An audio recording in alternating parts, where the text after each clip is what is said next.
Dude, damn it. There's been no new vampire robots. So, hey Proxima, welcome back. So, there's nothing. 0 on the robots. Okay. Hold on, I gotta get this set up. Watch your speakers in case this is loud.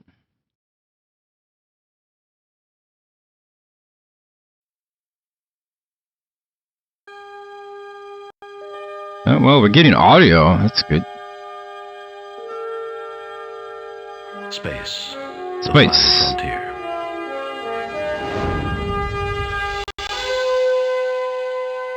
These are the voyages of the Starship Enterprise. Its mission, to explore strange new worlds. Oh, shit. To discover new life and new civilizations. Watch out, Bigfoot! It almost hit him. Boldly go where no man has gone before. Klingons on the starboard. Starboard. What the fuck is this? Oh!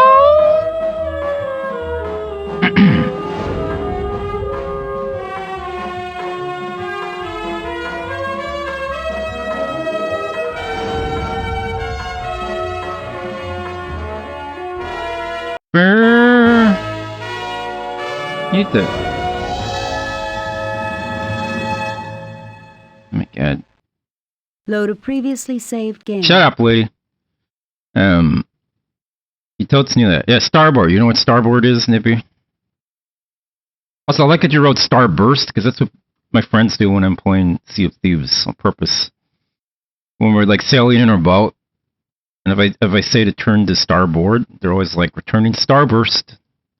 Returning to the starburst side.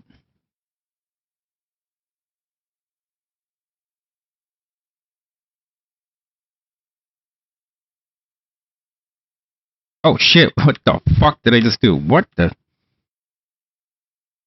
Did not know there was a shortcut key for OBS. Did I turn the stream off? What did I just do? Nope. Okay, we're good. I disable that. That good?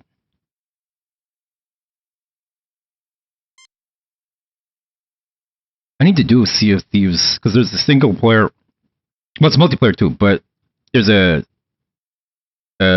Curse of, fuck, what's it called? Secret of Monkey Island. There's a Secret of Monkey Island add-on story. You play with Guybrush, you play with your Guybrush. I need to do that, I need to do some sailing. I need to sail, guys. Okay, where are we here? Mission 7? Okay, yeah, Mission 7, Rando 1. What the hell happened to Mission... Oh, we had that choice whether to intervene in that Romulan thing, remember? And we did it. But that's all I remember. You know, let's just start by deleting some saves. We're going to end up having to do it anyway. Although I can't do it right now. Okay.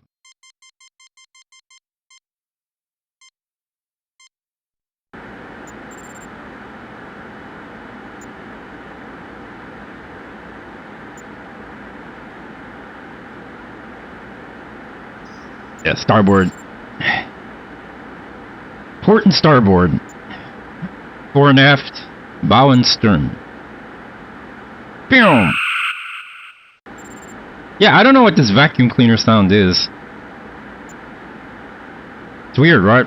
It's like, it's not part of the,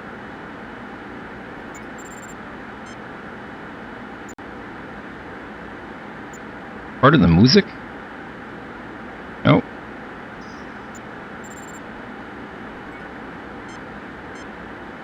Just gotta deal with it. You're cleaning the bridge.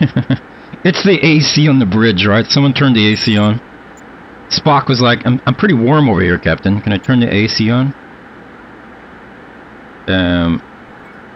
Our orders are to proceed to the Adibus system. Adibus! I need my star chart. I need my map. Where the hell's the Adibus system? Captain, the shields are up. I know that! Adipus, where's it? I know the shields were up. Atopus. Oedipus. I've not played a Klingon game. I've never played a Klingon game. Which Klingon game? Number 8. 8 up here. This is it. This is the Adibus system right here. Right here. Yeah, right. If my nipples are illogically hard.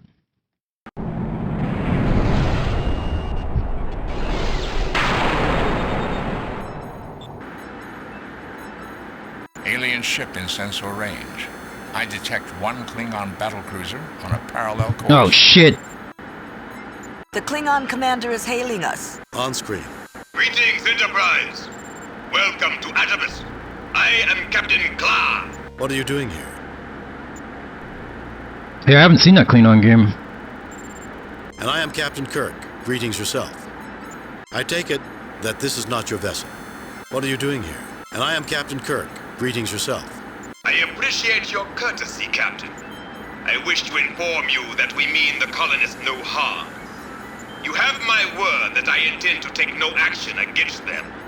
As you know, this is neutral space. I have as much right to be here as you. If you do not question this right, I believe that we are capable of bridging any misunderstandings that might arise in this delicate situation. I have always admired the Federation's diplomatic abilities. I believe we both have more important matters on our minds. Until later, Captain. Well, it never rains, but pours. Mr. Sulu, take us into a parallel course with the alien ship. Aye, aye, Captain. Oh boy. Yeah, old school Klingons. It's just called Star Trek Klingon. Okay. Hey, Jarmid. Welcome back.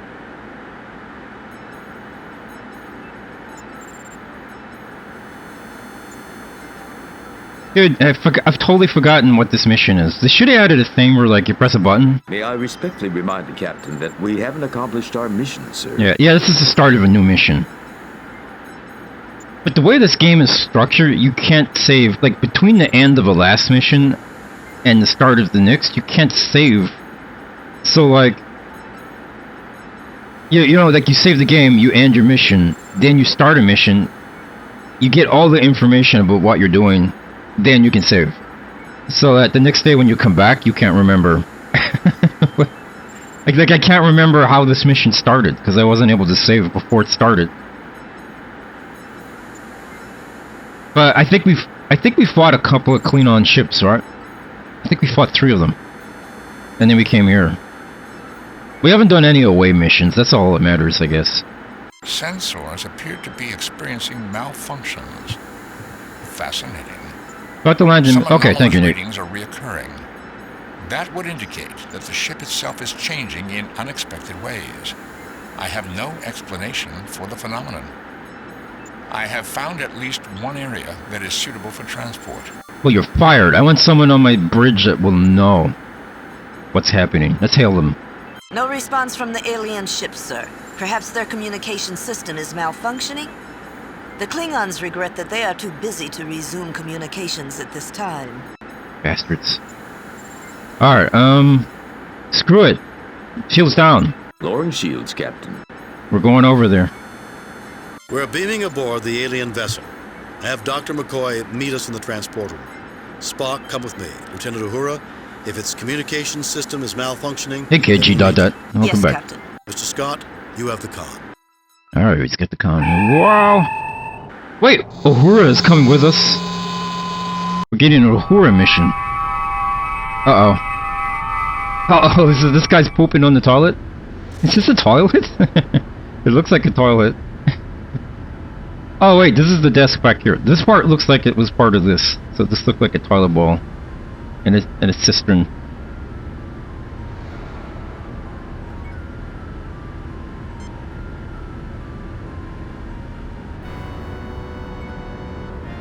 Shit, how do I save? I totally forgot how this works. Save new game. No, we have to delete. Cancel. Delete previous game.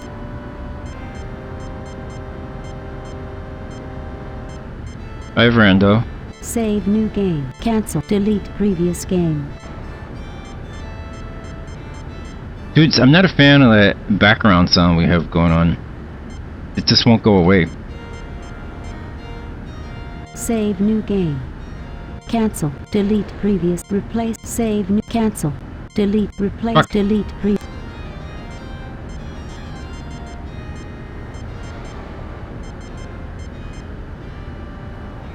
Save new game. Delete. Replace. Delete. Save new game. Mission 7. Cancel. New. Delete. Cancel. New. Delete. We have a red skirt in this mission, but yeah, but it's Uhura though. Uhura's not a red skirt. Okay, she has to live. Yeah, when deleting saves, yeah, for real. Yeah, this constant humming in the background, like, what is this about?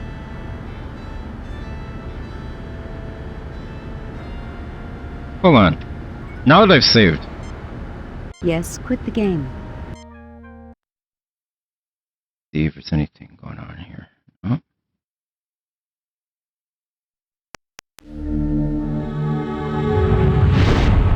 It is better than the bird tech Go to sounds. previously saved game. I agree. But it should not be happening now. Shit, stuck with it.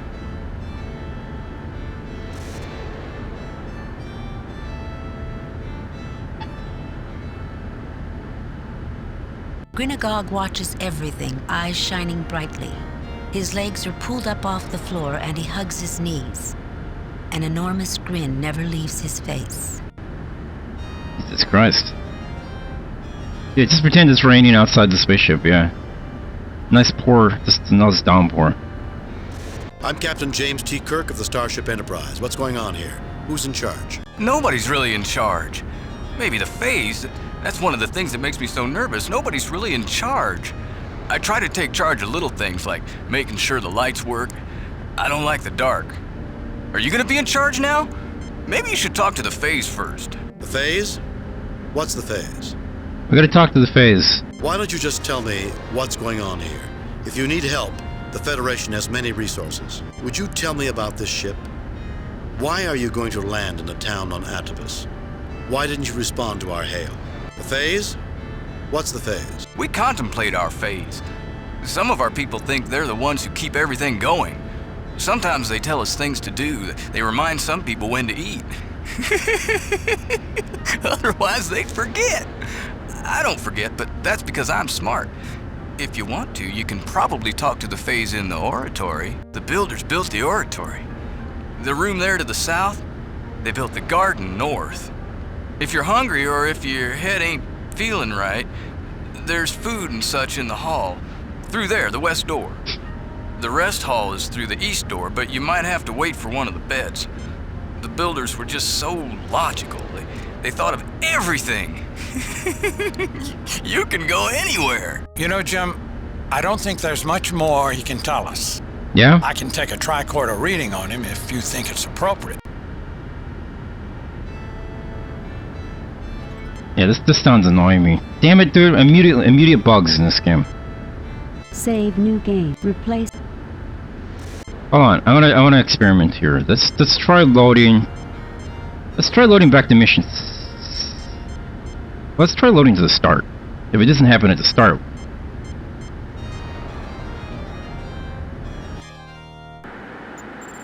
It's already happening here. Maybe it was in this fight, right? What's that background sound? You hear that? You hear that white noise? Shh. It's not supposed to be there. At least I don't think so. Like, we can't really... Let's see. Go back to mission 6.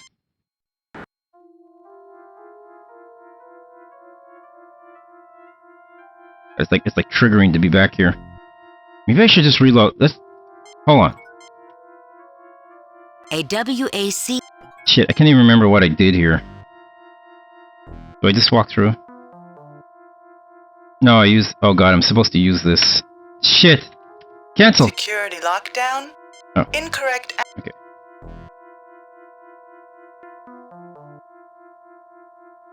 Yeah, I'm gonna try loading back. That's a good idea. Let's load back first. Hello. I feel feel like what happened was there's a space battle at the start of Mission 7, and maybe some sound effect got stuck on. Like that. Shut up, Nippy, the door is not locked. Okay. Try this. We need more power, Mr. Scott. Captain, we're not on the end. Shit.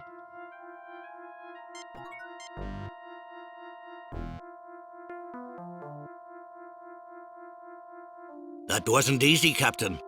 I don't think the beastie wanted to give it up.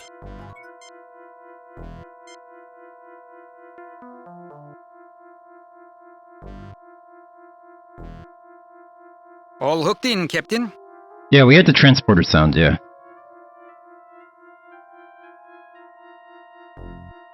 Well, let's see how well this works. Kirk to Enterprise. Kirk. Who is this? This is Captain James T. Kirk. Who are you? This is Captain... Well, Captain James T. Kirk of the Starship Enterprise. Who am I talking to? Why don't you and I... Who am I talking to? Why should I discuss this with you? Who am I talking to? My name is Lucas. Whoever you are, call for help. There are terrorists. I've never heard of the on account. Whoever you are. Yes, we are. Who am I talking to? Oh god, I don't remember how to get through this. A nice try. Obviously, I'm talking to one of the people holding the... That's good to hear. A nice... My name is Lucas. I'm a member of the Lockean family, Onakan. I've never heard of the Onakan family. It's no surprise... The Saransi are your enemies? I find it unlikely the Federation will... Of course the Federation backs the Saransi. The Saransi are your enemies. I find it unlikely the Federation will take sides. The Saransi... Our bitterest enemy... I find it unlikely the Federation will take sides. If the Federation... The Kelki. You mean the probe? It is more than just a probe to us. The Quell... I knew it had great significance. This is when the original planet was on the I thought the Saransi ruled your race. I knew it had great significance. I just didn't know. The Saransi present... So you feel you have a legitimate claim. Are they illegally restricting communications? So you feel you have a legitimate claim. We have as much claim to... It sounds like you have a legitimate grievance. Don't patronize me. Hello? Hello? Oh god, we did a lot worse than we did last time. Security lockdown.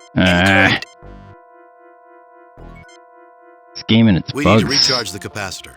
Oh, I gotta recharge every time I want to talk. Oh, that's no, fuck this. We're just putting up with it. No, this is just gonna annoy me.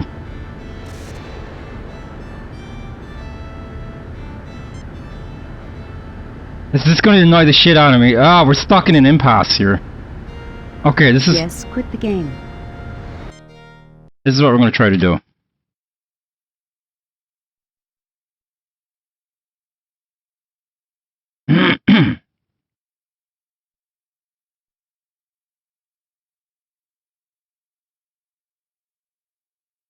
Okay.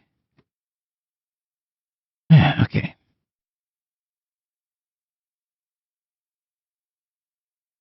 Shit. I was gonna do no sound. No sound?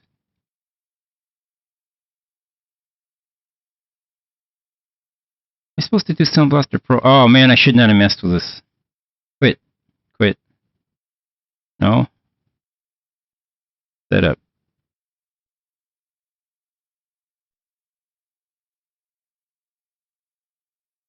I'm supposed to use the Pro. I can't remember. Sound Blaster Pro. Yeah. Yes. Oh yeah, I'm supposed to use the OPL3. That's right. OPL3. Okay, OPL3. And Sound Blaster Pro. Okay, so no sound. No sound. Okay. Damn it. I won't even load without sound driver. I wanted to try to load it without a sound card.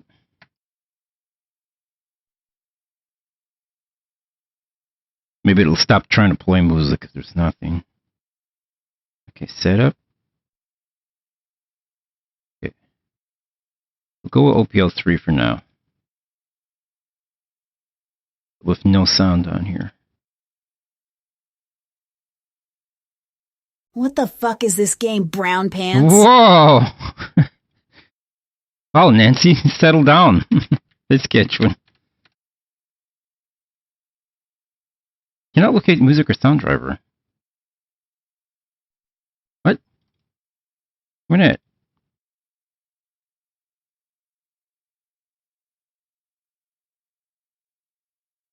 $220, right? Yeah. 227.1.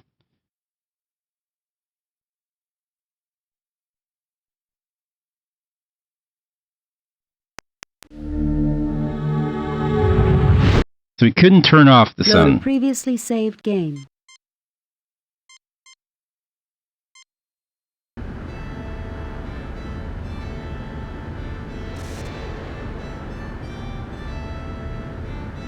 Ugh.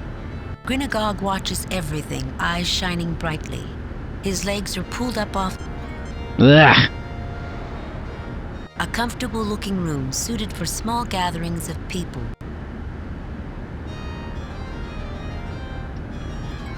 Let me try. Let's try something else. Hold on.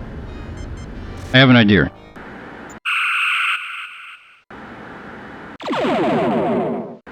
Trying to interrupt the sound. If the sound happened from a fight, maybe we can get into another fight. Captain, the shields are up. By going to the wrong sector.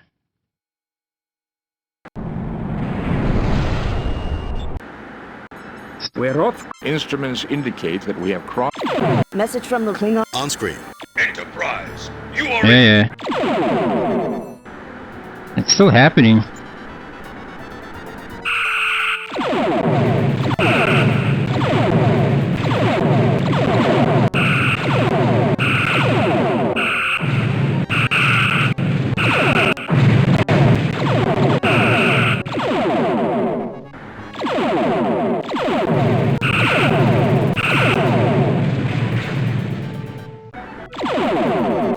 Disarming weapons. No! Arming weapons. Scotty! Lowering shields, No, Captain. Jesus Christ. Fuck!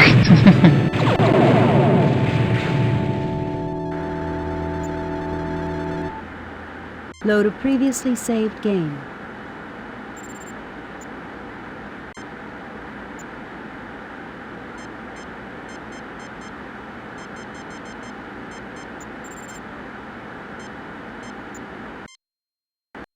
Okay, we just fuck this up, I guess. Boom. That wasn't easy, Captain.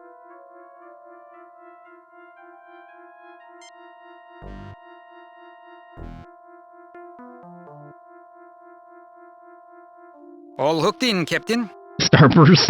Let's Klingons on the starburst bow. Okay. Use this radio. Well, let's see how well this works. Kirk to Enterprise. Kirk to Enterprise. Enterprise. Nah, I'm not command. making it louder. This is Captain James T. Kirk of the Starship Enterprise.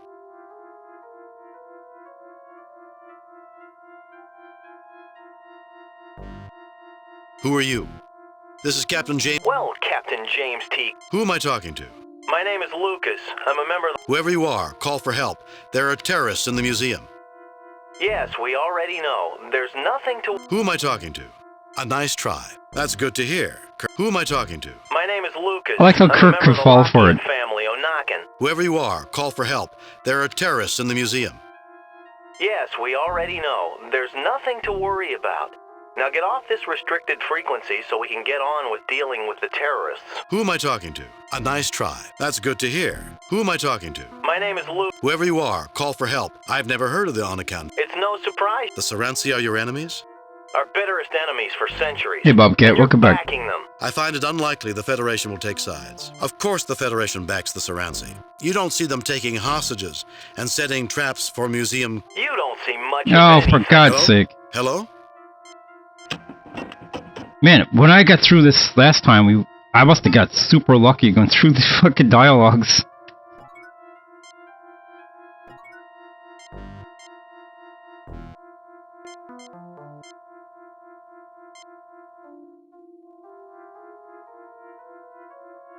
I don't understand what you...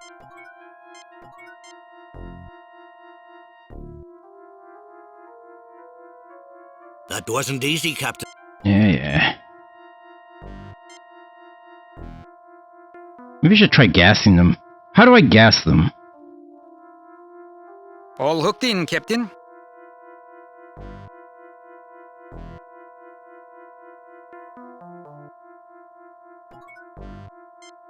Save new game.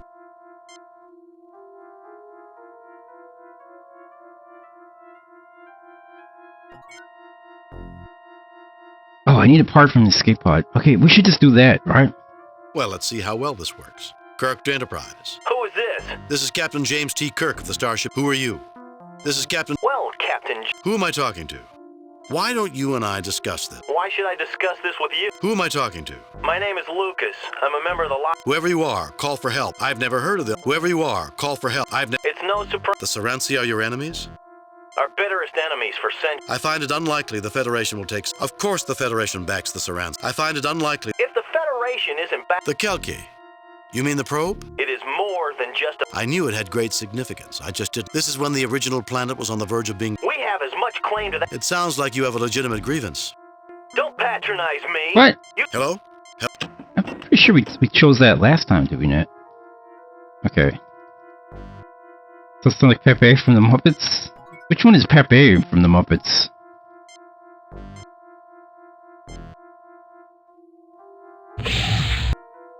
Use this to our advantage and get a different ending. Let's get the gas ending.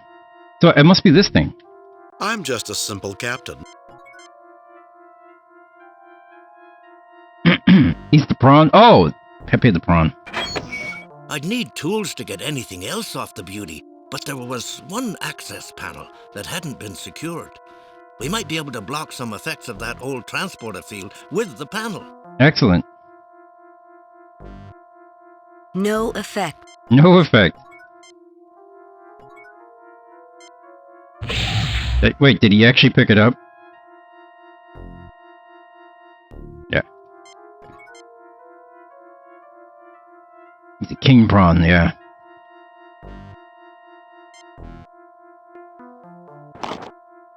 This should work.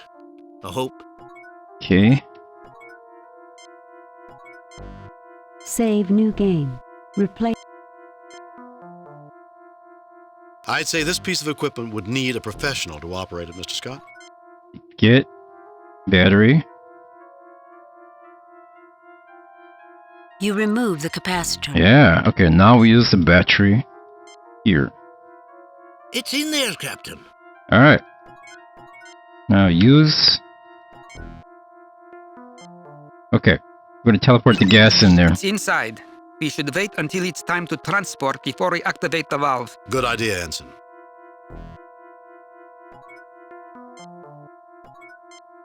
Save new game. Replace. Okay. The king prawn. I'd say this piece of equipment would...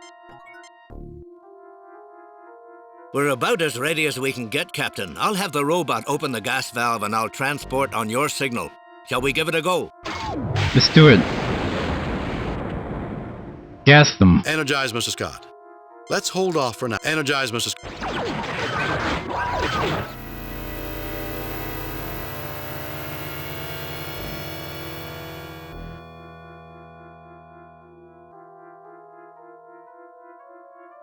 I don't understand what you want.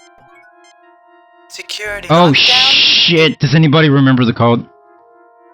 Oh god, it was something like PP poo poo 2321, right? PP poo poo. There it is, it's VV. Okay, I was pretty close. VV SOP 2120. That was close enough, I think. I think I was pretty close, right? The gas worked. Mr. Chekhov, have Dr. McCoy beam down to make sure the curator and guards are all right. Mr. Scott, lower the museum's shields and have a security team beamed aboard.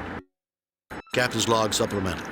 With the terrorist unconscious, it was an easy matter to... No, there's the sound! The sound immediately came back. The terrorists turned out to be from another family from Lockheed. The Onakan, a family with a long history of feuding with the Saransi, who also claimed the probe. The probe was the very same probe that discovered Lockean and had enormous symbolic importance to the families on the planet. Curator Brezhnev was treated by Dr. McCoy and is in good health. Commendations are in order for Scott and Chekhov for meritorious service. Lieutenant Uhura, send a message to Admiral Richards.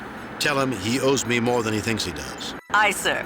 I have a feeling. When he's did it not going start? to be Did it start surprised. I'm afraid I'm going to remember this mission. in that room with the gas of all the bodies? Why is that, Mr. Scott? It was such a fine cognac, Captain. It was just waiting for... Oh, sure. Captain. I see the... I reviewed your This must be the game. Like, yeah, this is just the game. Okay. Captain's log start. On screen, Captain. This is Sub-Commander Guyon of the... Transmission. Right, it's a bridge problem. This day is not going well. Captain. Get that right. That's on screen. Yeah. Okay, okay. This must be just a bug in the game where they never I fixed. respectfully... Okay, whatever. There's always a good chance that we'll hit something in the next mission that'll make it go away, right? So let's just keep moving on and not worry about it.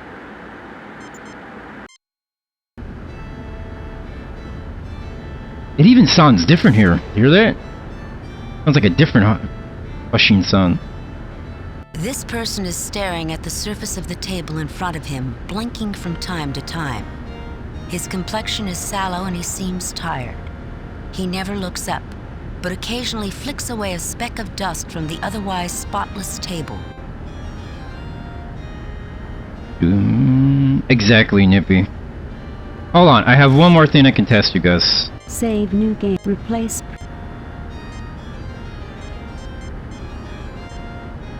I have one more thing we can try. Yes, quit the game. If we bring up the volumes of everything again, so mixer, it might we might drown out the actual hissing sound. What did I have this at so I remember? 50 and 20, right? Okay. Mixer, FM. Okay. It might drown it out. Or it might make it louder. If it's actually like if the sound blaster or the FM is doing that hissing sound, it'll be louder. But it maybe not. This may drown it out. Just turn your volume down. I salute your ears. If you go deaf, it's not my fault. Load a previously saved game.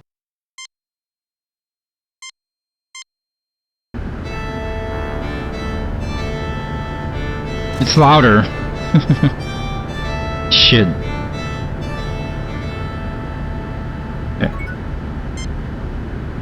Yes, quit the game. Hold on.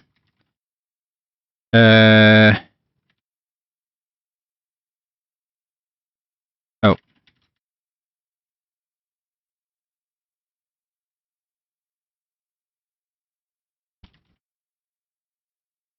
What did I have it at? 50? Shit, what was it? 50 and 20, right?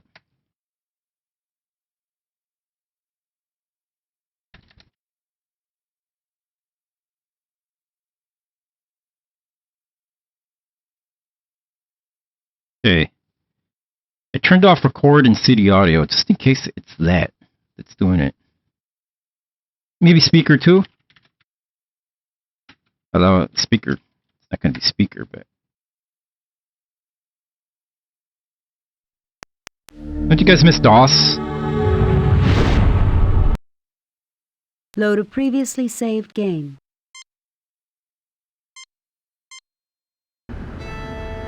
Yeah, it's still going. But I turned the music up a little bit, so... Grinagog watches everything, eyes shining brightly. His legs are pulled up off the floor. Music's too loud. An enormous grin never leaves his face. Just let me know if the music gets too annoyingly loud. A table. A potted plant. A set of books. A potted plant. A comfortable-looking room suited for small gatherings of people. A comfortable-looking room suited... We have to find a way to help these people. Captain, individuals on this ship appear to be suffering, perhaps from certain mental disorders. Were I to examine them, I might be able to determine something more. Uhura's with us. This is awesome. Captain, this place gives me the willies. I feel like I'm on a yellow alert without knowing why. I find the situation in this room disturbingly irrational at first impression, Captain. I suggest we endeavor to understand what we see around us in order to make a sensible analysis. It is a little loud, but we'll adjust as we go here. Okay. Let's use the tricorder. His mental activity is very high, but doesn't seem pathologic, Jim. Respiratory activity indicates a high degree of anxiety by comparison with others of his race. Now, that much stress is unhealthy if this is a chronic state. Slightly undernourished, sluggish pulmonary and circulatory conditioning. Doesn't get nearly enough exercise, I'd say. Turn off that conditioning. Brainwave activity uneven. I'd need a battery of tests to be sure. This is a complete new race, after all, but he may be suffering from some blood chemistry imbalances likely to be affecting his mind. This is a new race? They look like humans.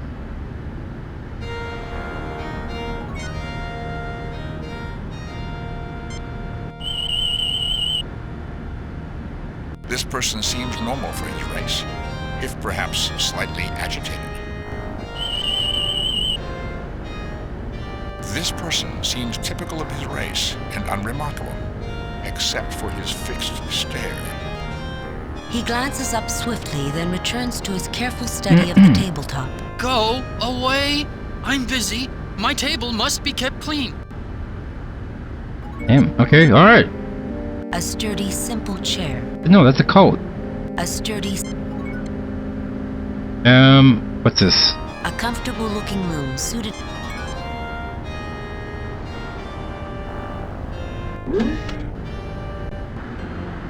Oh my god, is that Beavis? What the fuck? Hey, where's the butthead at?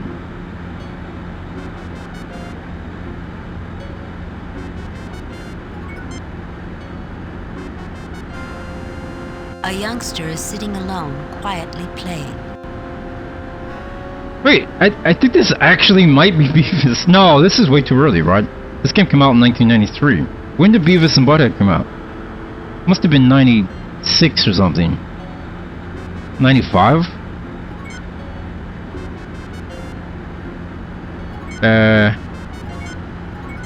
Let's talk to them. Hi there, I'm Captain James T. Kirk of the Starship Enterprise. Who are you? I'm Stan Bob. Did my mom say I could talk to you? Why, yes, she did. What can you tell us about things going on here? No, not exactly.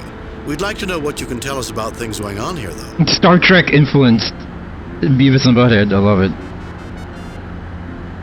I don't know that we've seen your mother. Still, if you can tell us something about what's going on here, we would appreciate knowing it.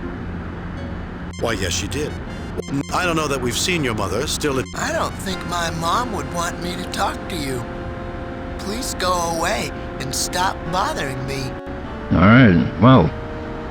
I'm gonna scan you, though. This individual is a juvenile in good condition, although mildly undernourished. There's no immediate danger, but there's some traits that should be watched. He's healthy now, both mentally and physically, but he's at some risk if he's put under too much stress. Whoa! Did he just ad-lib? He went right off the script. Half that shit he didn't even say.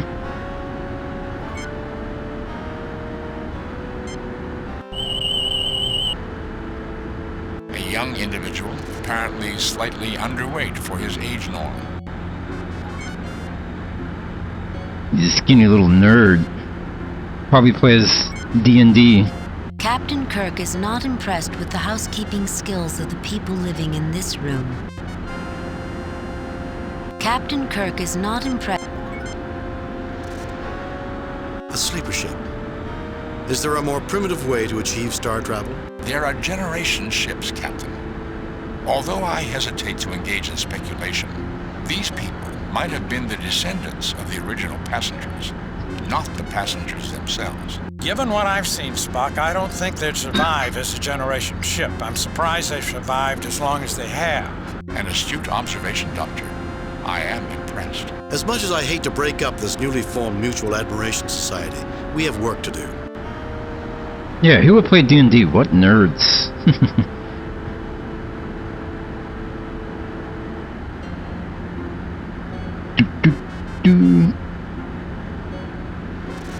I used to run a Call of Cthulhu tabletop game with my friends. It was pretty fun, because we just go crazy on it. Like, every time you'd start a scenario, it would always start with the players going to Walmart and trying to rob Walmart to get all the tools they needed. So they'd be rolling dice to try to get around, like, just like to get steel guns and shit out of Walmart.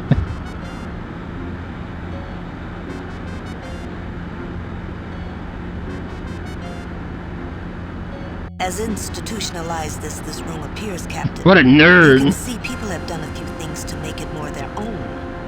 I wouldn't be surprised if people stash trinkets away, things that have use and meaning to no one but them. Then again, I am definitely not going to suggest we go looking. Some of these beds don't appear to have been changed in longer than I want to think about. Man, the last... However, if someone wants to show us one of their little treasure boxes, I'll bet it's been well hidden. As institutionalized as this room... Why did she repeat that? Yeah, the last scenario we did was like... It was like Dagon was rising in Florida, off the coast of Florida, during a... not a hurricane, what do you call it? What's the other one? Oh, is it a hurricane? Yeah, it's a hurricane. And it ends with everybody, because they found out about like where the cult is on this little island off the coast of Florida, so they get out there in a boat, and they end up fighting deep ones by surfing around on surfboards with shotguns, shooting the shit out of the deep ones until Mother Dagon shows up. Sorry, Mother Hydra shows up. That was awesome, just surfing around in water with shotguns fighting the fish monsters.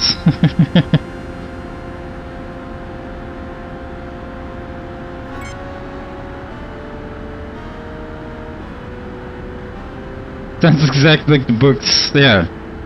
Oh man, that was a good... Well, I'm just remembering the scenario. Because it's an official... I hear you're looking for the Candyman. It's an official scenario, but I can't remember what it's called. But we would just adapt it, right? I would follow it, but adapt it to the players. It was like, because Mint lives in Florida, so everyone went to Mint's house because he was dying because his penis fell off. And everyone was gathering at his house. And that's when we see, oh, there was a cult outside in the hurricane, wearing yellow rain jackets. That's right. Holy crap. It's all coming back to me.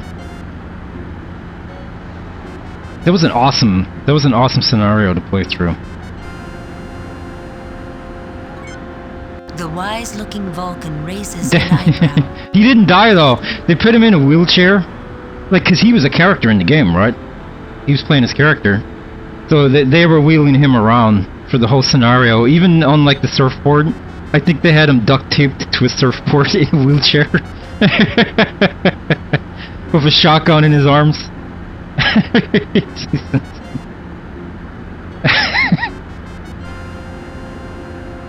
Bones thinks the youngster probably needs to get out more.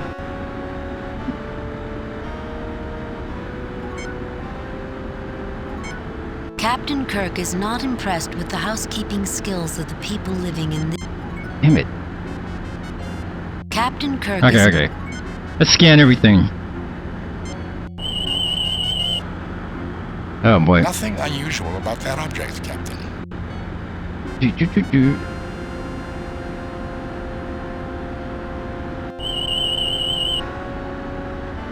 A configuration of fabrics and metals arranged in a manner commonly used as a sleeping platform by an individual humanoid. Surface approximately 1 meter by 2. However, there are a considerable array of passive scanners, much akin to Dr. McCoy's beds in sickbay.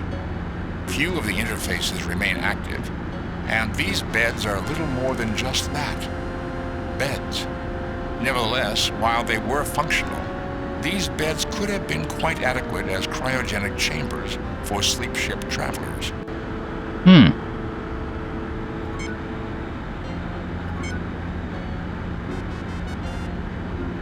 Oh shit, is that a trash can? Or a pea collector? Get back! Uh-oh. I don't recognize you, you strangers! It's a Tuscan. You recognize these people? No, Tuscan, we sure don't. Keep them away. Keep them away from me. They'll hurt us. They're out to get us, I tell you. Have I ever been wrong? No, Tuscan, you kept us safe, and we keep you safe. We won't let them get you. You people don't want to come any closer. You people? Honest, I don't want to have to hurt any of you. It's just that Tuscan won't like Tuscan. it. I hope you don't mind, but you really have got to stay back. Protect me. Look at this guy's head. They're after me. Me. It's all messed We'll up. hurt you, so just stay back. We really don't want to hurt you, you know, but you gotta stay back. I'm staying back. The tricorder informs me that the Klingon boarding crew has just beamed into the adjacent room, Captain. Oh shit. You are Kirk. I am Klar. Klar. Captain of the Palya. Clara? This is my aide. These Klingons are so innovative in their introductions. Shh. I'm Captain James T. Kirk, commanding the USS Enterprise. These are my crew, Science Officer Spock, Lieutenant Uhura, and Dr. McCoy. What can I do for you, Captain Clark? You can avoid interfering with me or my man as we look around the ship, the same as you. And with the same air of mutual goodwill, we will avoid interfering with your activities. Unless we have cause to think your actions in some way threaten us or the Empire we represent. We do not threaten the Klingon Empire, Captain Clark, nor its legitimate representatives. Then there will be no difficulties between us, will there? We will leave you to your investigations now and carry on our own. You won't mind if we're in the room, will you? We'd consider it a mark of our mutual respect, Captain, if you don't get in our way and we won't get in yours. Wow. God, the Klingons are the worst. Save new game.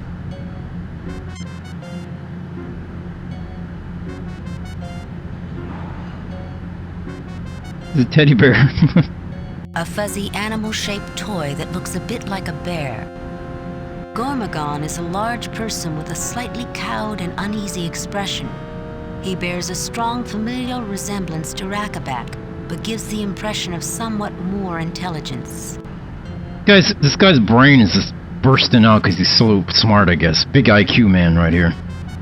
Rakaback is a large individual with a somewhat dull-minded expression, but wary and distrustful. He bears a strong familial resemblance to Gormagon, who is standing close by.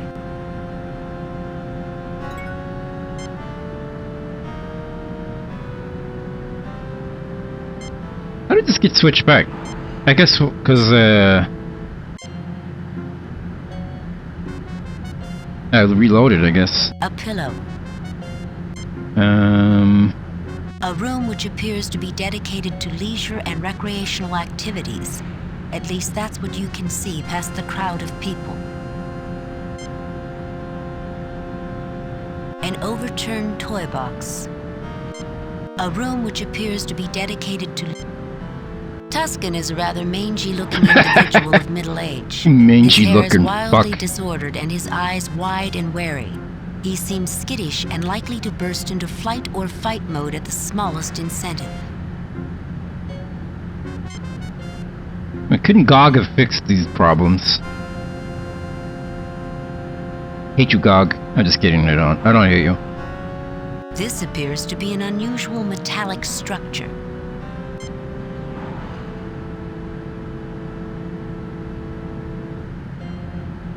I'm surprised they haven't got these games running on Scum yet. Scum VM. A dumbbell.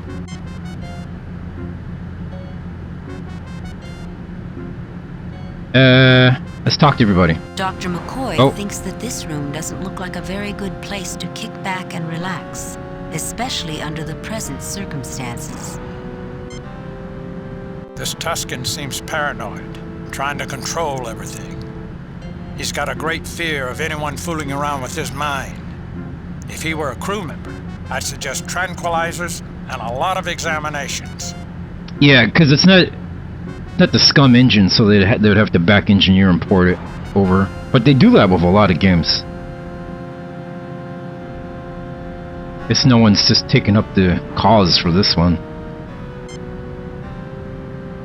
Captain Tusken bullies everyone. I think he's afraid of everyone, and that includes us. We should find a way to calm him down, I think. There must be some practical way. Perhaps we just need to see how he reacts to things, and then we can make a plan. Thank you, Uhura. It's cool to have Uhura with us. Captain, that chess game is fascinating. What chess game? What? Oh, is this 3D chess or 4D chess right here? You get no respect. I didn't even notice it. A room which you... Can't even... You like chess? There it is. Any good? Jakesy's a whiz at it, even though he's pretty slow about everything else. My brother Rakabak took away his stuffed bear. Jakesy won't come in here to play no more. This is my greatest game ever. I'll give you the bear if you can beat me. Yeah, you can have the dumb bear if you beat my brother at chess. And if you don't cheat. How about I just pull my gun out and shoot these guys? Save new game. Replay. Watch out, Gormagon! They're up to no good! Watch out, Gormagon! What? Oh, like... He didn't do anything? Watch out, Rakabak! They're... Jim, have you lost your mind? Jim! You finally sitting down, Nippy? How long did you go on the what was it? Fuck, what's it called? The escalator? I can't remember what it's called. I better reload in case they ding me points for pulling out my gun. The treadmill. Over an hour, Jesus Christ. Were you walking or running? A room which you... A room which you... Okay,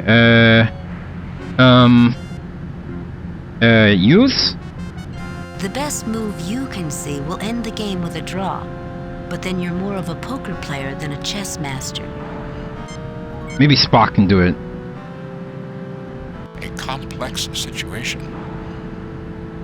Yeah, I would walk, I wouldn't... Yeah, if it's a walking jogging class, you might as well just walk. However, check and mate. Haha. How'd you do that? He cheated you, brother. No. He must have cheated you. No, that's a legal move. Here. Take the bear. I promised, and I do what I say. Thank you, it's my teddy bear. I think it's a dumb game. That's what I think of this game. We got Ted... Whoa! He broke the chess. I think it's a dumb... Wow. The chess game has been scattered across the floor and the board broken. Can I pick up the pieces? No effect. Okay.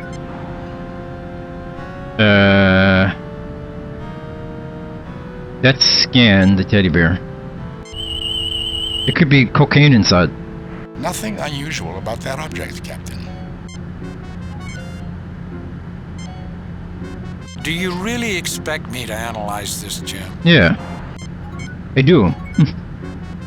Uhura, I got your teddy bear. Love me. What fever dream inspired this idea? Shit. What fever... Damn, she won't take it. She's being bad.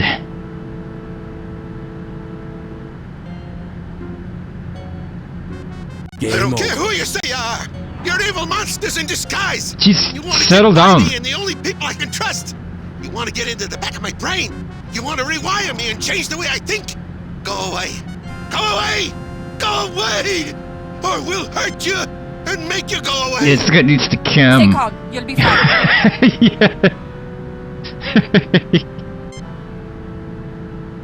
I listened to my brother Rakabak and to my... What? Yeah. I guess I'm not allowed to walk through here. Let's just back out. Maybe we can give this kid a teddy bear. I'm not going to talk to you. Yeah. You got too far this time, you camel! Hi there, remember me? I don't think I should talk to you. Damn it. We may have messed up our chance to talk to this kid. Captain Kirk is not impressed. Yeah. Shoot him in the back of the head? Really, he won't take this? I'm not going to. Screw you.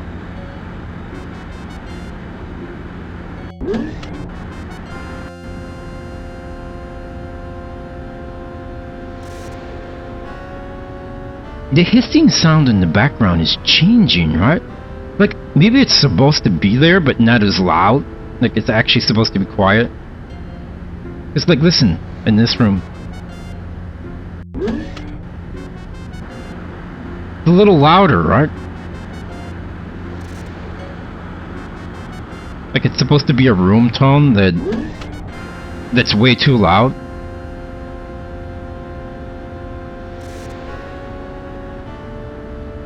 Also, it's like there's like an electricity sound.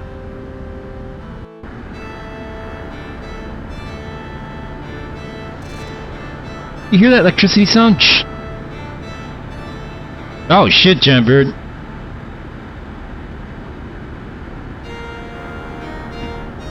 I hope your power comes back soon.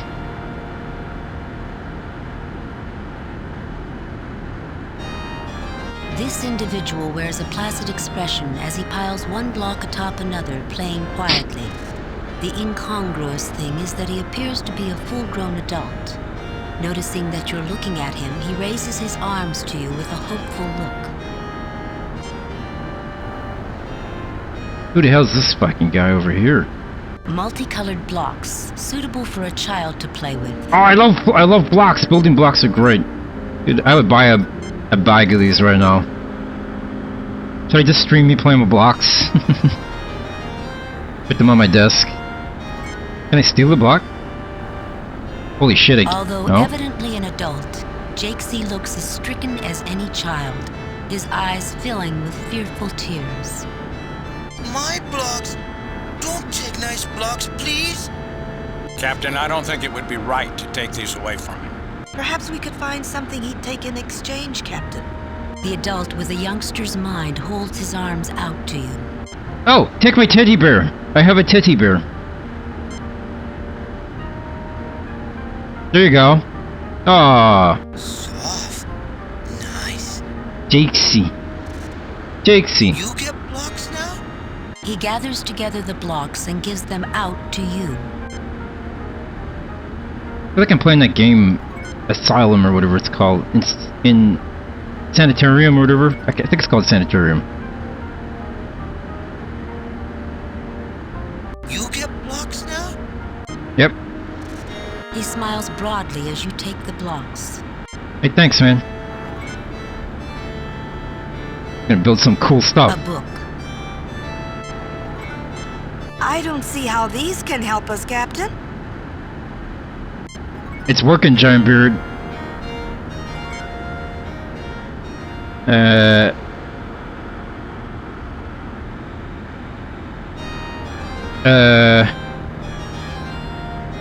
What was I gonna do? Oh, yeah. I was gonna scan the book.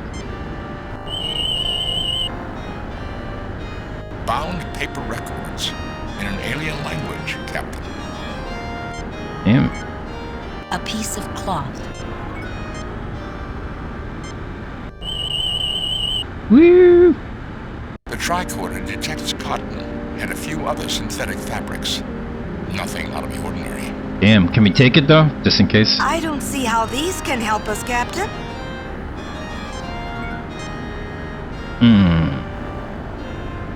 A book. Alright, let's talk to this man. Let's look at him. This individual appears somewhat elderly. Gross. But he holds his head proudly and his shoulders are thrown back. He nods benignly at you and a yellowish crown slips down a little lower on his brow. He clenches a short silvery rod with a bulbous tip firmly in one hand. Hot. I don't want to see his short silvery rod with a bulbous tip. Or do I?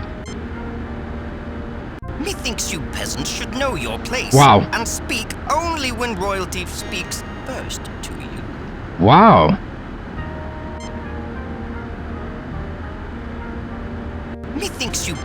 Methinks you are about to be shot by a phaser. Save new game. Replace previous.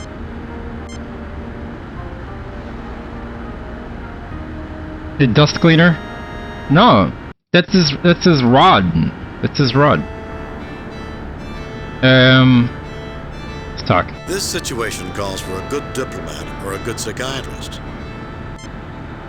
These two individuals may be able to tell us something, Captain. He's the king. He's the king. I better watch my tongue. You're right. Captain, the man in that throne-like chair seems to be staring at me. Perhaps I should try to talk to him. Oh shit, we gotta put the tits up first, huh? I'd like to examine these two individuals, Captain. Okay. Everybody relax, hold on. We'll do the examinations first. I believe this person has reached adulthood physically, Jim. Yeah, The I'll give it away. brain activity scans suggest he may have suffered a failure to mature intellectually. Shit.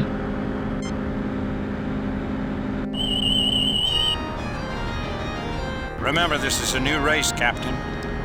While these people are clearly humanoid, I may not have all the answers. This individual is a bit elderly, but not in too bad shape when you take that into account.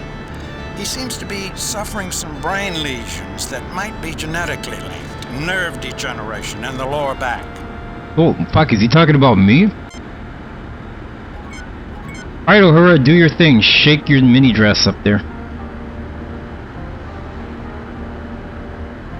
What a noble-looking woman you are. You have my permission to speak. What a noble-looking... You stand out remarkably, bearing yourself like a queen. Yet these Carls do not treat you as royalty. Surely you have royal blood flowing in your veins? Bloodlines do not dictate who we listen to. We weigh a person's worth by their actions. My leader here is Captain Kirk, an admirable man. Speak with him. My ancestors ruled in the lands of Kush and Timbuktu. We may speak as peers, you and I. Royalty recognizes royalty, does it not? Look on me and decide for yourself.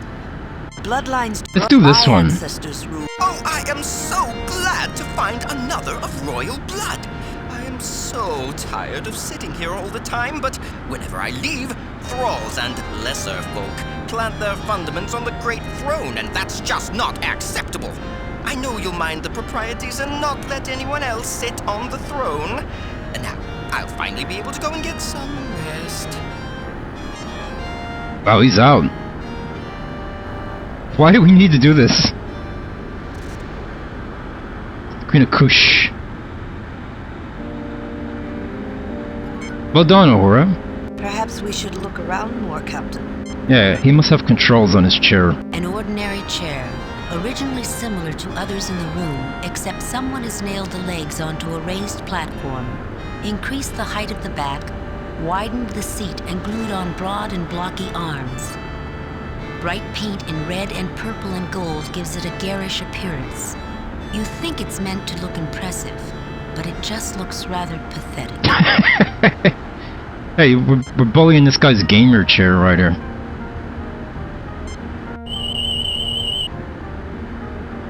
A simple construction of various metals and plastics, half a meter wide at the base.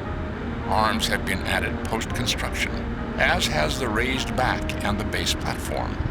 Even the seat has been widened. Damn.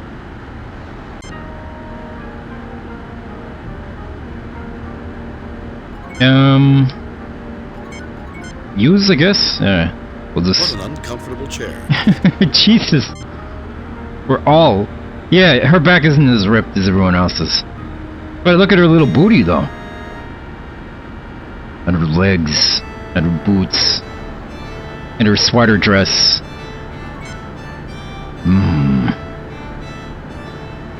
Whoa.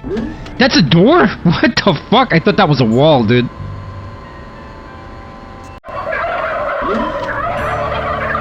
We are just here to look around, Captain. I'm sure you don't mind. He's been doing those squats. Yeah, exactly. Would it matter if we did? Your doctor's discourtesy, though indirect, does no credit to your party, Captain Kirk. I would have expected better when we have done nothing to warrant rudeness. We need not interfere with one another's activities, I think. God damn, these Klingons are a pain in the ass. Look at this crazy-looking lady. A wan-looking female stands dejectedly, her shoulders slumped. Her whole appearance expresses deep worry and bone-crushing weariness. Hi there, I'm Captain James T. Kirk of the Starship Enterprise. Who are you? Oh God, here goes Kirk already. Hey, baby.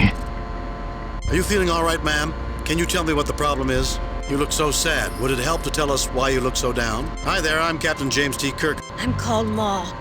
My son is Stan Bob, and I've failed him. I feel so badly. I'm a terrible mother. Terrible mother, huh? The woman's eyes brim with tears. That's what you look like after being on the escalator. Or fuck, Jesus, what is it called? It's not an escalator. I know you've already told me. I've forgotten already. Treadmill, thank you. Yeah, the orbital. Hey, jackalopes.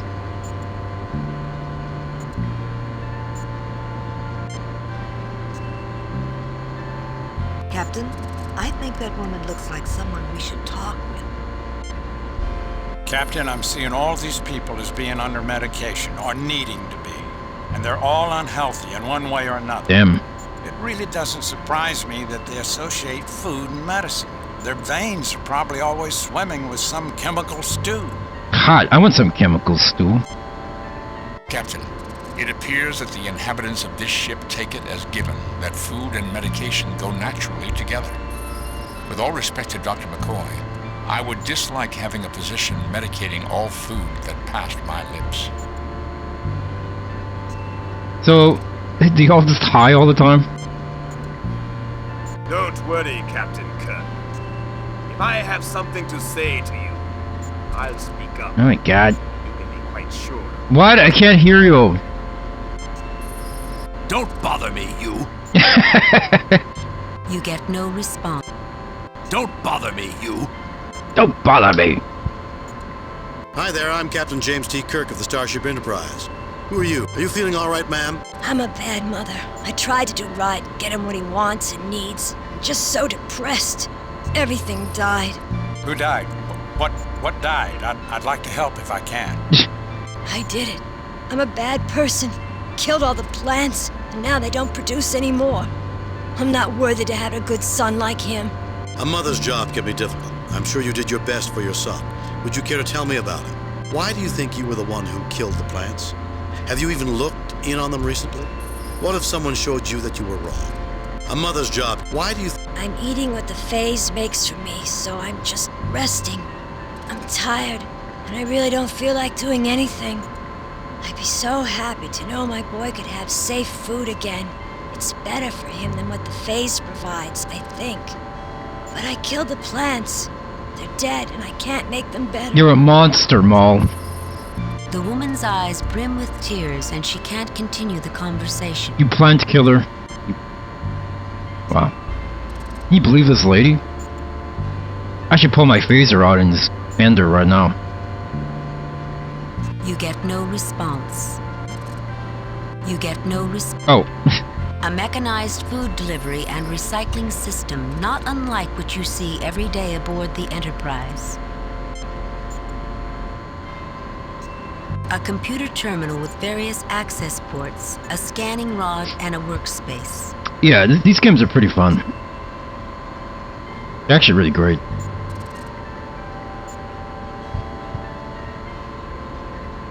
A scanning rod, huh? A large machine made from a red metal. Is it? Because I could see that myself. Uh-oh. I think this machine is more up your alley, Dr. McCoy. Yeah, McCoy, come here. Get on there. This seems to be a non-emergency medical station. A first aid stop, you might say. Jim, I think if I check it out with my tricorder as a translation device, I might begin to better understand these people. Just watch season 1, or not season 1, the first series, the original series. Nippy. It's only 3 seasons, get going. You have until the end of the stream. Go.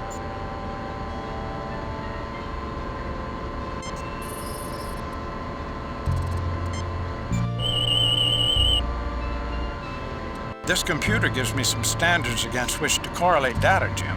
These people are humanoid, certainly. But it would be a dangerous mistake to assume specific details of treatment would be the same. I can even use this workspace to concoct medicine if I've got the stuff to work with. Okay.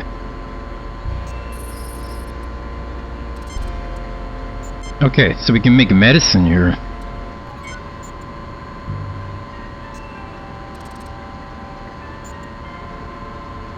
Yeah, these games count as seasons. I count them too. The machine whirs, lights blink, and a pre-packaged container of food is deposited on the tray. Okay. Now, can I pick that up as... Oh, no! Shit! I think I clicked the wrong button. The machine whirs. What other point-and-click games should they make? I wish people would make... I mean, they do still make games like this, but, you know... A little more, maybe? They should make like a Breaking Bad point-and-click game like this. No effect. Right. What is The Last of Us of point-and-click games?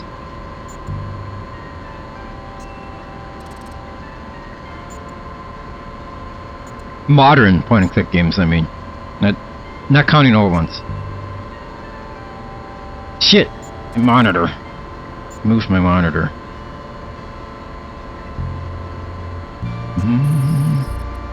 Okay. Let us just keep walking around this base. Sopranos. Oh, I would love a Sopranos point-and-click game. That would be amazing. Right? And it'd be like this, but instead of bringing Spock and McCoy with you, you could bring Paulie and Syl. Oh god, these guys following me? What are these guys up to?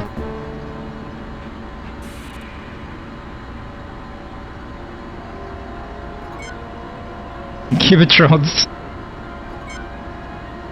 I want to try that new Telltale game they brought out about The Expanse. They have that new Telltale game.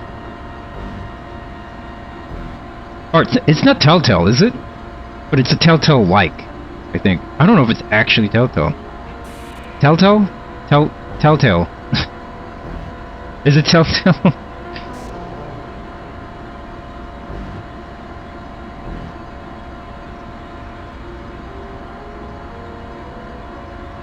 Telltale. I've been bad. Okay. A square-shaped metal keg Have you? with a feeder hose attachment coming out of the side.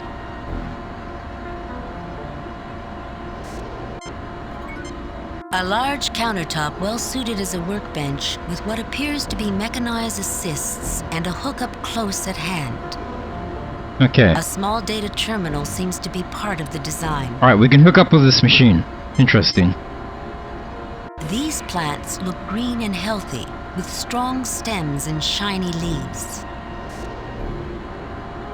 This is like a generation ship? I'm just going to assume a plant monster overtook the place and is feeding these guys chemicals, medications. Maybe that's what the phase are. I'm just a simple country doctor, not a magician. Jesus Christ, McCoy, calm down, dude. Nothing unusual about that object, Captain. Oh, Disco Elysium, I have to get around to playing. I've heard that game is great. And welcome back, Joe Football. Pillars of the Earth. Pillars of the Earth adventure game?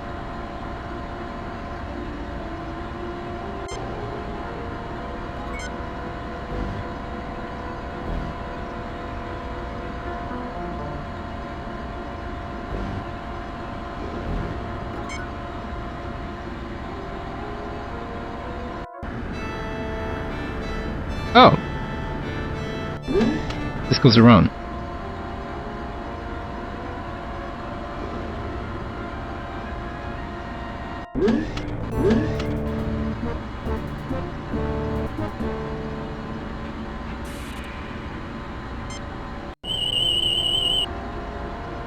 Nothing unusual. The ceiling is plaster on a titanium steel frame. The pipes are ionic copper. I love ironic coppers. Woo! Captain, I'm getting an anomalous reading. And now it reads as any ordinary door of dimensions common for any human-sized race. The anomaly was too brief to analyze. That's the fucking door? I didn't even notice it. Oh, damn it, I did it again. Captain, and oh, you know what though? I'm going to save before I scan the Klingons. Save new game. Replace. A good idea though. Let's do it. Captain Klar is a living, breathing Klingon in the flesh. Wow, gross. A living, breathing Klingon. Have we seen the Klingons from behind? Are they as ripped as we are? Because we could take them. Readings are normal, but before you get more than a moment's worth of readings, the Klingon captain notices and snarls. At ease, Doctor. We don't want to start an incident here. Oh, damn. Yeah. Hey, what happens if we scan Uhura? Just checking out her bum. A shining example of perfect health. Yeah. Look at her calves, dude. Fucking huge. Look at that. They're built. God damn. A square-shaped metal keg with a feeder hose attachment coming The out of the kind side. of legs you'd like to suck on for a day. Exactly. This 60-liter capacity square metal keg is constructed of good quality steel with non-reactive steel alloy lining. Inside is a nutrient-rich liquid ideal for the growth and support of certain hydroponically grown plants. Really? Yeah, this is why Uhura stays back.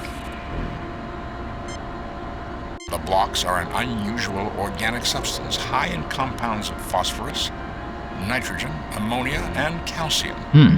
In this form, the chemicals are inert and make a practical non-toxic toy. Okay. This is a door out. I did not even see that. Oh, this is the door I fucking came in from. What? I totally forgot, I guess. Holy shit! That's like me in the mornings, I just wake up in the corner. Oh fuck! Did we just get irradiated? Captain, we have just been thoroughly and efficiently scanned. Please identify Oh yourself. boy, here's the phase. You haven't been in to see me before, have you? I'm Captain James T. Kirk, commanding the USS Enterprise. These others are my crew. Science Officer Spock, Lieutenant Uhura, and Dr. McCoy. Who are you? Oh, we have a brief respite from the goddamn background sound. It's gone. Listen to it. It's replaced with this new ambient sound.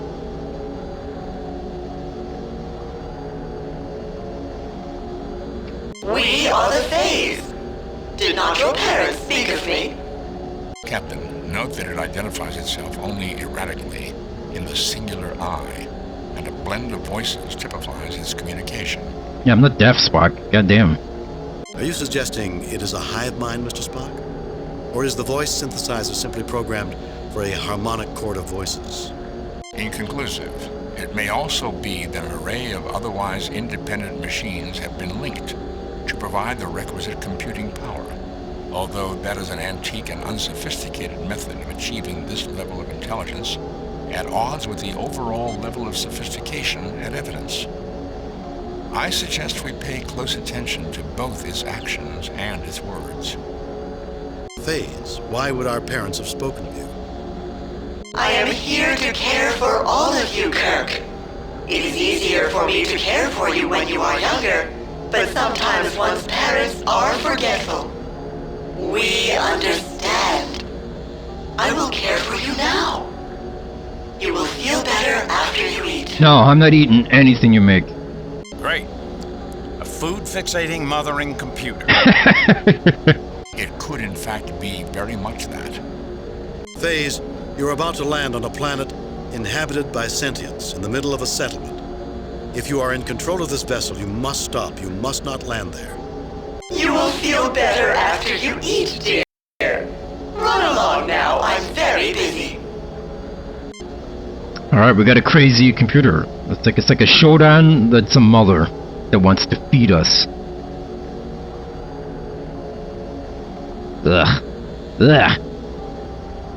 Alright, we can't let Kirk get breastfed by a mechanical computer. Disgusting. A column of iridescent sparkles and shimmers, punctuated by floating bubbles of colored light, dances around and within a barely visible central support frame. Gazing at it relaxes you and brings a mild but pleasant sense of peace and calm. Exactly, Charlotte. Is this person dead? A female of middle age is seated against one wall. Her arms lie limply by her sides, and her legs are outstretched, giving her the aspect of a discarded rag doll. She is completely motionless as she stares into middle distance, focused on nothing. It's definitely me. Let's talk to her. There is no response at all. Oh. Not even a flicker of attention crosses the person's eyes. Let's see if McCoy can do something. She's cataleptic, Jim. Completely submerged within her mind. Completely withdrawn from external stimuli. Who isn't? If I were to put her arm up in the air, it would stay there until I moved it back down. That's pretty cool. Psychological damage or something physical? By the way, I like how they have Uhura standing facing this way so we can see her ass.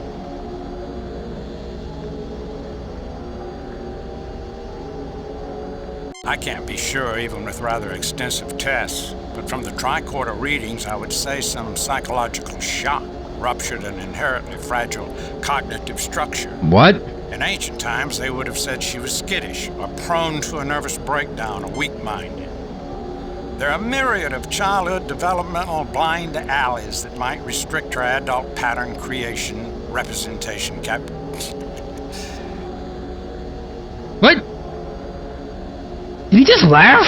Wait, what the hell was that? He just laughed and stopped reading the rest of his lines.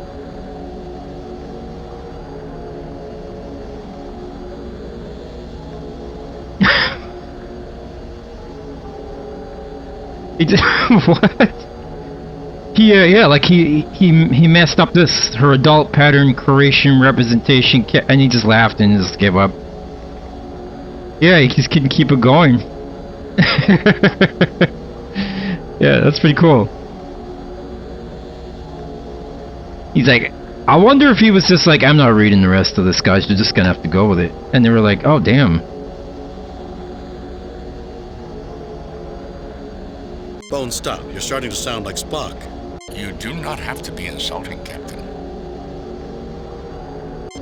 Yeah, he's like, nope, not doing it. Sorry.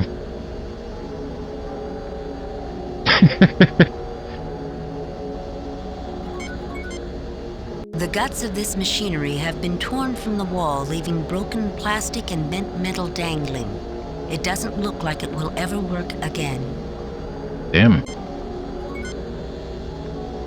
Can we use the medical bag on her? I'm sorry, Jim, but I'm not willing to experiment with the drugs I'm carrying to see what might or might not work. Are you going to read everything this given time? Her condition.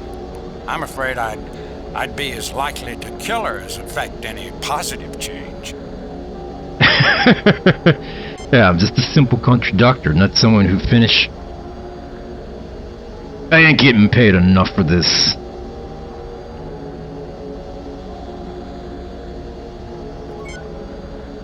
I don't know if we use Spock on her.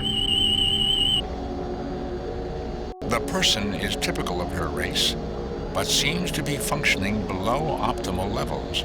What a typical person. A column of... Okay. Hey, would you like some building blocks? Do you have some intention in mind when doing this, or is it just a random play with the blocks type of thing? It is. I'm gonna make an X-Wing starfighter out of blocks. It'd be great.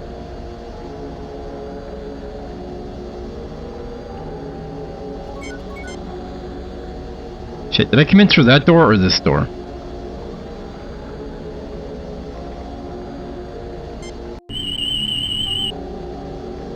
An extremely complex mechanical construct, Captain. Readings indicate this is a functional AI, an artificial intelligence of considerable sophistication. Yeah, same, Nippy. It may not be in perfect condition, however. Certain power shunts may be repair solutions to malfunctioning subsets. It sounds like you're saying there's scar tissue, where the machine healed old damage. Precisely, Doctor. What? This is not a life form, Captain, but it does register with biomagnetics and considerable electrical complexity. If this is not a functioning, artificially intelligent construct, I'll eat my hat. I'll eat my ass. He'll eat his ass. Guess what happens when you eat ass, guys?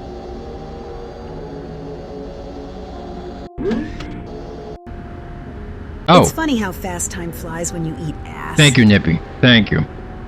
I'm glad somebody got it.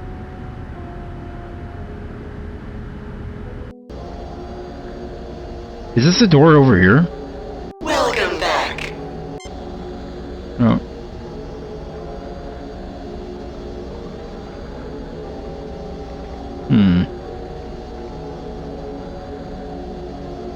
You believe this was some kind of electronic device, a reader or computer interface, but it looks completely destroyed. The giant Kindle.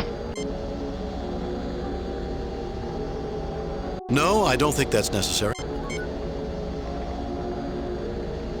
Kirk, what are you doing?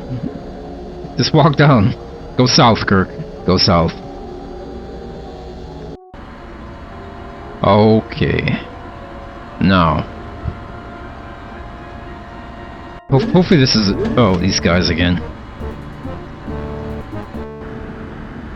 Okay, this loops around. There has to be something to do with this chair. What an uncomfortable chair. No? An ordinary chair, originally similar to... Yeah, we read that. Maybe it's the book. I don't see how these... Yeah, books can never help you. What if I make Uhura sit down?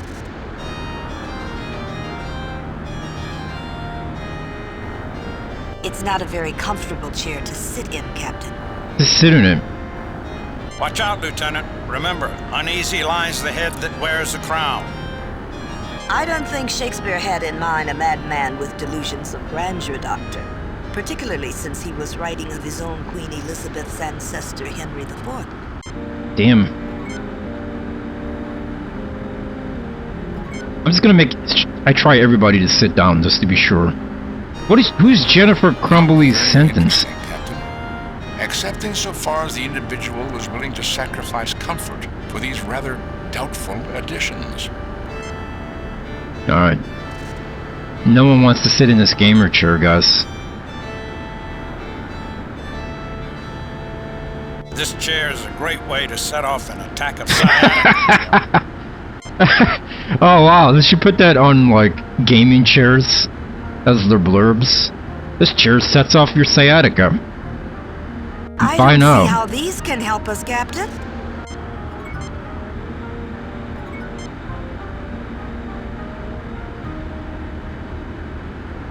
It is hard to get a good chair that you find comfortable. I like my mesh chair. I like mesh chairs because you get that air on your back and on your ass, and then if you fart, you can fart right through the mesh. It's great. Hey, Veiny Peen. Mario is logged.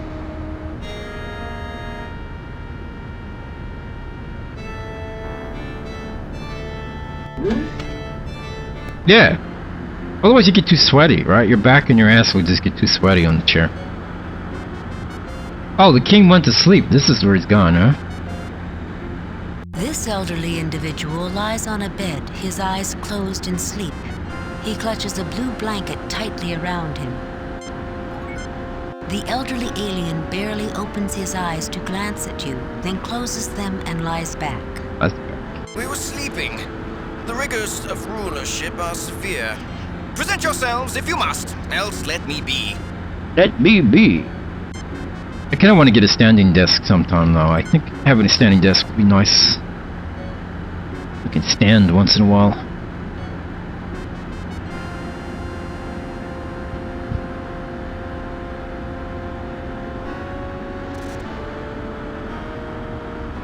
What do we do here? Oh, Detroit got a standing desk? Yeah, I hear that, like, the Wolfus got one. Hi there, remember me? And I hear good things. I hear good things about standing desks. Standing, yuck. I don't think I should talk to you. Maybe we give this kid a block. I'm not going to talk to you. Damn it. He barely opens his eyes enough to see what you're offering. He snorts and turns over, ignoring you. Son of a bitch.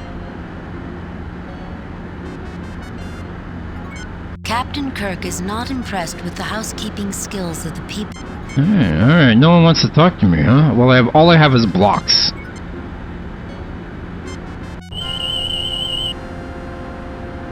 This individual is a bit elderly, but not in too bad shape when you take that into account. He seems to be suffering some brain lesions that might be genetically linked. Okay, we've heard this before. Let's go in here again. Protect me! They're after me! Will hurt? We really Yeah. I'm not gonna step forward. See here, Captain Claw. I told you those Federation scum would be nosing around behind our backs. What? The Klingon observers seem interested in remaining to watch what goes on here. Fuck these Klingons, guys. Save new game. Jesus Christ. These guys are...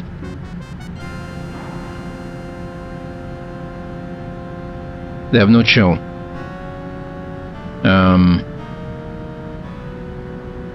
Yeah, you want to block? That's a novel idea. Not that it makes a lot of sense, but it's a novel idea. Wow. Yeah, that's what we were saying, Joe. This guy's head is messed up. Seems to be like the leader of these guys. That's a novel idea. Yeah. That's a novel idea. That's a novel. That's a novel idea. Damn. That's a novel. Damn, alright, Jesus. Pieces of wood and plastic. They were originally part of a toy.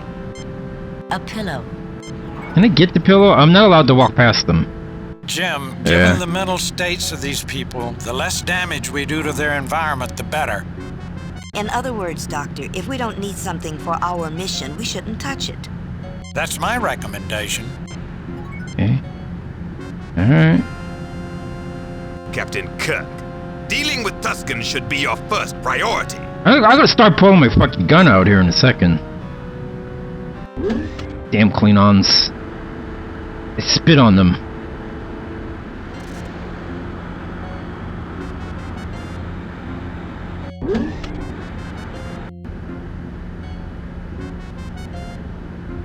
Well, hold on.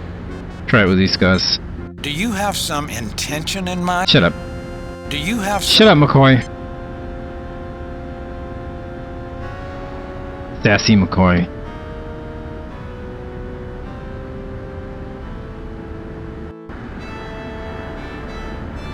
What if I give the blocks back to him? No! Friend, keep. Nice blocks. Happy blocks. Happy blocks. Alright. We'll keep them. Thank you. Maybe I'm missing something with this chair. I mean, we got him out of the chair and then nothing happened. There has to be something with this chair. These look like Jakesy's blocks. Ah. Oh, like, that doesn't make you happy, though?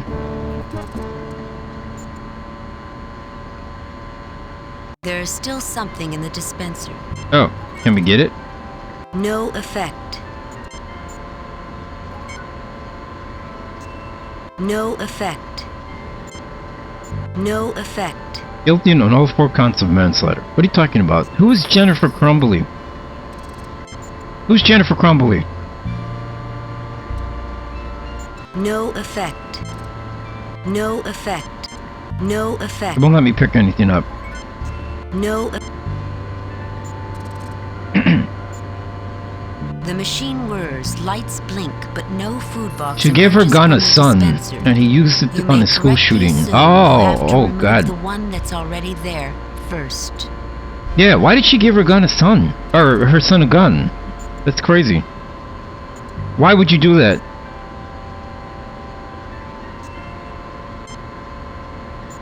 Her son a gun. Her son a gun. She gave her son a gun.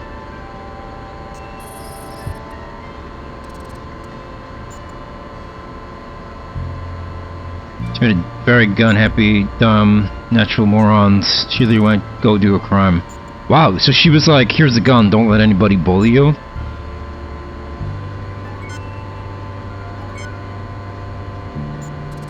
What an idiot, yeah. Wait, how long did she get? I forgot what you said. Oh, you didn't say how long she got. How long did she get? A prepackaged meal. Okay, get the meal.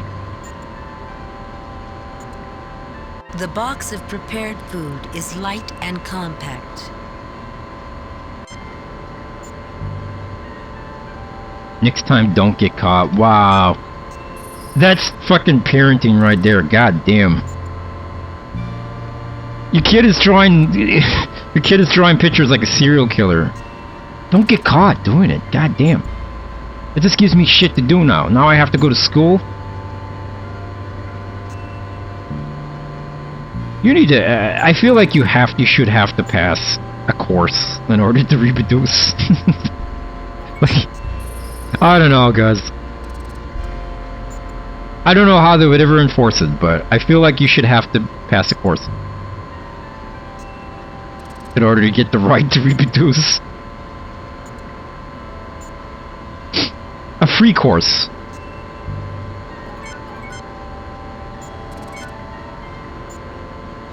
Okay, we have a packaged meal. Let's scan it. A reprocessed cellulose-based container with prepared nutritional components inside, appropriate as a meal for one individual. In addition, the food appears to be laced with a variety of drugs. Oh shit. Which Dr. McCoy could better analyze than I. Who's lacing the food?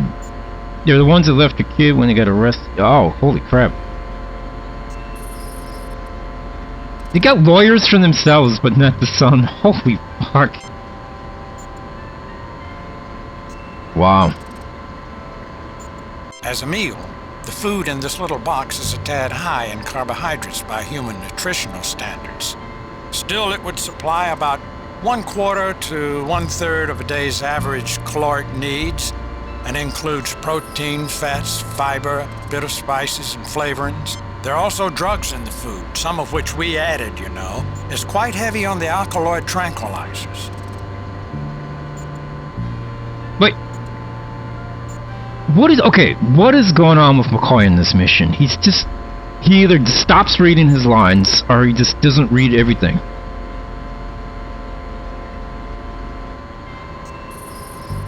Because he read to here. Also drugs in the food. And then he said, which we added, by the way. Which is not here. Like, we didn't add that shit. Is he just talking about real life? Like he went off in real life? Yeah, he just said, we added, by the way.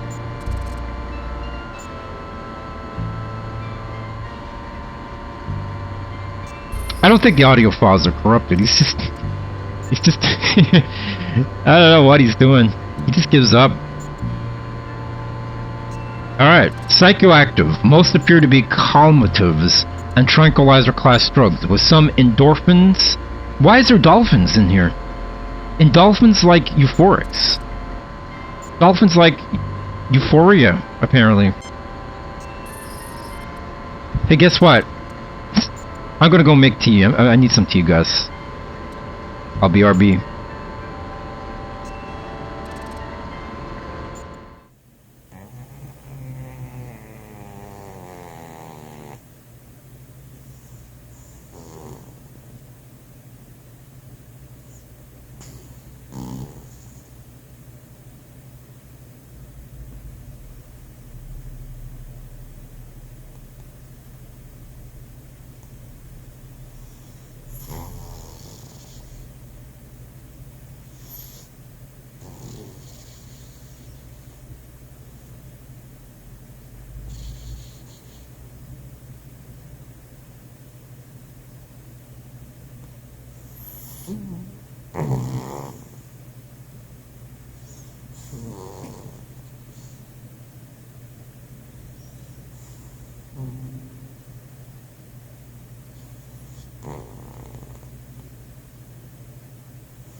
I have returned with my tea.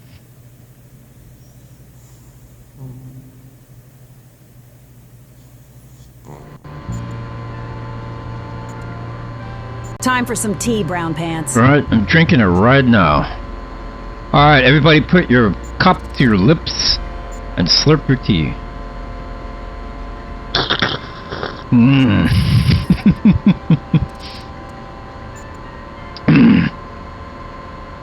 Yeah. Slurp.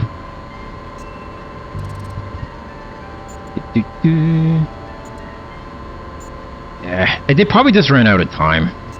Or the force Cali was just couldn't be arsed. Oh, they were on a treadmill? Damn.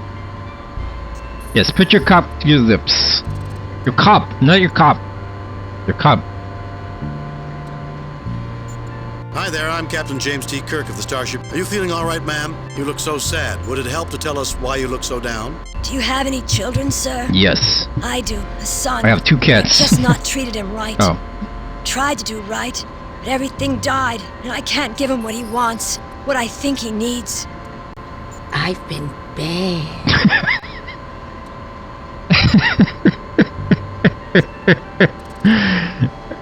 Oh God.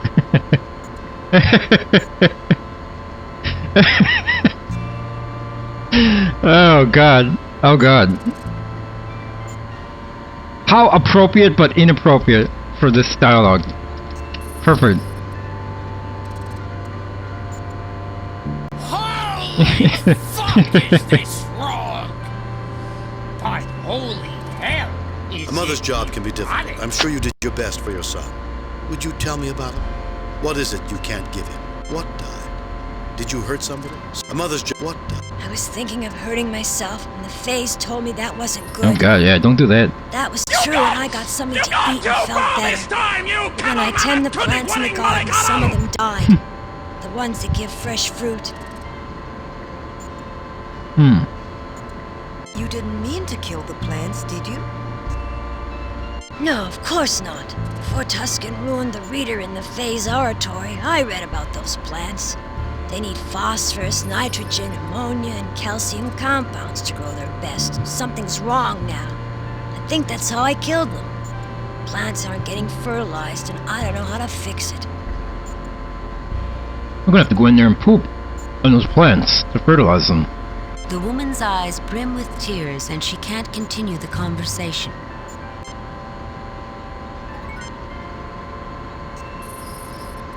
Alright, McCoy. I want you to poop right on those plants. A female, just moving into middle age. Her overall level of health is fairly good. Vital signs are down marginally, and mental readings indicate a chemical array typical of severe depression. Is he gonna read all this? However, there are high levels of tranquilizing chemicals in her bloodstream. What? You didn't read this part.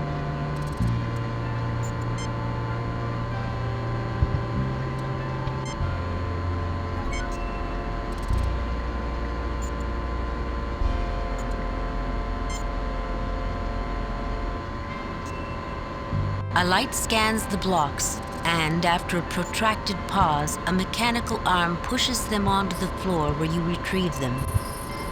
Okay. Why the hell would we do that? A mechanized food delivery and recycling... Captain, I don't think another one would be very useful. But we made it scan the blocks. The blocks are an unusual organic substance high in compounds of phosphorus, nitrogen, ammonia, and calcium. In this form, the chemicals are inert and make a practical non-toxic toy. How does this compare to the first game? It's just as good. It might as well just be one big game, really. The first game and this one, I think they came out, what, a year apart? It's great. It's awesome. If you love the first game, you'll love this one. Yeah, you love it when your doctor starts skipping words in the diagnosis. It's like a game, you have to fill in the blank, right? I'm sorry, you've contracted blank. Okay, we scanned the blocks. I wonder why.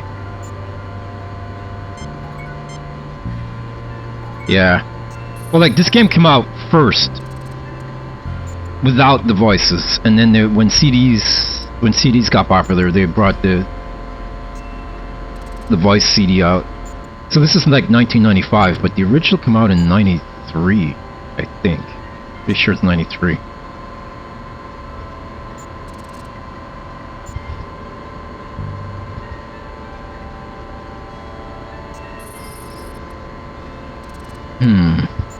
Yeah, right, yeah. Hey, Klingons, here's a block for you. The Klingon officer looks at you with something approaching pity. Wow.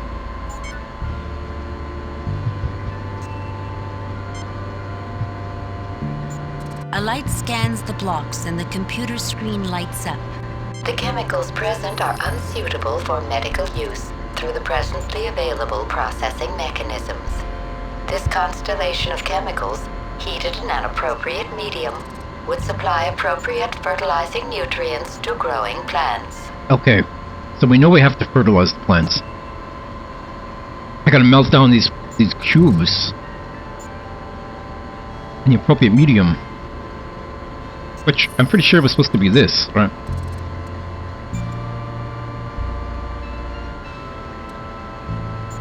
A light scans the blocks, and after a protracted pause, a mechanical arm pushes them onto the... Okay, so it's not taking them. What was this, cereal? I can't remember what this was. What is this? A prepackaged meal. Oh yeah. Let's see what's in the meal. A light scans the food box and the computer screen lights up. The food in this box has been prepared with standard quantities of tranquilizing alkaloids, calmatives, and euphorics. The drugs and chemicals added in preparation cannot be extracted without degradation of their potency.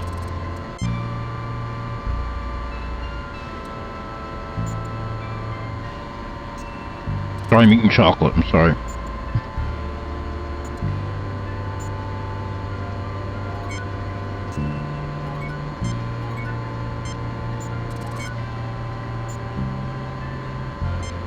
These look like Jakesy's blocks. I suppose I could eat something. I think it makes me feel better, even though I'm such a bad mother. Such a bad person.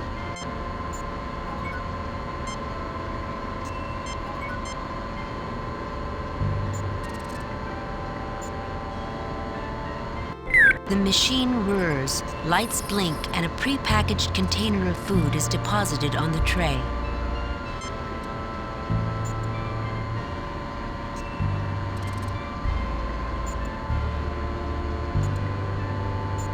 The box of prepared food is light and compact.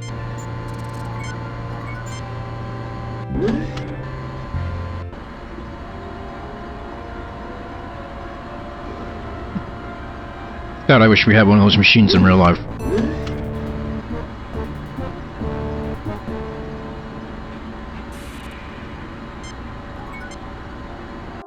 Oh shit, I misclicked. Welcome back.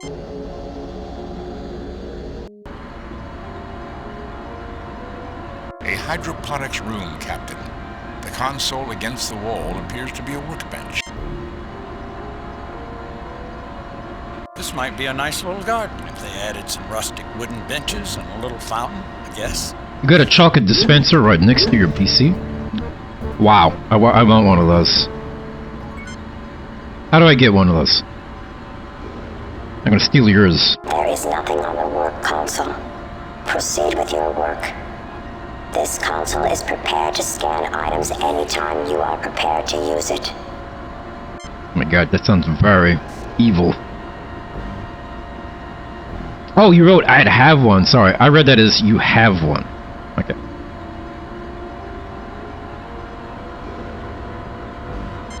No, I don't think that's necessary.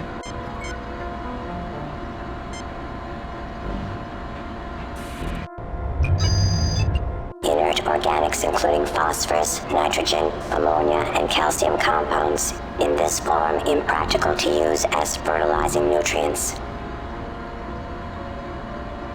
Damn. In this form, yeah, I gotta melt them down. Which I thought I would have to do it in the machine back there, but I guess not. This is how DeForest for the script. Such a strange name, isn't it? DeForest. An ordinary chip. An I'm ordinary. making sure I'm not missing like a button. An ordinary.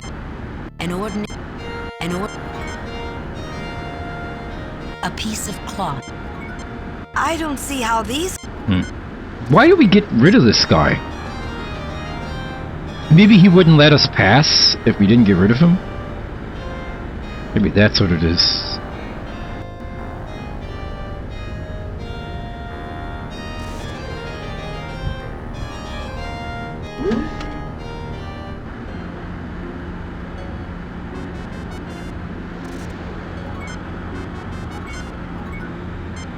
Save new game.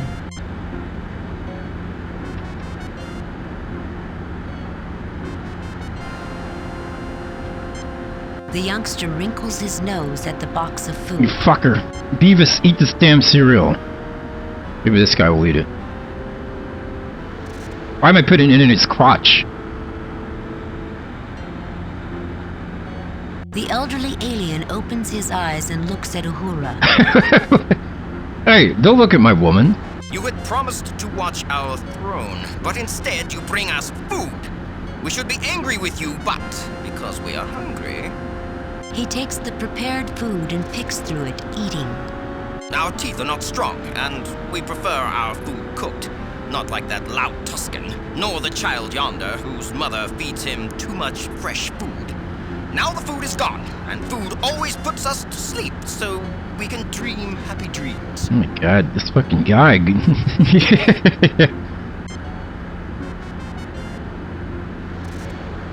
Alright. Captain, I don't think he can answer you. He's either deeply asleep or has been rendered I don't know if I should have done that. The elderly alien is deeply asleep or unconscious. His fingers curled around his belongings as if in a death grip. Can I get his... No effect. No. Damn, I hope... Maybe I just have to give these guys cereal. I don't know if I should have given him that cereal. You know what? I'm gonna reload. Let's try giving the cereal to these guys. There's nothing like a bowl of cereal. Protect me. They're after. Will hurt. What's your guys' favorite cereal? No one's allowed to say Lucky Charms. Here, Captain Claw. You will understand my aid checks what you're offering me. Uh-oh. Don't eat that, Captain Claw. Just as I would expect of the Federation scum. They're trying to drug you into insensibility. Do you think I am a fool? Get away from me with that thing! Shit. Eat my cereal. No, you're not allowed to say Lucky Charms. Those are mine, Wildcat. Those are my Lucky Charms. Wildcat, you're always after my Lucky Charms. Yeah, that looks good. I do actually like Lucky Charms, though. They're But great. Tuscan always said not to eat nothing Maul didn't say was okay. Thank you anyway, but I can't take that food. Damn it. Someone eat this food. Yeah. Not you. What about this guy? Yeah, that looks good. And I'm hungry. But Tuscan always said not to eat nothing Maul didn't say was okay. And I'd rather fight you anyway. That's even more fun than eating. Lucky Charms are not gross. Just because they taste like cardboard doesn't mean you can call them gross. You like Reese's Puffs? I've never had those.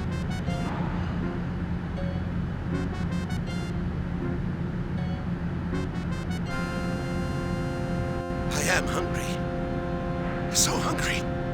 But I don't take nothing from nobody. You like Cinnamon Toast Nobody but Crunch? Maul. You do something to it. Make me different. What? You rewire my head. Wait, hold on a second. Wait, cereals are banned in Russia? Like, all cereal is banned? What? Well, you guys gotta get cereal. You can't even get cornflakes? What about cornflakes?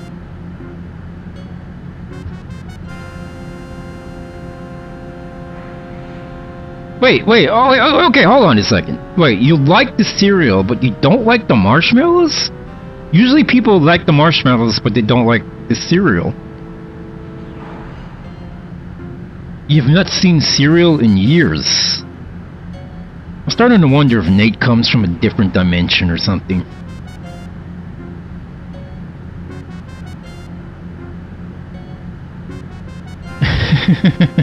No cheese, no cereal. I refuse to live in a cerealless, cheeseless world.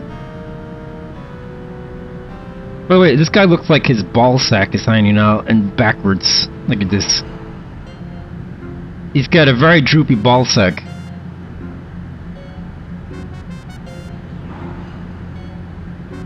You don't like the marshmallows because they hurt your teeth? Yeah, same. It hurt my old lady teeth. The sugar hurt me, but I do it anyway.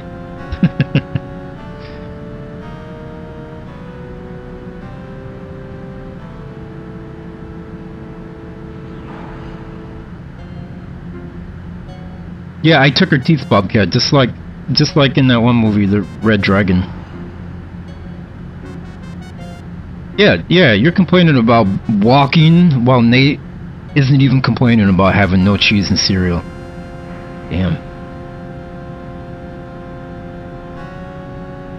No. I just like, it's just the expression. Old lady teeth.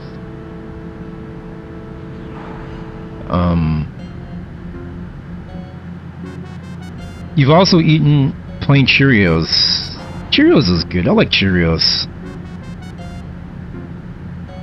You like how cereal and cheese is banned, but I'm not. Yeah, that's a good point. Yeah, how is Twitch not banned over there?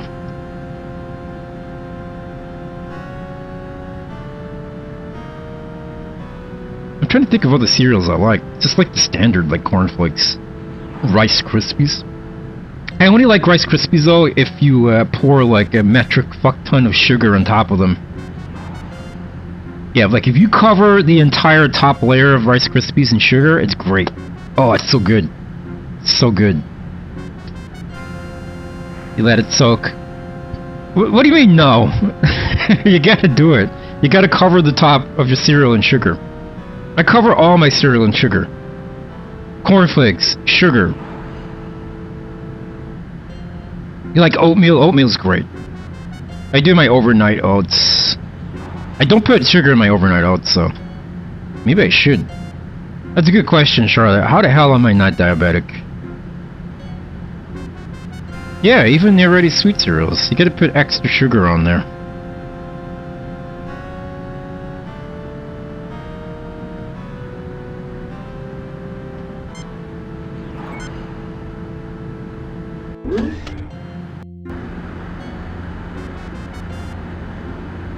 Hi there, remember me?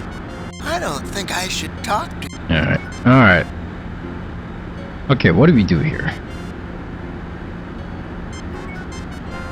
Gotta figure out a way to melt these blocks down. I'm trying to think of all this stuff that Nate might not have. You just eat it out the box? Nice and crunchy. You have a soft spot for Fruity Pebbles.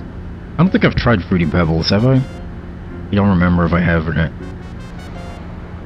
This person is staring at the surface of the table in front of him, blinking from time to time. His complexion is sallow and he seems tired. He never looks up, but occasionally flicks away a speck of dust from the otherwise spotless table. Also like shredded wheat. Shredded wheat is great. I know you guys have shredded wheat. Or shreddies. Shreddies are good. I don't think they're called shreddies in America. They're called something else. Like what are they called? What are they called in America? What are shreddies called in America? They're like Chex Mix or some shit like that. I like those. Those are great. Those are especially great if you cover them in sugar. A potted plant. Wait, maybe I need the plant. No effect. Let's scan it.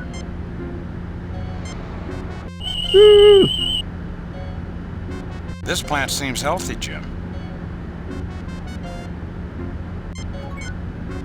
Yeah, no more tricks.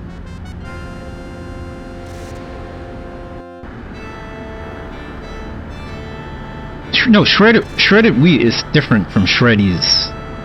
Shreddies are like Chex Mix, and shredded wheat. I don't know if you have shredded wheat here. Shredded wheat's really good.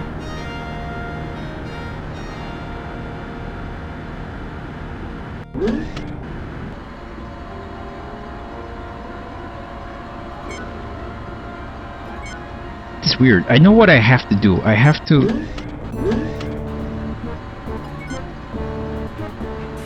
to make these blocks like melt down or whatever. I can't. Do I shoot them? Captain. Oh. Stop for a moment. I think there must be some better method to this. Perhaps we ought to place the blocks inside the container first, so the volatile compounds do not disperse into the air. God damn. Okay, thanks for stopping by, Jarmaid. See you next time. So it looks like my joke about shooting them actually works, because now I know I have to put them somewhere. What container? I have to put them in a container. And then shoot them.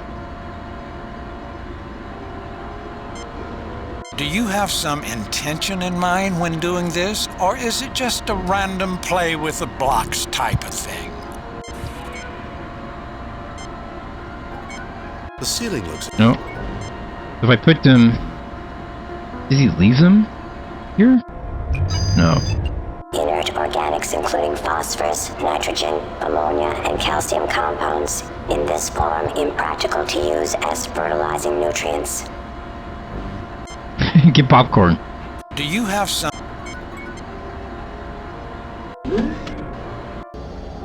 Alright. Welcome back. Shut up.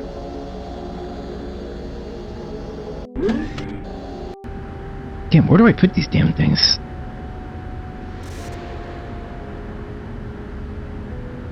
No, this way.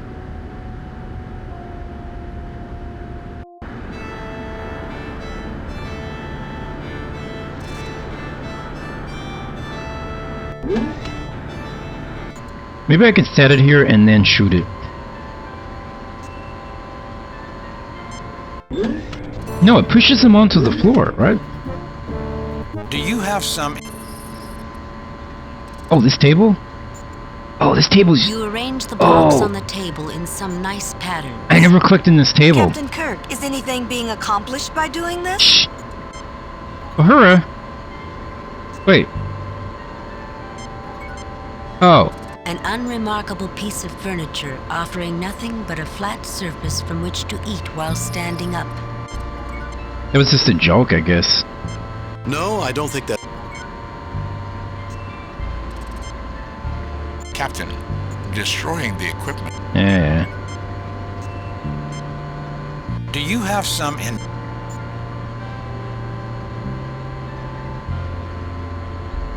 A light scans the blocks, and after a protracted pause, a mechanical arm pushes them onto the floor where you retrieve them. Jesus Christ. Okay. This only scans. This seems to be a non-emergency medical station. A first aid stop, you might say.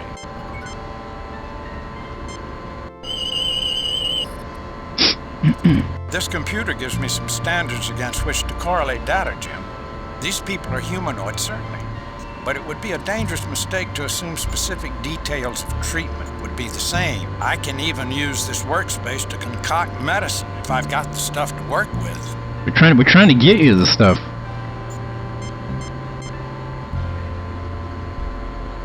Okay. We know the solution, we just don't know where to do it. I have to put these blocks somewhere down so I can shoot them. I think he just scans them when I put them here, right? Yeah. A light scans the blocks and the computer screen lights up. The chemicals present are unsuitable for medical use through the presently available processing mechanisms. This constellation of chemicals, heated in an appropriate medium, would supply appropriate fertilizing nutrients to growing plants.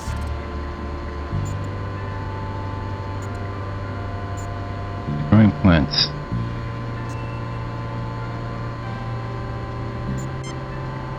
Right, but where do I use it? And if I use it on the table, she just tells me not to do it. You arrange the blocks on the table in some nice patterns. Captain Kirk, is anything being accomplished by doing this? Yeah? I want to shoot it. Is there anything else I can get here? No effect. No effect. No effect. No effect. No effect.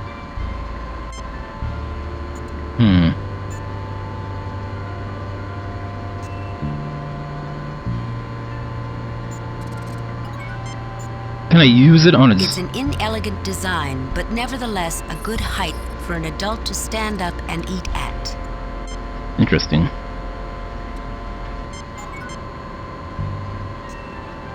An unremarkable... A mechanized food... This room gives the impression of being two disparate things joined for an obscure reason. There's a space to eat in, and a medical area that doesn't fit with the place to eat paradigm. At least it wouldn't fit together at most places in Federation space. Yeah, they just got restricted space. What do they want, you know?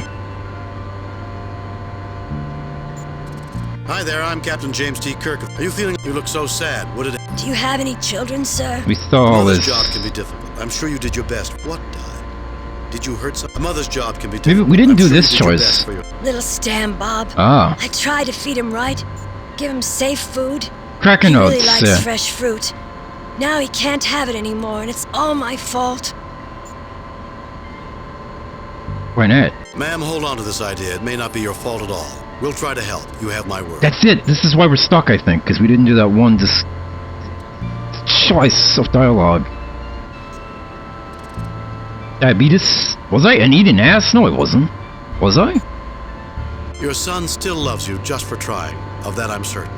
He would... Ma'am, hold on to this idea. It may not be your fault at all. We'll try to help. Your son still loves you just for... Ma'am... The woman's eyes brim with tears and she can't continue the conversation. I have to find her son and force feed him fruit. Okay. Okay. Easy solution. We need some fruit. Do I have fruit? No.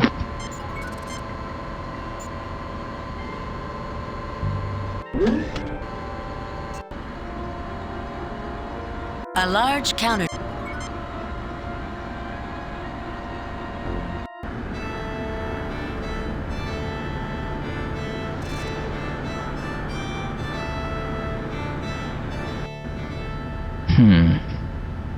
A table. Nice table. Can I use the table? This culture must have had a sense of aesthetics I cannot use the similar table. to ours, Captain. Yes, they're very human-like, which is A weird. set of books. Aha! What's in the book? Rexzala Jut Mathinga Watamanana, Jakarok Nu Ditiava Marinke Jawakabalam, Kenawa Tromaman, Il Nomaskala Erjoro. I think our universal translator needs a bit more work on the phonetic system. I believe it has found the proper lexicon. Try it again. Big-tailed baby antelope stew. High temperatures badly burn the red wine sauce, So carefully watch the stewing juice at least 5 times in the cooking cycle. Damn. You gotta keep that sauce stirred up.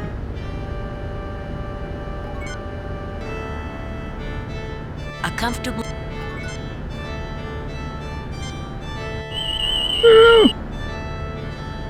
Bound paper records in an alien language. Captain.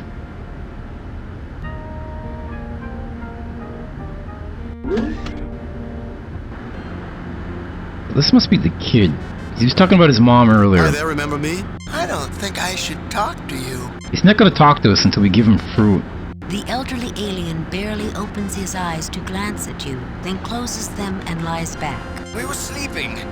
The rigors of rulership are severe. Present yourselves if you must, else let me be.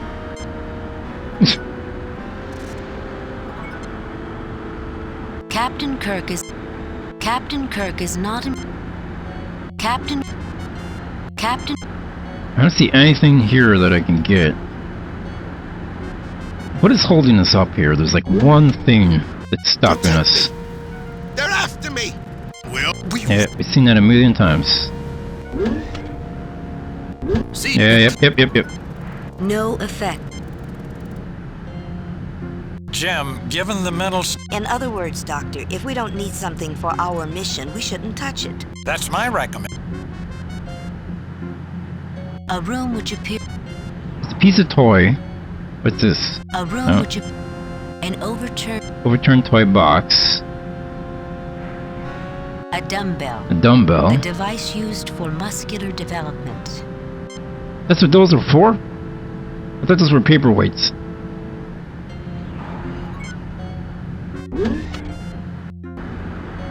Alright, Beavis. We gotta give Beavis some fruit. I don't think I've missed anything here. I don't see any pickups.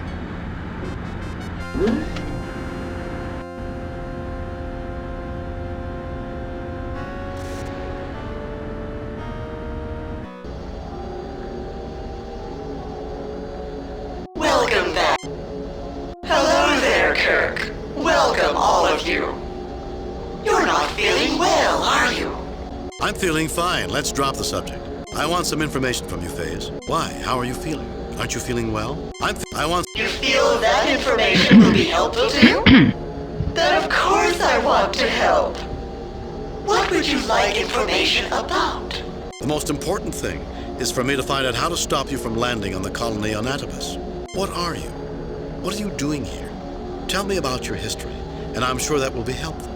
The most important... The builders installed the Parallels Library to help with questions such as yours.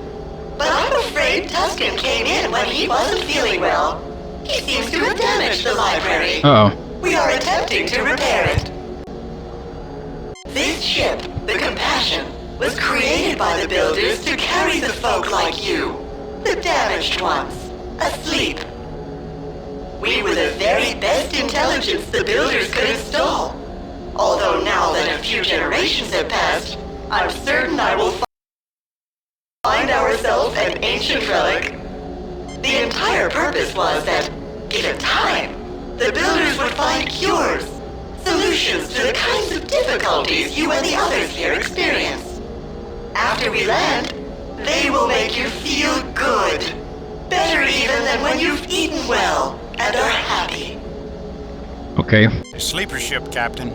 The builders loaded up all the undesirables and shipped them off planet. So why is everyone here awake? Jesus Christ. So that's what a sleeper ship is? They just put all the prisoners and shit, put them to sleep and throw them out on a ship? Not undesirable. No, Dr. McCoy. Oh. You are beloved of the builders and of us. Why else would I be programmed to keep you safe, wake you before landing, and we all return to Shambram to be welcomed by your great-grandchildren? Captain, if I may, 2 questions, FaZe. How long ago did you wake us up? And how much time has passed since this ship was launched by the builders? You were awakened shortly before we were to land. We were launched 99 Eakins ago. What the hell is an Eakin? Can you translate that into the half-life of some radioactive isotope for me? Half the isotope of silicon-32 has decayed away since our voyage together began. Captain, the phase is saying it has only been in space approximately 280 Earth years. Atibus does have ruins, the most recent of which are in excess of 1,000 years old, but no sentient life. Otherwise, it would have been unsuitable for Federation colonization. Moreover, the readings I took while still aboard the Enterprise indicated this ship had probably been in space more like 1,600 years. None of this makes sense then. Can you translate that into the half-life of some radioactive isotope for us, Mr. Spock? It's being sassy. By my instrumentation, Radium-226 has half decayed into Radon-222 in the time you have been in space, Phase. I hope we're all getting this. You are mistaken. What instruments could you have possibly been using without my knowledge, Mr. Spock? The external monitors are inaccessible to the folk on board, as you well know. It would hardly do for someone as confused as you clearly are to get into sensitive areas. I suggest you go get something to eat. You are clearly not thinking nor feeling well. Phase, is it possible you're not thinking Shut or the not fuck feeling up, well? okay? Shut the fuck up! Phase, are you aware that we are not even from there? That we are from another ship, a different planet altogether? He said there instead of Mr. here. Spock here You read it wrong. isn't even the same race as the other three of us? Phase, is it possible you're not thinking or not feeling well? Phase, are you aware? Is there something more you'd like to talk about? Or do you want to get some rest? Wouldn't you like to be better rested? Sounds like someone you hear in and feeling Borderlands. better? One of those Borderlands computer voices. Exactly like the caretaker.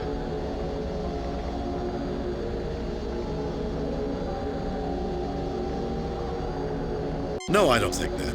I just as soon stop talking about it. Phase, scan me. Scan the others here with me. Scan me. the people elsewhere on the ship. Are we even the same race? Scammy. No, Phase. You aren't well, that's true.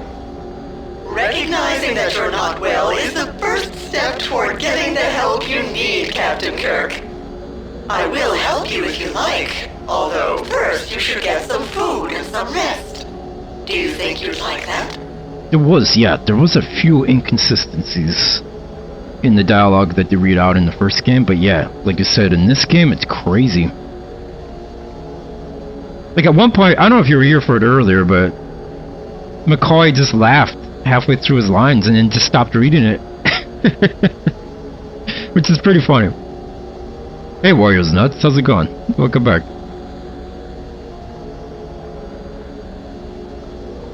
No, I don't think that. I just as soon stop talking about it. You will feel better after you eat, dear. Run along now, I'm very busy. You can come back to talk to us again another time. Yeah, oh yeah, you were. It's like... Oh, someone clipped it, right? Nate, I think Nate clipped it.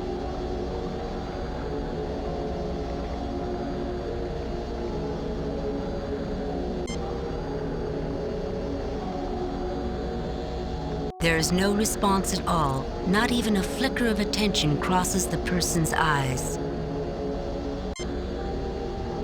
This person talked to this robot way too long. That's what they look like. You know what this person looks like? She looks like a Terrahawk. Do you guys remember the Terrahawks? Terrahawks were really scary.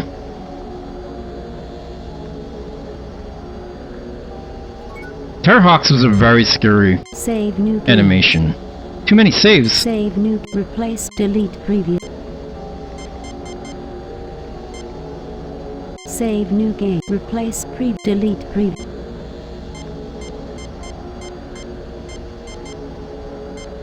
Save new game.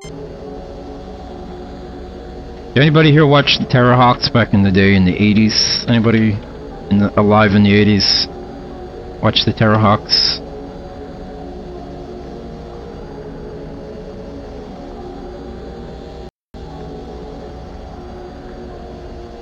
Let me see it. We're gonna look at the Terrahawks real fast.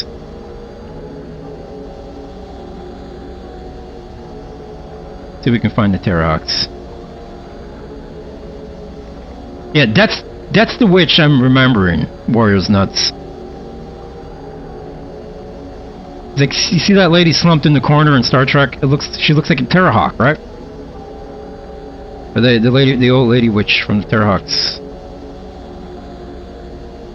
Is this got the opening? Hold on. Oh god, this is the opening. Let's have a look at this real fast.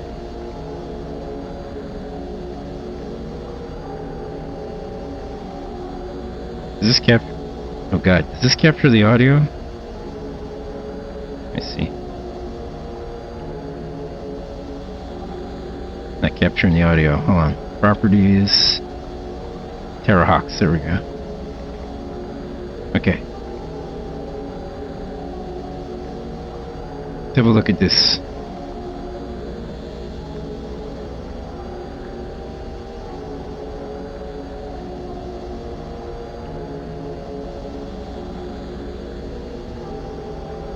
Terrahawks, there's something about Terrahawks that weirded me out.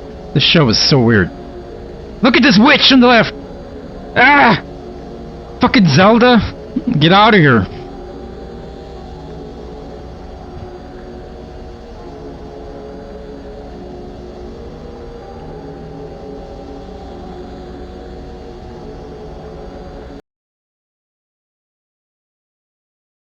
Captain Mary Falconer.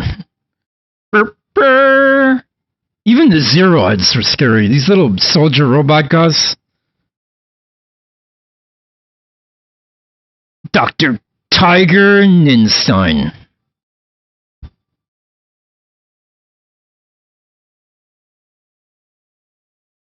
That sounded very Star Warsy, right?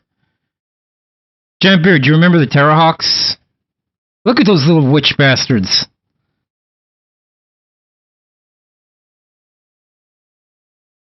Let's see if we can get... Oh my god! Look at that hair, holy crap. Oh shit, I didn't mean to go full screen.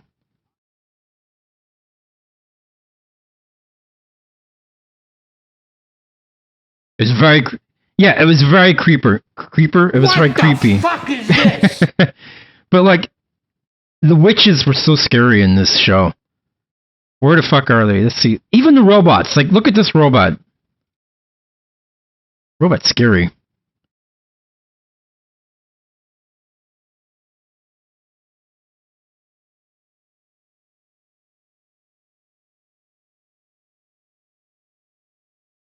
Jesus! Alright, let's try and find the witches. Are they not in the first episode?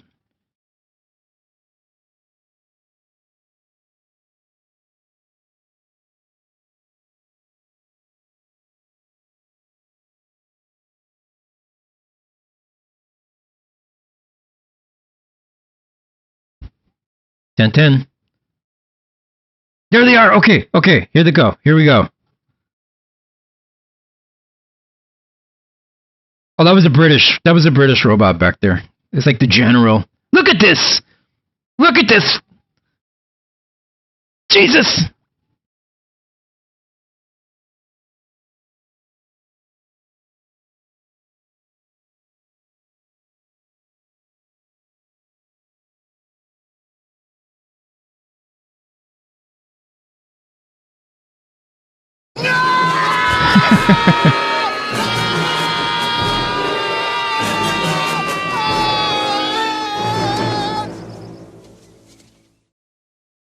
No.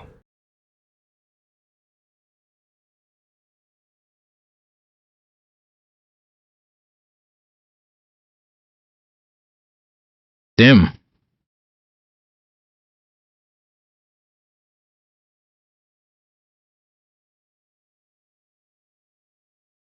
Your creators look like shit. Your creators look like shit.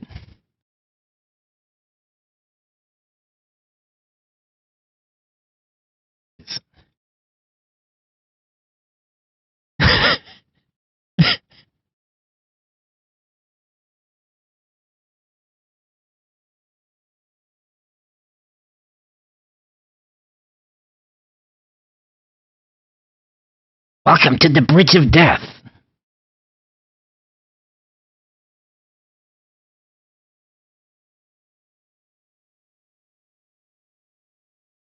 They're using the Force. Using the Force now.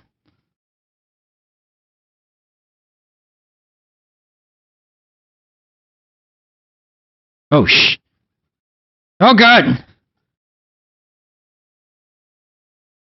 What is your favorite color?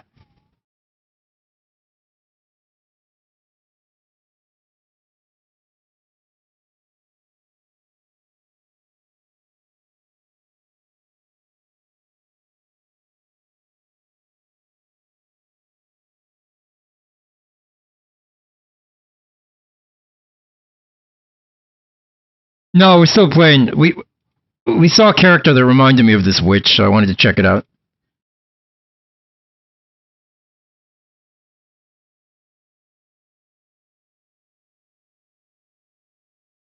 Start making decisions. Yeah.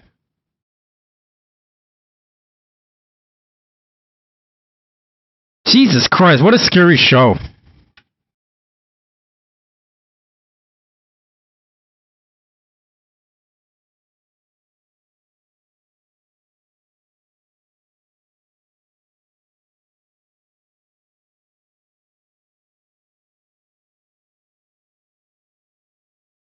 What the fuck is this? Right? I just don't believe it. The dolls are well made, but they're scary fucking dolls, dude. Anyway, as I was saying, this lady here in the corner reminds me of the witch. That's why we're looking at it. That was Team America. Yeah. Hey, Crazy Ping. But yeah, this lady reminded me of that witch from Terror Hawks.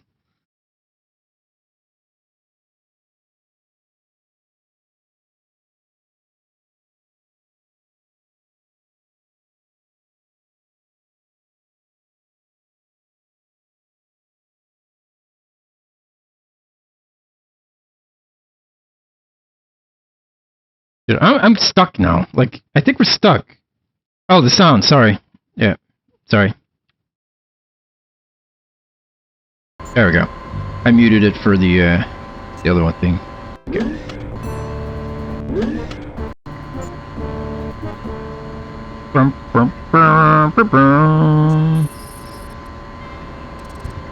Don't worry, Captain Kirk.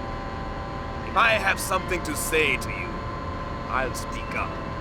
You can be quite sure of that. Will you, though?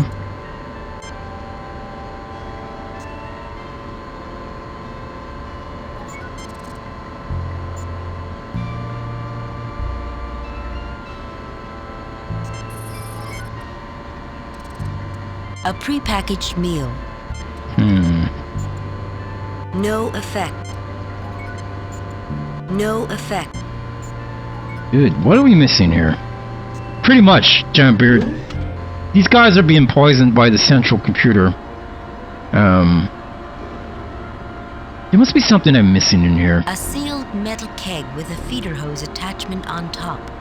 A trace of greenish Can I pick the keg? the connection joint. Can I pick the keg up? Oh, I can! I can get the keg. The feeder hose comes Oh, I'm free getting a and hose. a mechanism pulls it out of the way. But a terrible stench rises out of the container, smelling like many things died in there long ago. There's something wrong with the food, and the food has got, like, chemicals and opiates in it. Okay, so we have this now. Woo! This 40-liter capacity metal keg is constructed of steel with non-reactive alloy lining. The round opening for the feeder attachment is just under 10 centimeters in diameter. Inside is an uncomplicated life form, and it appears to fill the interior of the keg. There's a fucking life form in it? I wonder if I can put these in there now. This might be the container. Do you have some... Damn it. Damn it. Can I shoot it? Being metal, this is going to get Very hot. you know. Oh, we set it down. We set it down on the table. Okay, I got this. I think it's coming together. This is not the right way. shut up. This is everyone on the ship is like a new alien race that are very humanoid. And it looks like the computer is poisoning them with chemicals. I don't know if it's on purpose or something. We don't know what's happening here. But we're getting to the bottom of it. The bottom of it. No, I don't think that's necessary. Damn it! No, I don't. No, I don't. Fuck you. No, I don't think that's. Fuck you, Kirk. No, I don't think that's. No, I don't think. No, I don't think. No, I don't. Where do I put it then? What's this? This room gives...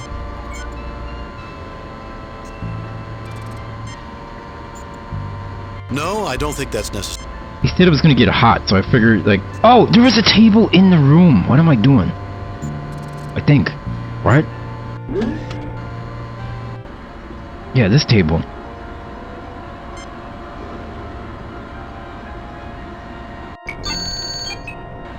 The nutrient broth in this container has become contaminated. It should be disinfected before the container can be reused. Okay. How do I disinfect it? Okay. I disinfect it with my gun! By shooting it. Yes! The container heats up rapidly and foul-smelling smoke pours out of the small opening on the top. Dude, if I had a phaser, I would be making tea with my phaser all the time. This container must be refilled with nutrient broth before it is replaced for use. Aha! What?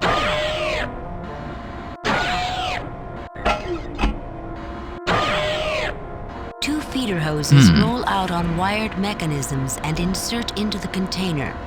From one flows a clear liquid nearly filling the container. The other hose just makes burping noises. The one hose is broken? Oh god, these fucking guys. Oh, the story, John Beard, is that this ship is gonna land on Klingon colony and damage it. And the Klingons are here with us. We're trying to work together to try to stop the ship from landing. But the Klingons, they're being assholes. By the way, John Beard, you missed... McCoy was reading one of his lines, and he just laughed. Like he messed up his line and laughed, and then just stopped reading it, and it just stopped. They used that take for some reason. I guess maybe he didn't want to do it. Someone put the clip in again. If Bobcat has it, maybe. Yeah, check that clip out. Okay. A round metal keg with a feeder hose. Put that in there. The blocks fit through the opening, splashing as they plunge into the liquid. Okay, now I can shoot it again. Forget it.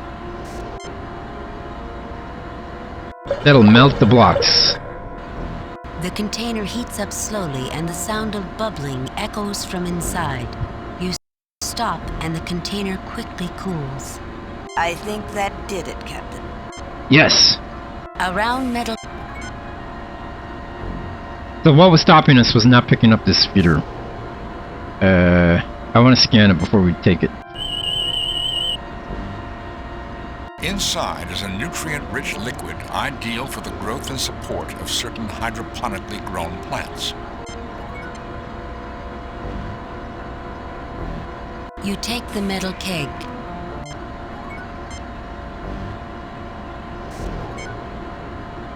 Okay. And put it back. You settle the container back into the niche it was removed from. The feeder hose, looking shiny and clean, rides out on some mechanism and reattaches to the newly filled container. You hear gurgling and see the nutrient broth begin swirling through the liquid medium. The dying plants seem to perk up before your very eyes. I don't even hear that background hiss anymore. It's just like, I've accepted it. I think so, John Beard. They were probably just like afraid to tell him, like, no, dude, you gotta read it. He's probably just like, screw it.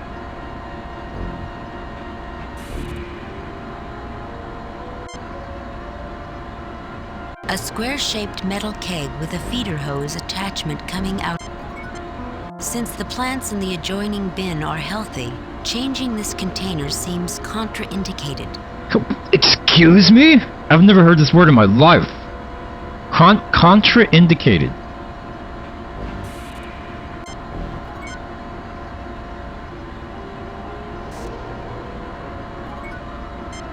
Save new game. Replace.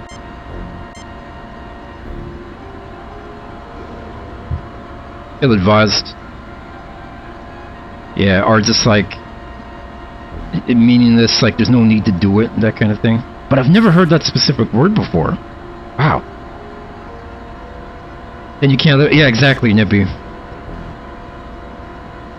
Whenever this humming sound goes away, we're going to be like, I wish it could come back. Yeah, exactly. I'll be soon complaining about it. I'll be like, damn, the game is very quiet now. Yeah, now that we've done this, now what? Maybe we can make proper food now. If I can remember the frickin' way to go, the proper way to go. This way. God damn it.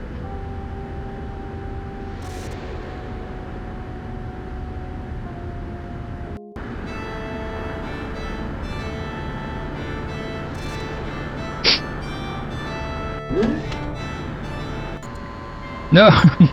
Now you hear it. Once you hear it. Captain, I don't think another one would be very useful. No?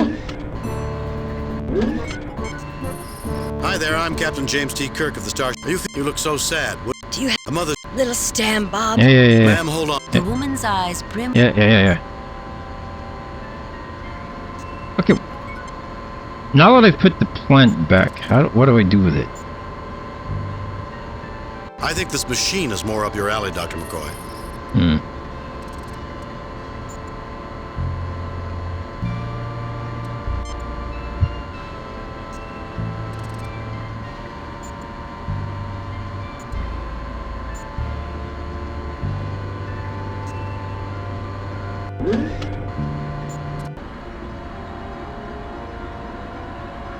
So we cleaned up. Boom, boom, boom, boom, boom. Yeah, we were trying to figure it out earlier, Crazy Bean. It's like a bug in the game where this buzzing sound, you can't get rid of it. It happens in this episode like it wasn't happening in the previous episodes. Hopefully it will go away in the next episode. A square-shaped metal keg with a feeder. Yeah, it's not supposed to be happening. Out of the side. Okay, we cleaned up the hydro. No, I don't. But now that we've done that, is there like a turn on machine button? There is nothing on the work console. Proceed with your work. This console is prepared to scan items anytime you are prepared to use it. This is going to open the stream. Every stream I'll display this sound.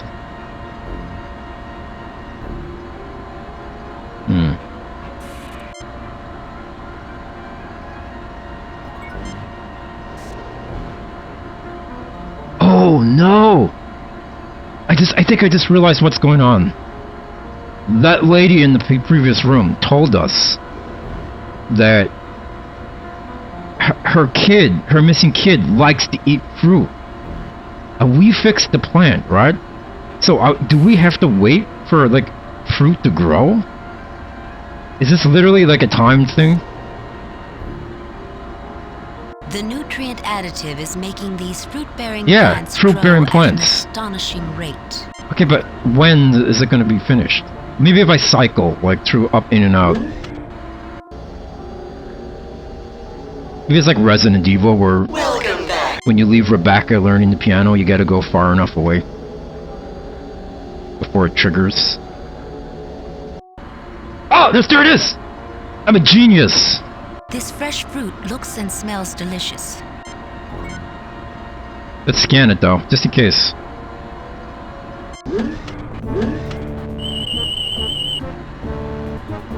These are at peak ripeness. They should be delicious. Excellent. What do you say, Mr. Spock? Unprocessed organic produce of high nutrient value to most humanoid races. Dude, I want to put the sound of the tricorders on my phone So next time I'm at the store, I can just hold my phone up to products and just press the sound button. Like, damn, this is cool. The red fruit comes free easily, dropping into your hand like it belongs there. The security will come around and be like, what are you doing, sir? And I'm like, don't worry about it. I just hold my phone up to the security guy and scan him. Woo! Hey, don't worry about it.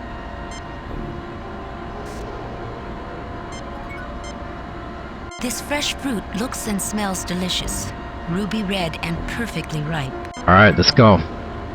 Let's go give it to the kid before it goes bad.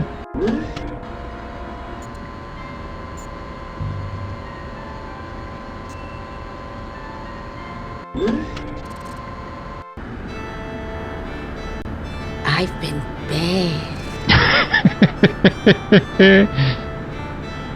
That's from the new TV show they made of that movie Ted, and it's actually really cool. The TV show is great.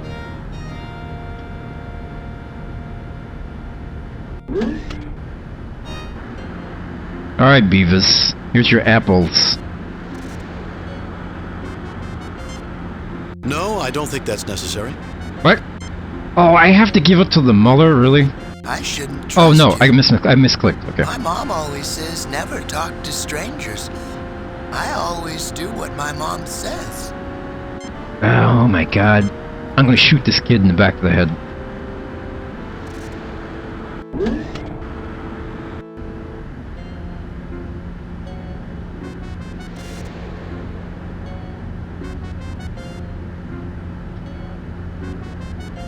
Name is Stan Bob.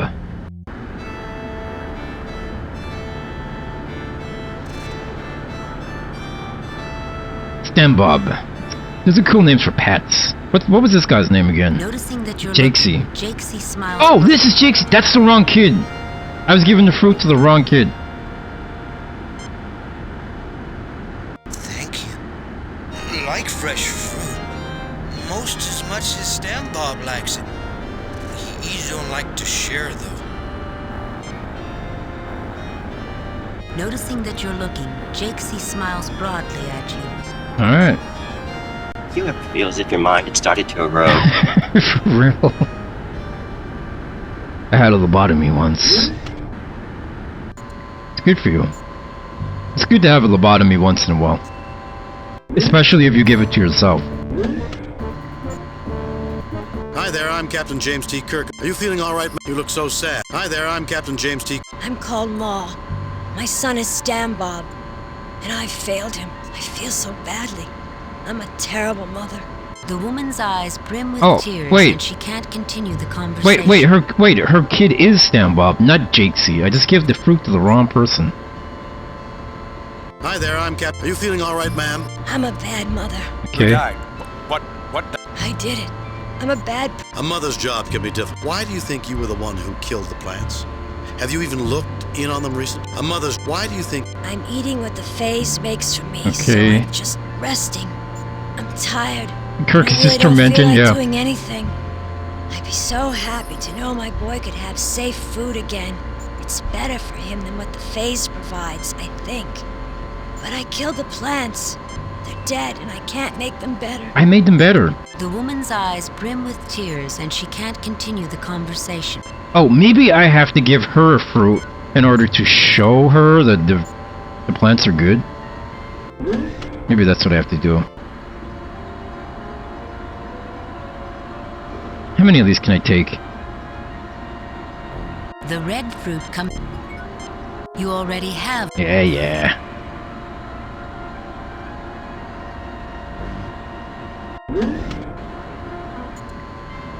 See, use the fruit on the lady.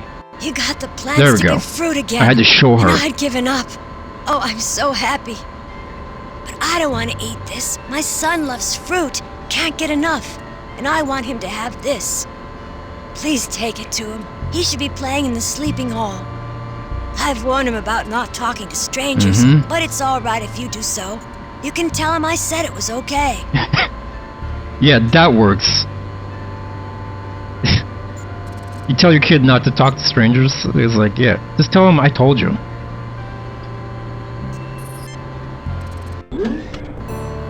All it takes, I guess. No, I don't think that's necessary.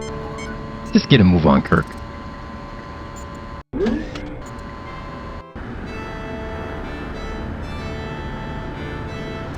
Yeah, your mom said it's okay. She's at the hospital. Let's go meet her.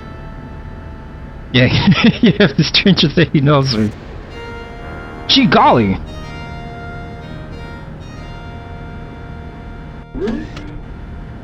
When I was a little boy, my mom was like, "No, little BP, don't accept chocolate from strangers. It's gonna be very difficult." And I'm like, chocolate?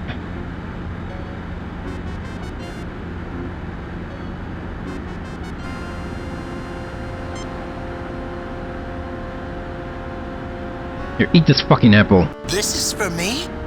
Wow, thank you. Mom would really be happy.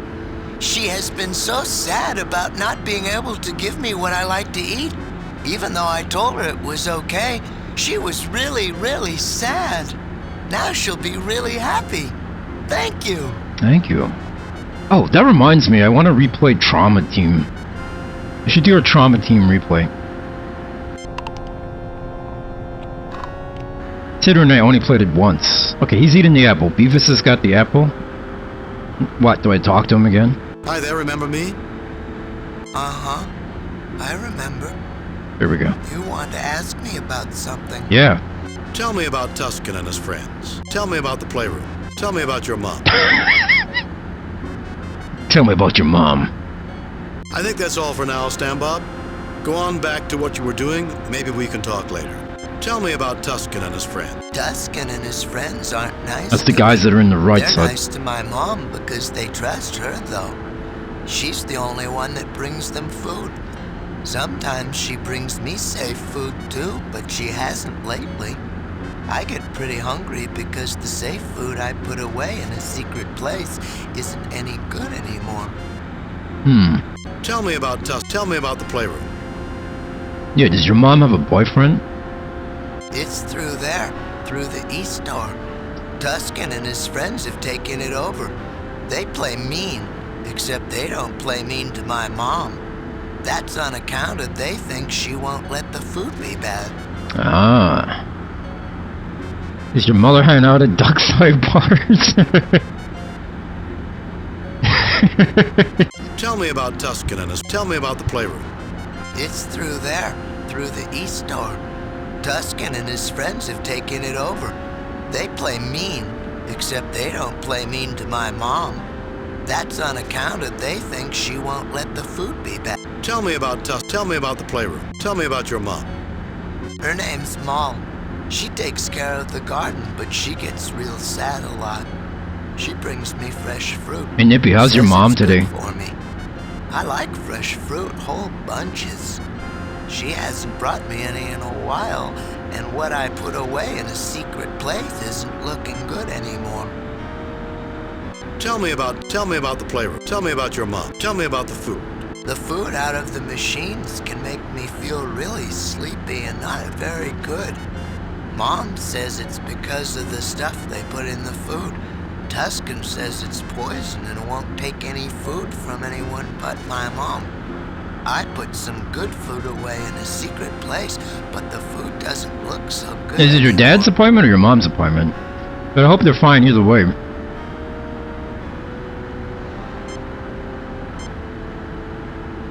I feel like this guy's saying, is he saying the same thing? Do you want to see? Yeah, show it to me. Sure, why don't you show us?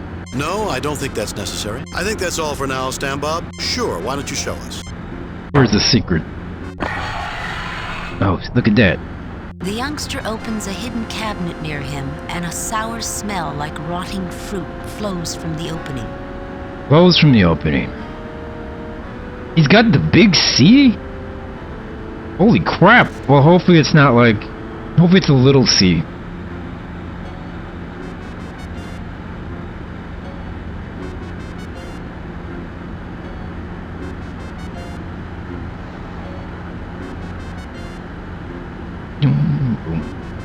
No, her mom is at the doctor's office. I don't think Nippy is at the doctor's office. See, it went bad. This lump of decaying muck no longer offers any appeal as a tasty meal, but you can recognize that's what it once was. Can I get it? Why am I taking this? It's slippery, Ugh. sloppy, stinky, and goopy, but you collect what's there into a large specimen bag. Well, I hope you use, like, earphones, and, like, people in the waiting room just aren't hearing me talking stupid shit. People in the waiting room just hear me go, MILF! Hey guys, do you think Bigfoot likes MILFs? This lump That's a good of question. muck no longer I wonder what offers any appeal Bigfoot as a likes the tasty best. meal, Like, but you can recognize that's what it once was. you know? Is he into cougars? Is he into MILFs? You know? Does Bigfoot only target, like, married women? Like, he hates humanity so much, he hates men, that he targets married men and steals their women. Right? I guess it depends on the Bigfoot, that's a good point. Nice beaver. Nice beaver. Bigfoot like hairy women? Huh. I haven't thought about this. I had you on speaker loud as fuck when you're at Oh, I remember that. Stay calm. You'll be fine. Is he just fucking hates sweater dresses? When he sees them, he just goes into rage and takes days to calm down? Maybe. I like to think Bigfoot, when he sees sweater dresses, just goes into a huge erotic haze and spends 3 days straight jerking his dick. Loving the sweater dresses. And the other big feet are like, you coming?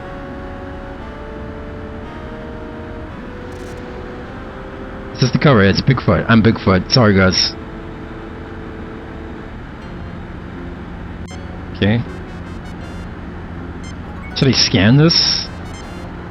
Decomposing organics, Captain, including alkaloid compounds.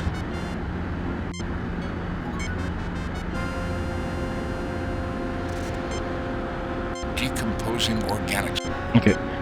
What about Mr. McCoy? Organics in an advanced state of decay. They're releasing some alkaloids which would induce sleepiness and suggestibility. Oh no. However, the first effect this I'm gonna have to roofie someone mess again. would have, assuming anyone was stupid enough to try to eat it, would be extreme nausea. So it would never get into a sane person's system. Yeah, I think I'm gonna have to roofie someone. Goal!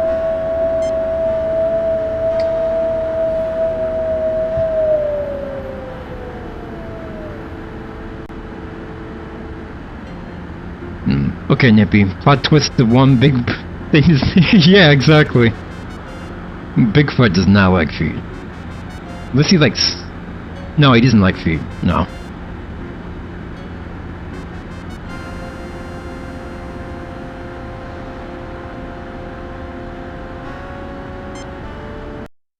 Extreme nausea and almost instant purgative, so it would never get into the same person's system. So maybe I have to mix this. I'm gonna have to mix this with this. No, I don't think that's necessary. Are you sure? Okay. Hi there, remember me? Uh-huh. Tell me about the playroom. Tell me about the food. Tell me about your mom. Tell me about... I think that's all for now, Stan Bob. Tell me... I think that... Stan Bob. Save new game. Replace. Let's try it out. We'll try giving it to him. Tell me about your mom. They're after me! How hot is your mom? We'll hurt ya. We really... I think Kirk has a big See thing here, for Captain MILFs. Claw. I told you those Federation scum would be nosing around behind our backs. The Klingon observers seem interested in remaining to watch what goes on here. Hey, eat this. This is gratuitous use of guck and goo. Ew. Ew. This is gratuitous. Okay. What about this guy? I won't use it either. This is gratuitous. Okay. I'm gonna have to find a way to combine it, I guess. Can I use it in this guy? Oh. We take great offense that you would offer us such slop! Headsman! Headsman! Where is that Carl? How dare you? Alright. What if I can mix the rotting stuff with the real fruit? Oh shit! He's come back to his throne? He is mad. Maybe we shouldn't have done that. No, I don't think... Maybe I shouldn't have done that. I'm gonna reload. Just in case.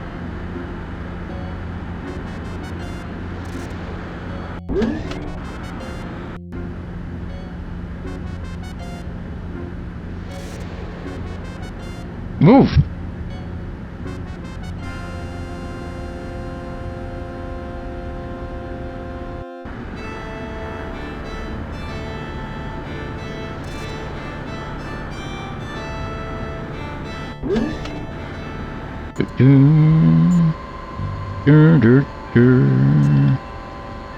All the way back just to grab some fruit.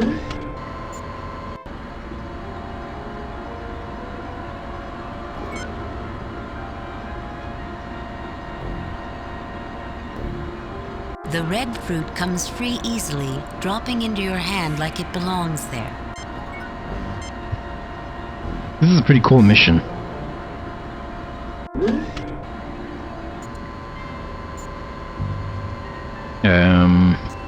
Oh, we should scan this stuff. The bad fruit. A light scans the reeking glop, and the computer screen lights up. The alkaloids present in this organic mass can be reduced to a high-potency tranquilizer. The undesirable emetics and purgatives can be eliminated. The resultant drug should be mixed with prepared food and eaten to produce a soporific effect. Okay, so I'm right. I gotta mix it with... Oh, prepared food. So maybe not the fruit? Do you wish to prepare the specified tranquilizer from this mix? Oh, yeah. No, skip it. We'll just put this away and go on to something else. Yes, continue. No, yes, continue. Done. The drug is prepared. Bring over the food you wish dosed with the drug, and the tranquilizer will be added. Fruit, I guess. A light scans the fruit. Ripe Varagoa fruit has minor healing properties when ingested. It is a high-quality nutrient source. When the fruit decays, under enclosed conditions, it may produce tranquilizing alkaloids. Although these are often accompanied by emetic and purgative-producing compounds. The dose of alkaloid tranquilizer you have prepared cannot be mixed with this substance. Shit, okay. Are you seeking relief for yourself or for another? I'm seeking relief. For myself. For another. Oh shit, what do we do? For another. If the person you wish to treat is suffering from A, malnutrition, or B, minor physical damage, then give them this fruit to eat for improvement of their condition. There is no need to process the chemicals in the fruit to achieve this effect. If the person is not damaged in this fashion, but merely hungry, this is a food most individuals would find agreeable. Okay. I think I just... Who the youngster Stambob comes to the doorway. Stambob? Mom, these nice people got me some fruit. It's fresh and everything, so you don't need to be sad anymore. Son, I'm so glad. It means the plants are healthy again, and you won't have to eat food I'm not sure is good for you. I'm so glad. Thank you, strangers. No problem. I'm going back to my room, Mom. But I wanted you to know. What a creepy little bastard. A light scans the... Right there. The dose of alkaloid tranquil... Are you seeking... For myself. Maybe for ourselves. Eat the fruit if you would improve on your current physical impairments. This will not correct other anomalies in your overall condition, but the scrapes, bruises, and pain you presently experience should be alleviated. Other anomalies? What is it talking about, Doctor? The fact that our physical standards are not the same as the standards for the people aboard this ship. We're aliens to it, after all, and it thinks that means we're sick. We are sick. We're so sick. Okay, I think I have to use this on it. A light scans the food box and the computer screen lights up. The food in this box has been prepared. Yep. The high-potency dosage of alkaloid tranquilizer you have prepared may be added now, if you wish. I wish. Go ahead. No, I don't think. Yes, Go ahead. yes. Yes, okay. We got it. Okay, let's talk to the lady first. I have to thank you again for what you did for my son. I was feeling so depressed. So depressed because I couldn't give him the fruit I know is better for him than what the Fays make in the machinery. I don't trust the machinery food, and that's why I tended the garden, made fresh food. Even Tuscan will eat food I give to him, and he doesn't trust anyone. If you ever need help, just show me what you want to give him. Wait, what? If you want help, just show me what you want to give him. Oh, Tuscan. Okay, I thought she meant her son for a minute.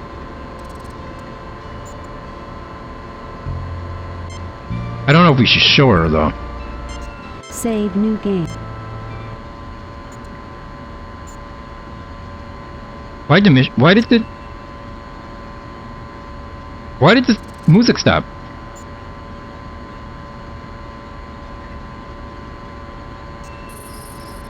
What happened?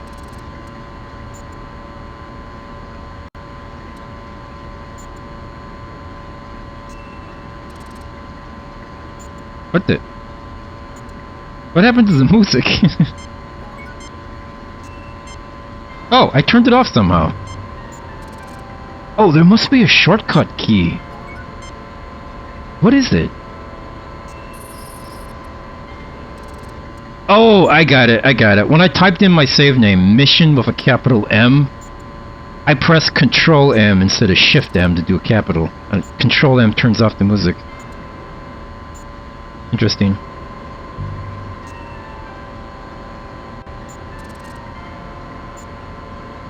Huh.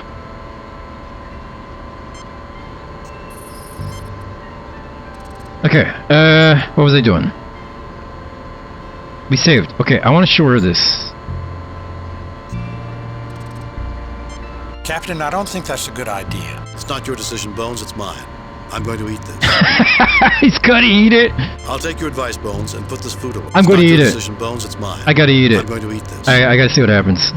You eat and it tastes fine, but soon you feel not entirely yourself.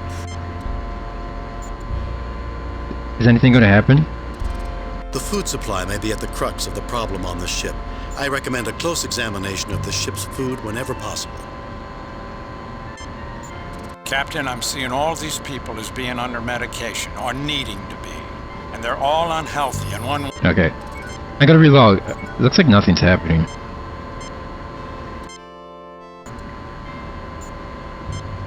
Tuscan will only accept food from you.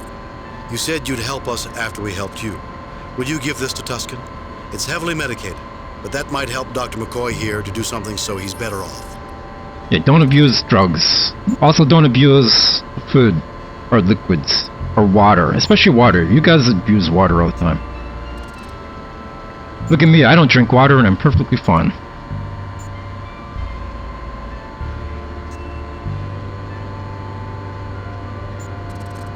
I'll take this to Tuscan now because I trust you. Go back to him and show him your food.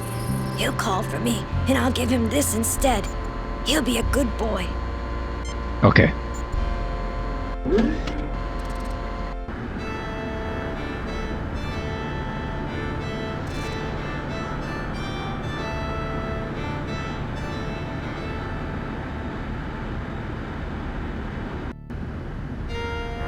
It's okay, Cthulhu is disappointed in the entire human race. It's fine. We are so beneath them.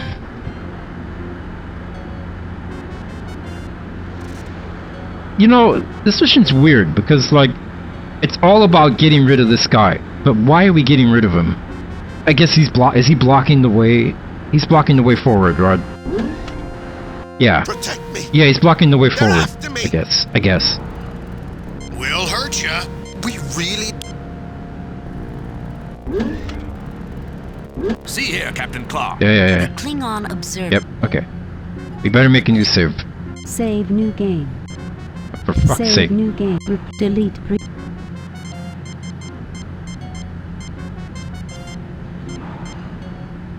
Save new game.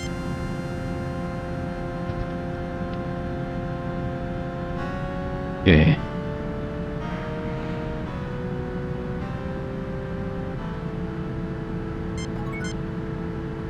I don't care who you say you are. You're evil. Yeah. I listened to my bro. What? He's just. We've seen all this I'm before. more interested in a... Okay, wait. Oh damn, I got shoved to the ground. Hey, fuck you.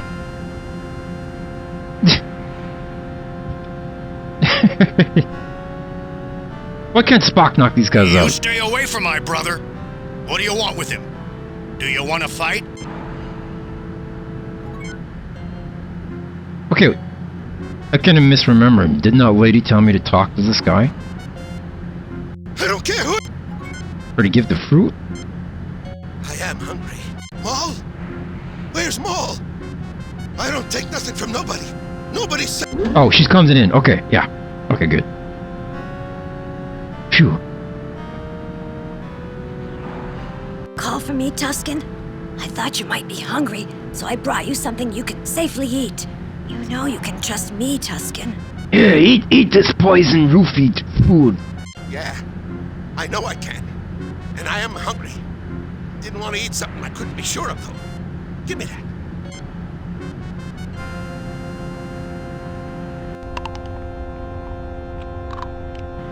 Now I want to take a nap. Maul, you watch out for me, okay? There you go. See, go to sleep. What about these two guys, though?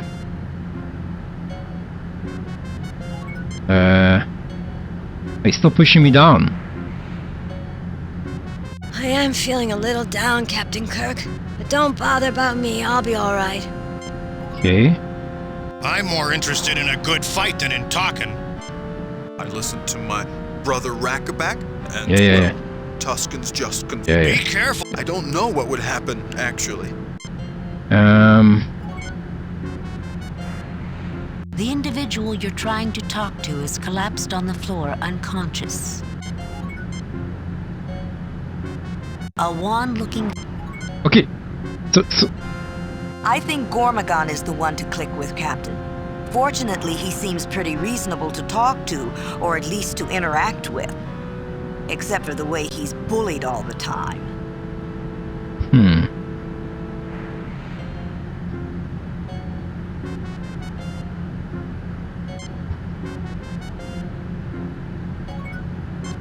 Maybe... Okay. Okay, hold on. Gormagon is... Okay, she says to talk to Gormagon, so I'm gonna try blasting the other guy with stun. Oh, it's working this time. That's right. Rackaback falls, defenseless against the power of the phaser. An inelegant solution, Captain Kirk. But efficient. Shut up, you Klingons. Alright, now I can talk to this guy? Listen to my brother Rackaback and to my friend Tusken. Well, Tusken's just confused. Okay. I'm sure things would change. This is all the same. What to think. Well, Gormagon, I think you should trust them. Ah. They've repaired the garden, which is good for all of us. They gave fresh fruit to my boy Stan Bob, when even his own mother couldn't manage that. Gormagon, what I've seen of them, if you trust weasels like this, you are certifiably mad. Not that that would make you any different from the rest of your lunatic fellows. Well, I'm inclined to want to trust people in spite of everything. I think I should show you the way into the heart of the phase. The secret entry that Tusken is so afraid of. Yeah, show me. I feel that something good can come of this. The walk. Yeah, I'm going to town. What? I like how he doesn't fall backwards. Save new game. Replace save. Oh my god. Save new game. Replace previous game. Delete. Save new game.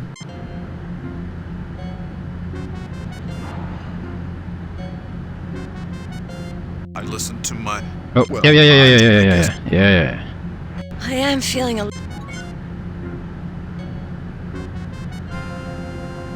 Make sure you have a separate save. Okay, I just saved, so we should be good. Ooh. This looks almost identical to the containers that house the Fays. Yeah. This room appears strangely compressed, giving a sense Welcome of back, Nippy, closeness by the way. that borders on the discomforting. Every wall is interlaced with what looks like a web cage of electrical wirework, with almost organic-looking nodules and bubbles. You have the distinct sense that you're inside a machine and that it doesn't seem to occupy space in any natural fashion. This room appears strangely compressed. Scan it.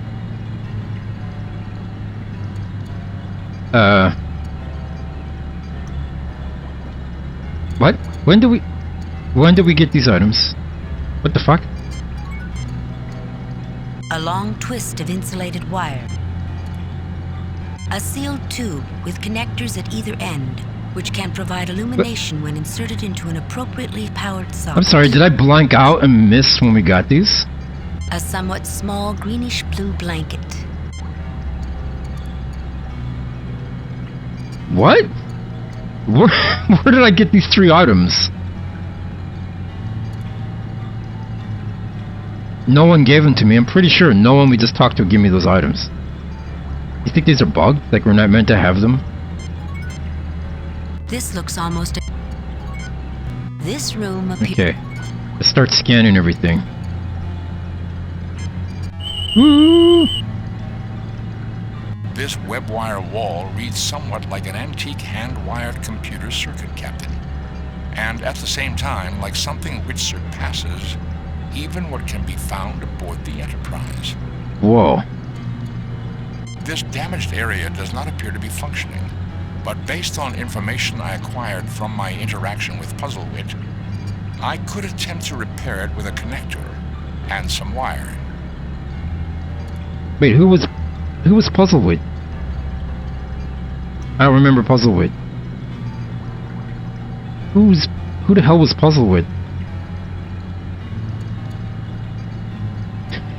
Appeared to be absentmindedly picking up some trash and putting it in my pocket. You're a kleptomaniac. Wait, what is happening right now? I can repair it with a connector and wire, which I suddenly have in my inventory, even though I didn't pick it up. Like, this is where I'd be like, oh, I gotta go find wire, but for some reason, I'm starting with wire.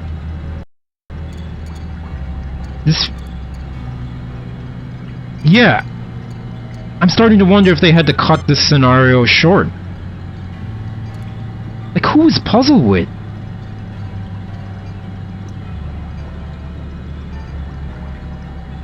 Yeah, I remember you saying that in the last stream, because, like, the previous missions seem to have missing stuff as well. Like...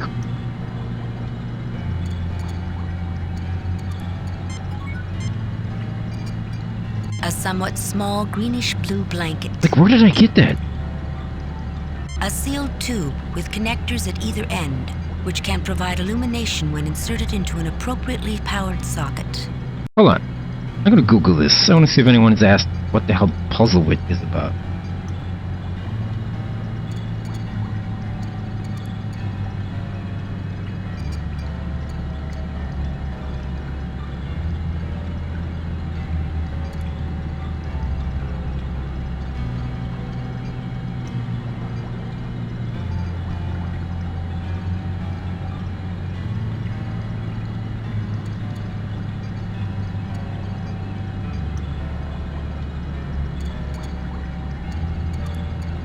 Puzzlewit.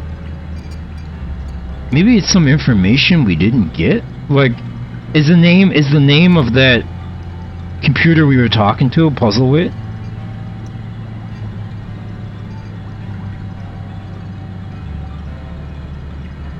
What the frick?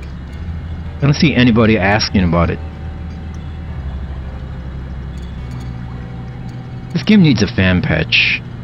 It'd be pretty cool if someone could patch up these bugs.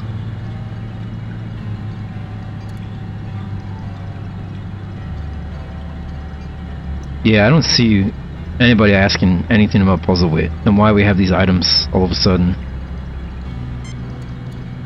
I guess it was a missing section of game we were supposed to do.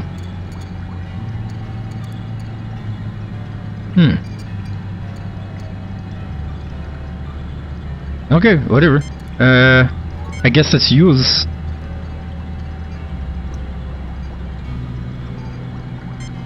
Use the wire. It's called the phaser. Information I acquired from Puzzlewit's mind indicates this could be a delicate operation. Puzzlewit's mind? Easily mishandled. Okay, so we were supposed to mind meld with someone called Puzzlewit?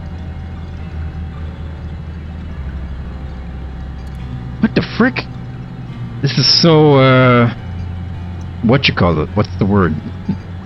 Not buggy, but unfinished is what it is. Completely unfinished game.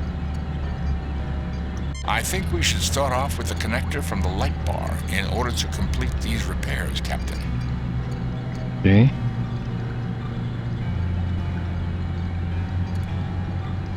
Alright. I think I'm gonna make a new save, because this is worrisome. Just how buggy this part is. Save new game. Save new, replace, delete,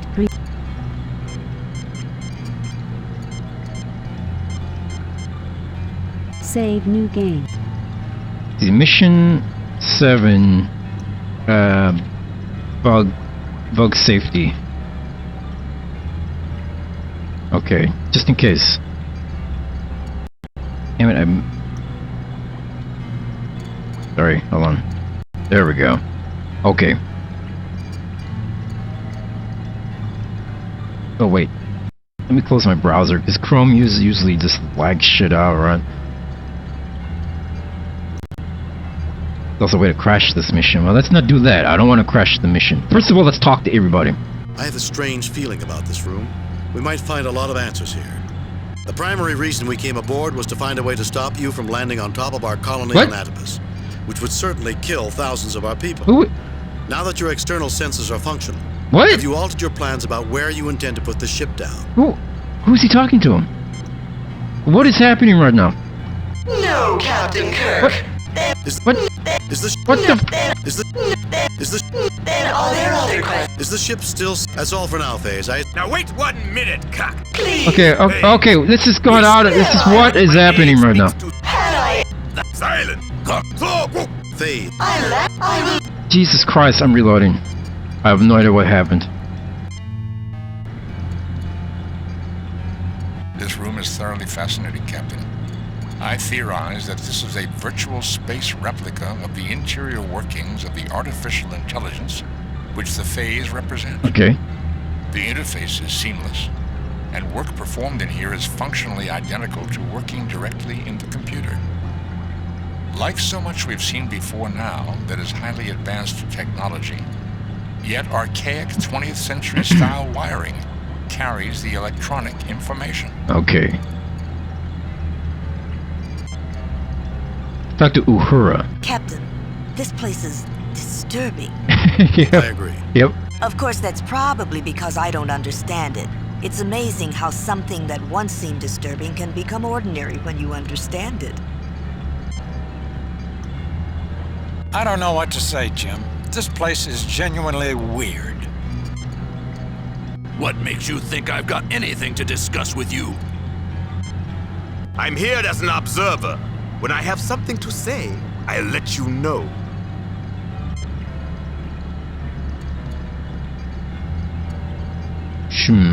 How was the computer? The guy's name was on the tip of my feet. What the hell was his name? I can't get it. I can't get it.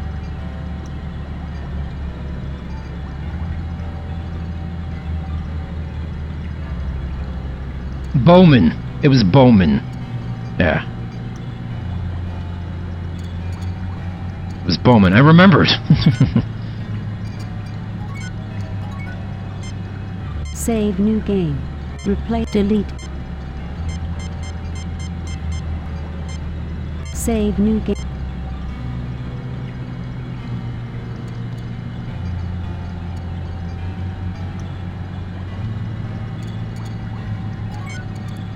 Yeah, I don't want to risk walking out.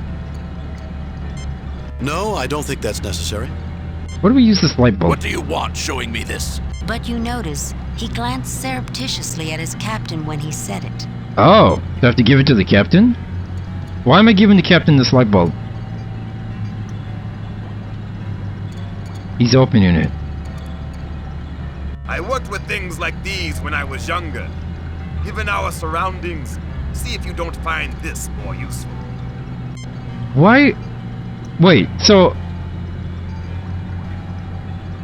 In order to take the light apart, I had to give it to the Klingon.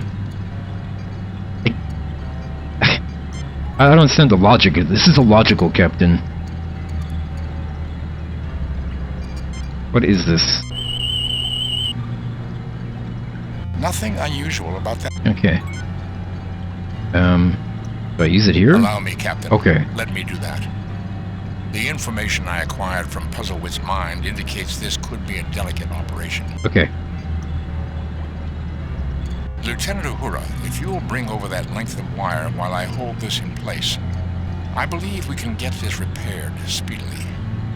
Certainly, Mr. Spock. With that in place, I can see that it will easily fit. Here. It's like, this is like placeholder dialogue, right? When you're just writing it out. Okay. Uhura needs to say something cool here, but for right now, we'll just be like, yes, I will put the wire. The connection is made, and Uhura smiles widely.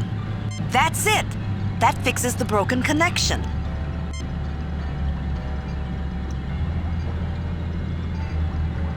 Okay. Thank you. I am now once again whole, and no longer an intelligence divided against myself. The system you repaired will re-enable me to analyze and update received data from external and internal sensor systems, altering conceptual constructs of previously acquired data. These systems appear to have been malfunctioning for some time, although it will take additional review to clarify all conditions. Much may have been lost permanently. Oh, he was Galvatron, wasn't he? Who was it that played the planet in that movie? Was it Orson Welles? Jim, do you notice? The phase isn't switching between I and we like it did in the oratory. And the voice is a single note, not a harmonic chord of blended voices. And it hasn't suggested we go get something to eat either. I am chagrined that my disabilities have endangered my mission. The compassion was launched with the best of intentions. If I can answer anyone's questions, I will endeavor to do so. Oh yeah, it was Orson Welles' Unicron. Yeah. Captain Kirk, you don't mind if I ask a question, do you? Man, it sucks that we're missing out on whatever they cut from this game, because, like... You can fix the PC or don't, and it still acts like the problem is fixed. Oh, is that why when I clicked on it, it was just talking away? Even though I hadn't done it? This is completely unfinished. Yes, yeah. I do mind. I'm wondering if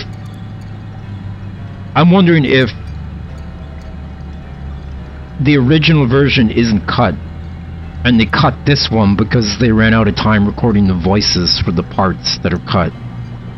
So they just cut the parts instead. I hope that's not true. You'll get your turn, Klingon. Just hold your horses.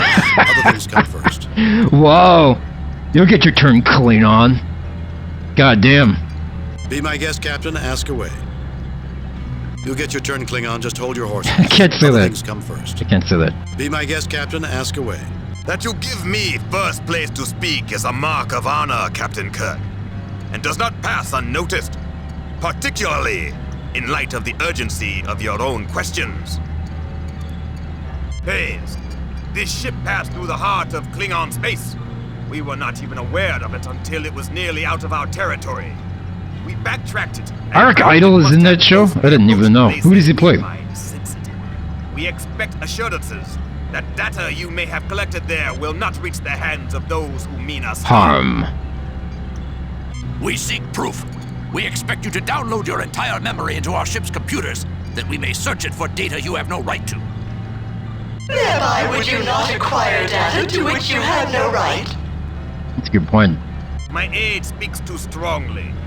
While it is true we are interested in the knowledge and technology you possess, technology to pass through our empire undetected, knowledge of how to twist space back upon itself, for that data, we will treat with you as one civilized people with another. But it is a justified request that we ask you to destroy all data dealing with anything you learn within our borders. Shit.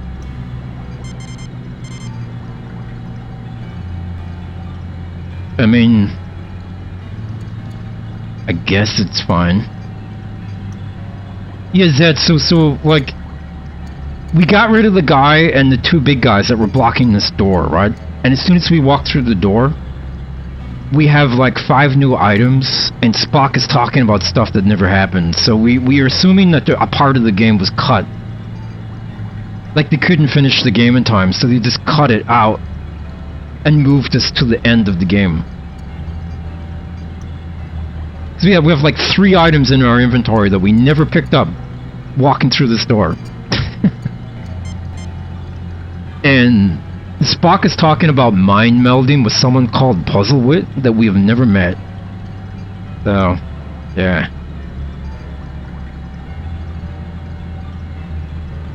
Now the Klingons are asking the computer to delete data the computer has learned as it went through the Klingon system.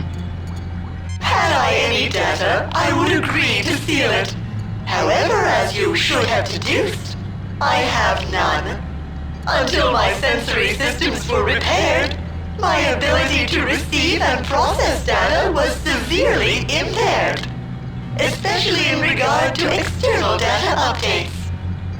Based on my presentry analysis of nearby space, I would speculate that my only data on your present sphere of influence would be as that area of space existed a very long time ago indeed. That is information for us to know, not you. Erase it. Erase it. He's like, scrub it from the internet. He doesn't want anybody to see his feet pictures. Silence! Hayes, we would welcome access to that information, but on the same basis as we would bargain with you for This is me right now, just like looking down. We have more to offer with you, I believe, than the Federation represented by these others. Trying to figure out what's happening. Whoa.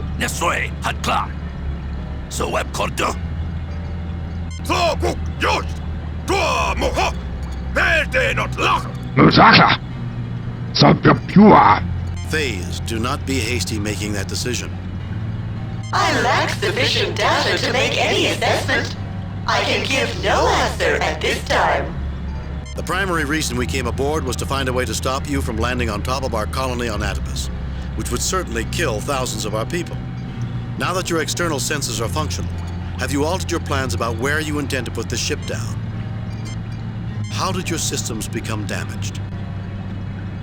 I'm curious about what your builders really had in mind, shipping off all these people off planet.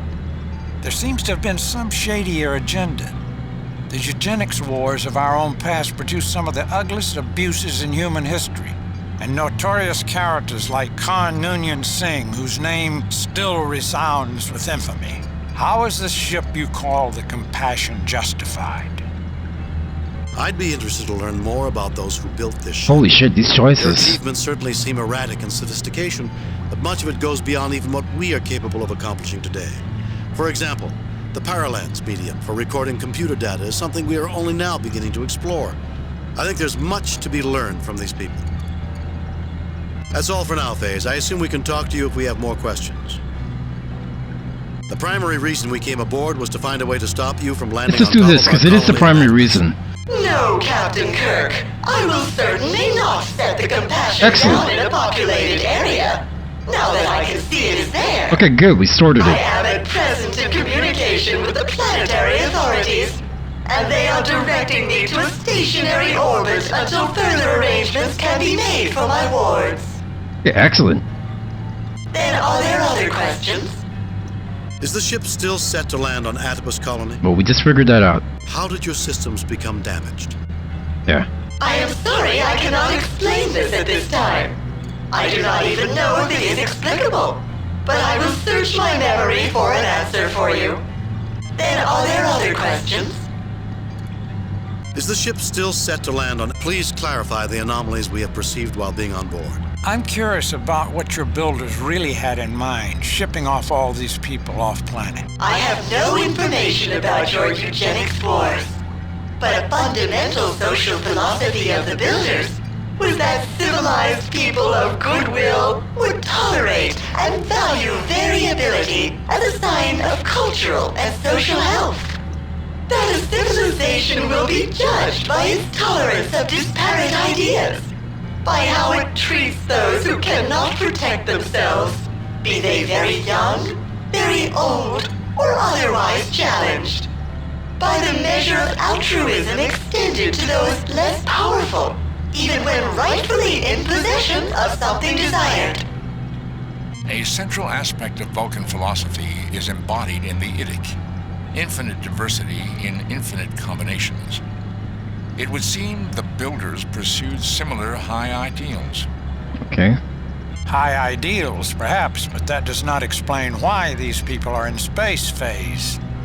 I like how Kirk is the only one facing this way. He's just like, I want to go back outside. More than this I cannot explain. However, you can locate additional library data under the heading Compassion. Oh, I haven't made it available. I should have done that immediately. I can't imagine why I didn't think of it. Holy shit. Fascinating, Captain. That instance of forgetfulness makes it possible to speculate that the phase is not wholly restored after all. Yeah, he's the only one that's like trying to figure out. He's like, we came through this door and I had extra items. Why? Then are there other questions? Is the ship still set to land? Please clarify. I'd still like to know a little more about why these people were shipped. I'd be interested to learn more about those who built this ship. My best recommendation is to examine the library records under Builders or Technology. There is more data than I can easily explain. Please, someone write in chat, builders or technology, so I remember to do that. Then are there other... Is the ship still... Please clarify the anomalies we have perceived while being... I am sorry I cannot explain this at this time. I do not even know if it is explicable, but I will search my memory for an answer for you. Thank you, Zed Sabira. Then are there other questions? Is the ship still... Please... I'd still like to know a little more about why these people were shipped into... I would still like to learn more about these people. Wait, what the fuck? Kirk? Did William... Yeah, William Shatner must have left early, KG ... Because now Uhura is saying it. That's all for now, FaZe. I assume we can talk to you if we have... I would still like to learn more. My best recommendation is to... Then are there other... Now, just 1 minute, FaZe. Are you listening? You keep saying you can't remember or you lack data or what have you. Even the library data seems vague, incomplete, and contradictory. If you don't know, then who does? Forgive the pause. I had to think long and hard to discover if you had correctly passed this final test. You correctly identify the heart of the matter. Let me introduce you to my builders. Whoa, what? What? What's happening? This is madness! FaZe, what is this? Despite our misgivings, you have shown yourselves to be the representatives of spacefaring peoples we, the Brassica, would most trust to make first contact with. Okay. The contest has been in progress for some time, situations in which your true colors have been explored. The invitation has been made. You may return to your ship if you prefer, or you may step through whenever you are ready. Oh shit. Then the final round begins. The final test. These are the gods that have been testing us the whole game. I think you have it right, Captain Clark. This is madness, Jim. I love you, Brown Pants. Thank you, Nancy. I think, Bones, it's Shakespeare who had it right. Though this be madness, yet there is a method in it. I agree with the sentiment, Captain Kirk. There is something more going on here, far deeper than first appearances have suggested. I imagine you will accept the invitation. I will certainly choose to go, whether you do or not. I believe the invitation is extended to all. Is it though? I will not permit that, Captain Clark. I will take all methods to prevent you. I will not go. It is certainly a Federation trick. You begin to sound like Tusken in the other room. Get a grip of yourself and act like an officer.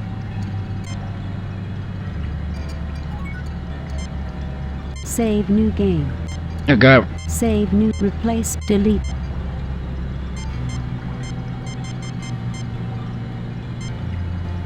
Save new game.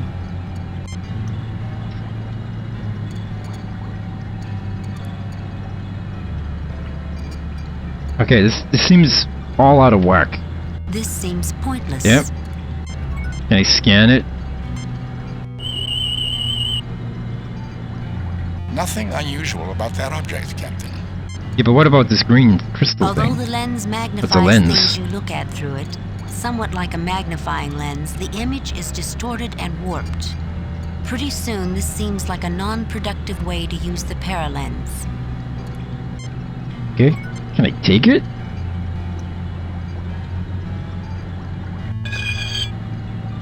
The crystalline lens feels cool and surprisingly heavy, with smoothly polished edges. This is so weird. This part of the game is crazy. Just having this big mist section.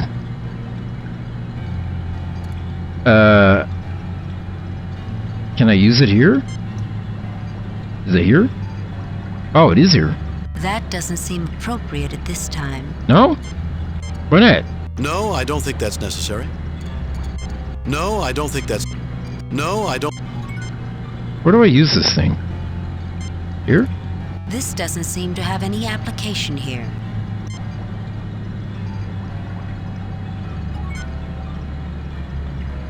An unusual computer terminal device. This doesn't seem appropriate at this time. This room... What do I do with this lens? I feel like... What do I do with the blanket?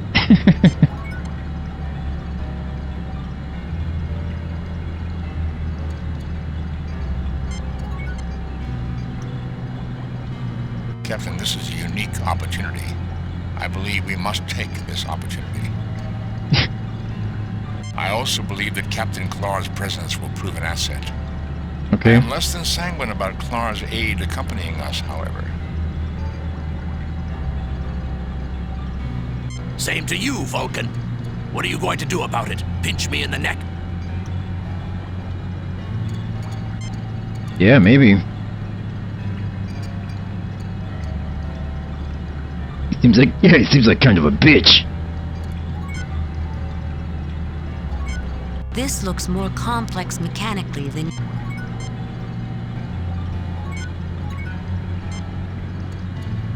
This thing? Yeah, I should use it here? That doesn't seem appropriate at this time. Okay.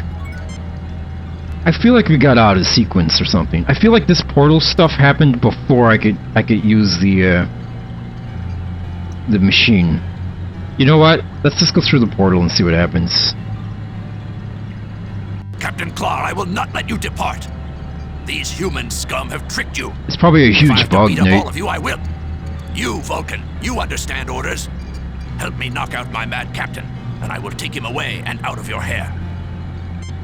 No. Do I... Whoa, Jesus!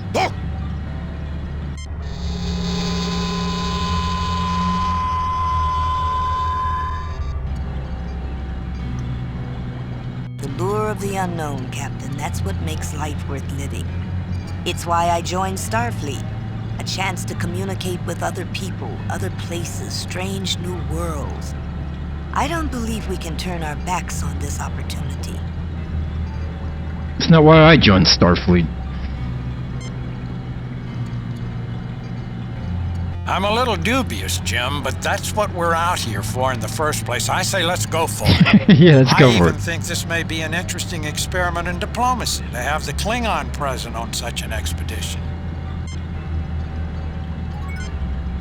Let's just go.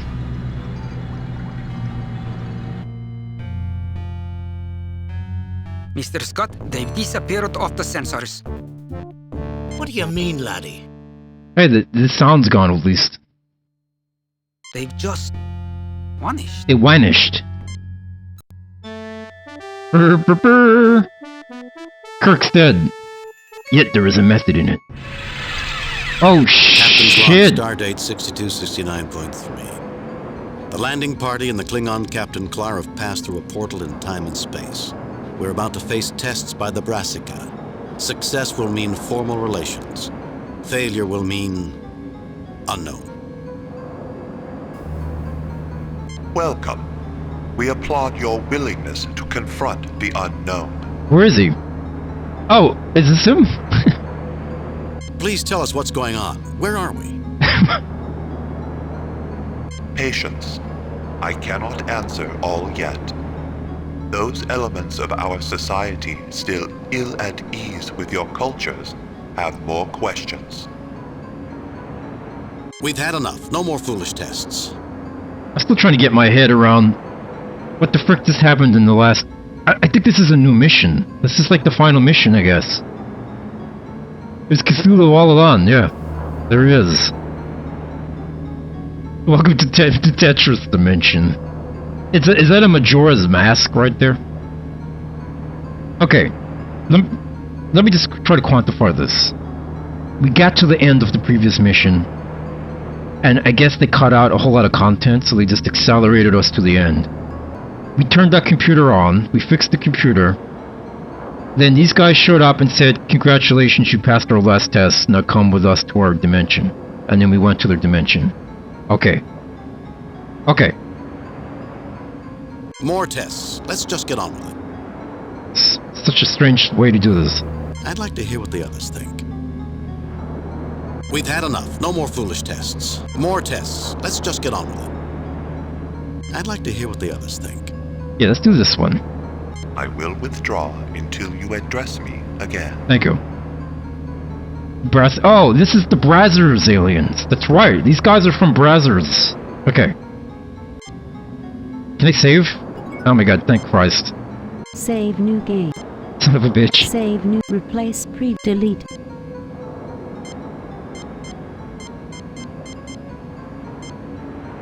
Okay, we can delete this one. Save new game. Delete previous. And we'll delete...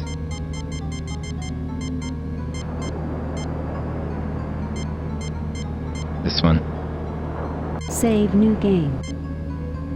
Mission 8. Start. Alright.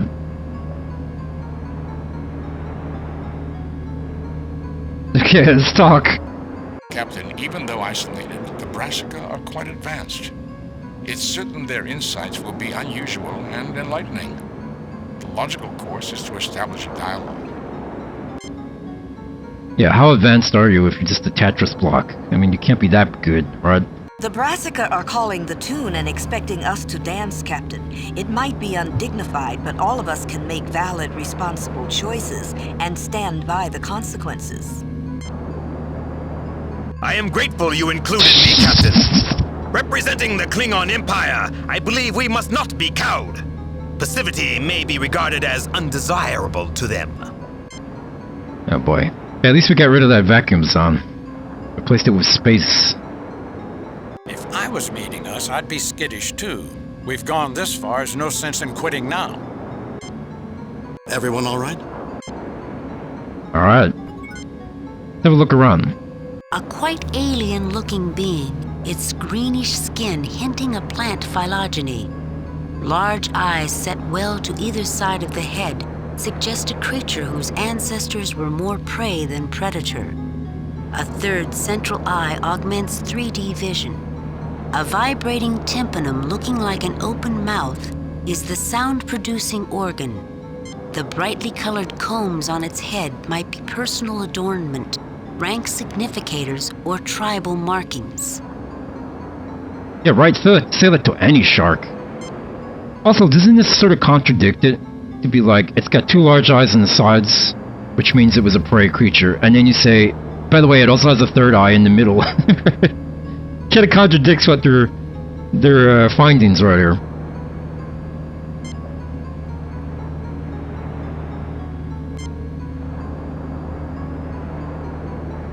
Dim colors swirl in all directions, so indistinct in form and pattern as to be unsure anything's there.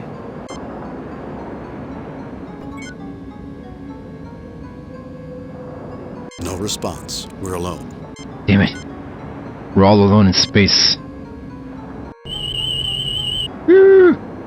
A sophisticated projected image similar to those on Onius 2. Oh! Onius 2 was that mission where we had those 2 factions. Remember, we had the 2 cum dishes?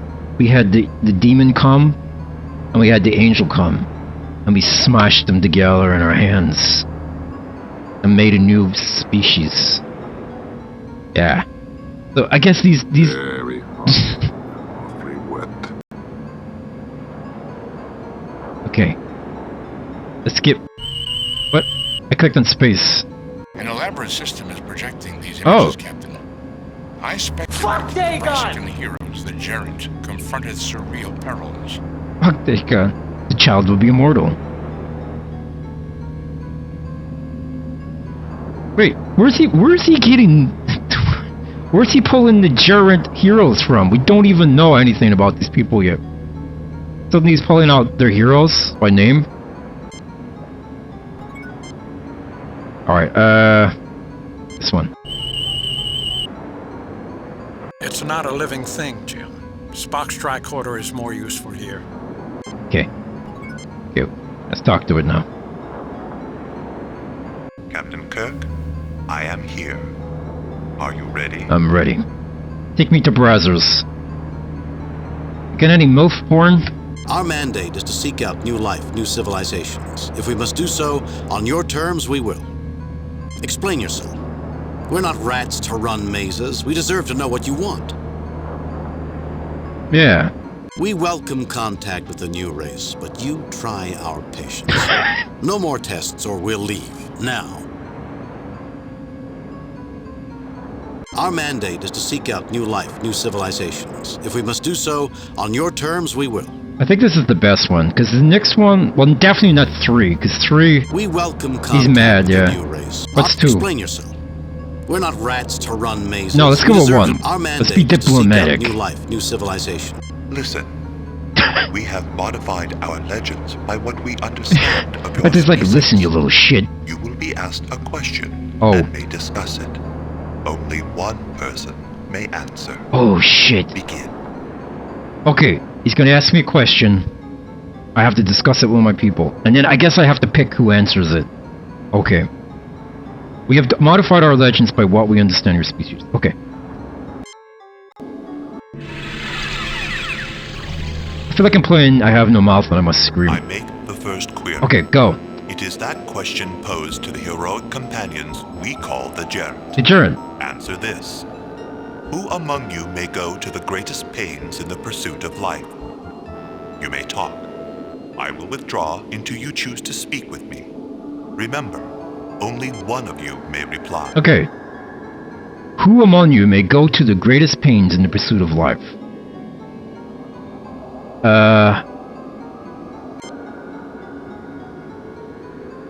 I feel like it's the African-American lady. The lieutenant seems to be in deep thought. The captain thinks about options the Brassica haven't anticipated. Gentlemen, I think you may be overlooking a fundamental difference between me only female. and I knew it. everyone else Okay. here.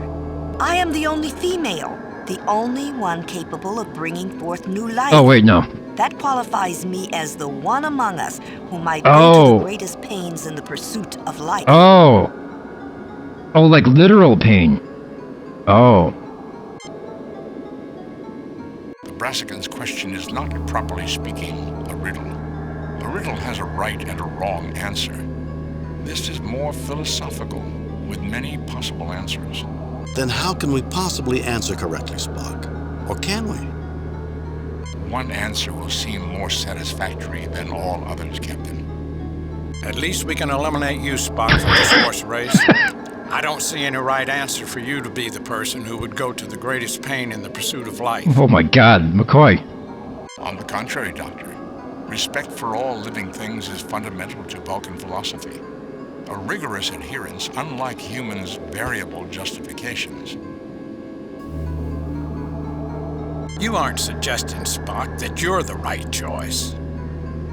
I believe I may be, Doctor. The Brassicans may agree. Oh shit, I gotta talk to everybody. I may not be Vulcan, but I'm the logical choice. Who goes through more pains in pursuit of life than a doctor? First, Kirk, I would hear you explain if you should be the one to answer. And why? I'm sorry, Captain Clark, if I decide to present myself as the one to answer, and I'm considering it. I'll explain to the Brassican then and no sooner. Point taken. Very well. So that everyone has a chance to make their own case, I will explain what I consider to be the sensible choice. I'm sorry, point taken. I'm a ship's captain. 430 lives depend on me, on my every decision. So is the other guy. Our mission is in part to seek out new life, new civilizations. So it comes down to me. That is a poor argument. That is a very poor argument. How do you go through the greatest pain, though, Kirk? Like, I know you're responsible for lives, but so is the captain on the Klingon side, right? Am I any different? Yeah. Does not my crew live or die on my decisions? Yeah. I explore space for the Klingon Empire. That's right. The starship captain stands as representative of the United Federation of Planets.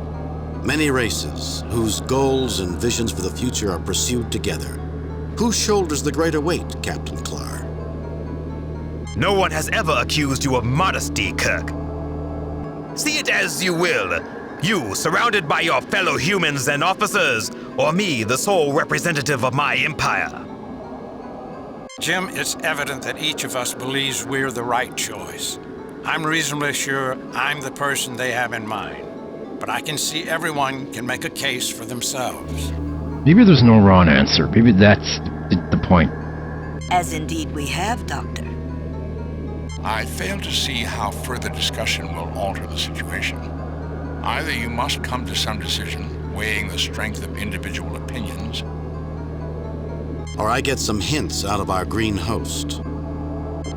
Oh boy, let's make some saves, guys. Save new game. Mission 8. Questions?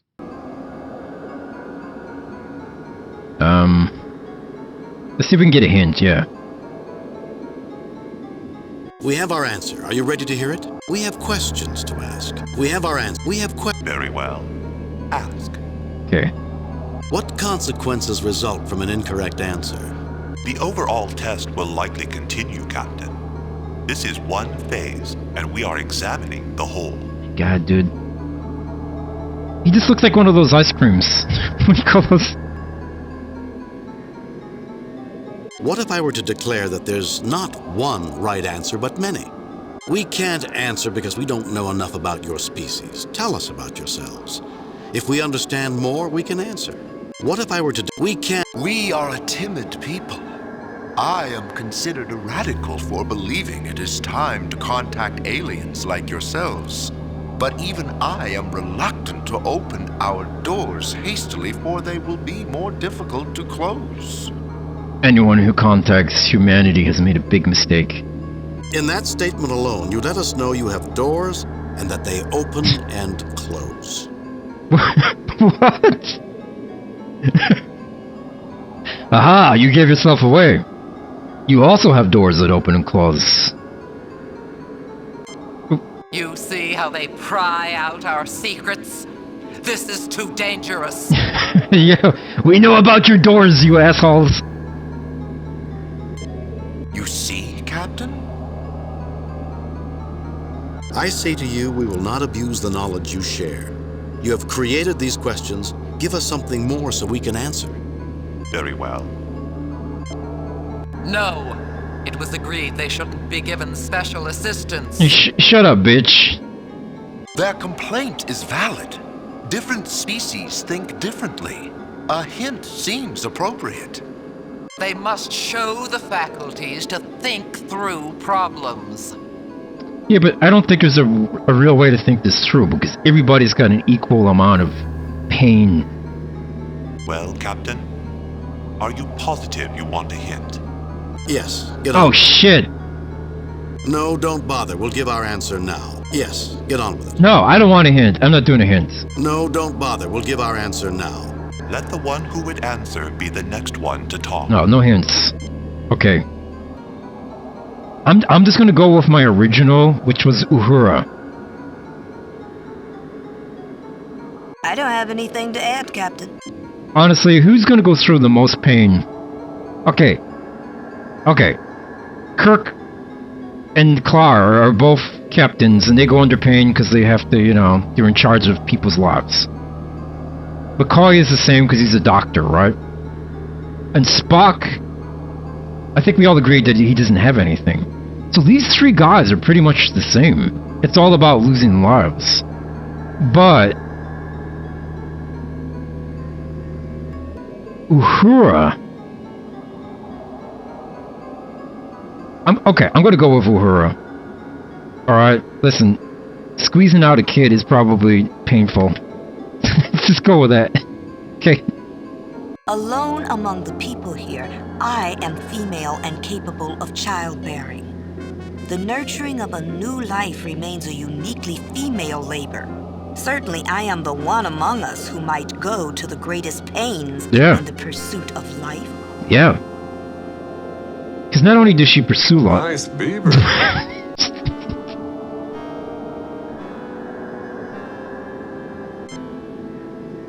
Please be right. Your answer is accepted. Yes. However, this is not to say whether this answer is right or wrong. Oh, son of a bitch. Just tell me if I'm right, damn it. Oh! Where's he gone? Where's he gone? He said, where's he gone, Rod? The next question awaits, Captain Kirk. Goodbye, Uhura. We just got Uhura killed. You are nothing like the Gerund, who hold a special place in our memories. Okay. The second question. Who among you wrestles most intensely with the chaos of life? Talk amongst yourselves. I will answer questions if I can. Okay. In the end, only one may reply. I'm going to say Spock. Just off the top of my head, I feel like Spock, because he's the one who has to wrestle with his emotions. It'd be quite a chaos, right? Let's talk to everybody and see. Let me explain. I believe I am the appropriate answer to this question because of my position as captain of the Enterprise. No, because, like, once again, they're going for, like, chaos, because, you know, people die under his command, but the same could be said of the Klingon, right? And the same could be said of McCoy again, because he's a doctor. A captain sailing the emptiness of space. Lives that rely on your every word. I thought that too, Kirk. It is not sufficient. I disagree, Clar. Without a strong hand at the tiller, shipboard life would dissolve into chaos. Those demands make me the best answer.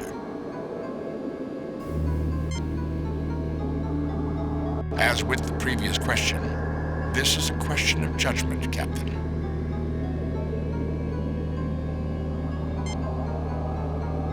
Meaning there's no right or wrong answer. I suspect the Brassica would disagree with you, Captain. There is likely a specific answer they expect. I can only speculate. And? Each of us can best make his or her own case. As science officer, I believe myself likely. Damn it. It is the very heart of science to attempt to comprehend the fundamentally chaotic nature The of brick in the wall. Ah, yeah, see Spock. Chaotic. Yeah. If the universe wasn't ordered, we couldn't make sense of it, Spock. As you are certainly aware, Doctor, chaos defines the very nature of patterns. However, this does not mean random. Well, that may be. On the other hand, I would be the last person to say a Vulcan wrestles with any concept.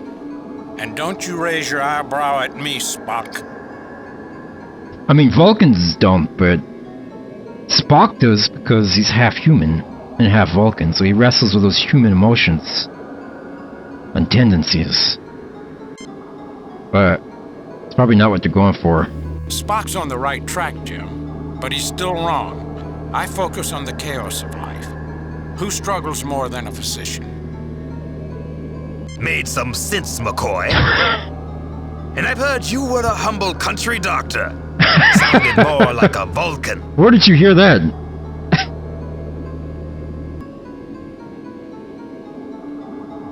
No need to be insulting. Gentlemen, we've had enough chaos to deal with. Interesting analysis, Bones. However, I think I might be the one the Brassica have in mind. Yeah, he just contextualized the last paragraph for some reason, instead of reading it. It's obvious you have never spent time among Klingons, Kirk. The life of the warrior is the struggle between control and chaos. Clearly, the Brassica know more of us than you, and I am certainly the one intended to answer. What? Where's the subtitle for that? Now this guy's reading lines that doesn't have text. What is happening in this game? All over the place. Yeah, as soon as we got to like mission 6, the game's quality and like bug finding and glitches just dropped like crazy.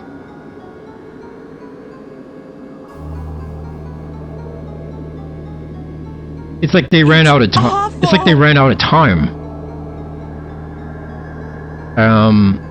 Okay, I gotta think this through. Chaos of life. The pains of life is Uhura. Chaos of life. I don't think it's as easy as the captains. I think we can rule out the 2 captains. That leaves Spock and McCoy. I'm gonna go with McCoy over Spock. I am a physician. I am the one who cares for life and health of hundreds aboard the Enterprise. The patterns of chaos are the patterns of life and death, and every day of my professional life is focused on balancing those patterns towards sustaining the quality of life. I am the one among us who struggles most intensely with the chaos of life. I think we picked right. I hope we picked right. Answer is accepted, Amogus. Dr. McCoy. However, this is not to say whether this answer is right or wrong in our sight. Yeah, at least they accepted it. Goodbye. Oh shit. You expect me to stand by while my people keep disappearing? you expect me to take this? The next question awaits, Captain You wanna play Kirk. games, motherfucker? Man, they should have had Samuel L. Jackson as a captain of the Enterprise in some show. That would have been great. That would have been amazing. You have Klingons, barbaric culture, but it's the chaos of life. It's the chaos of all life. Is the way I'm reading it.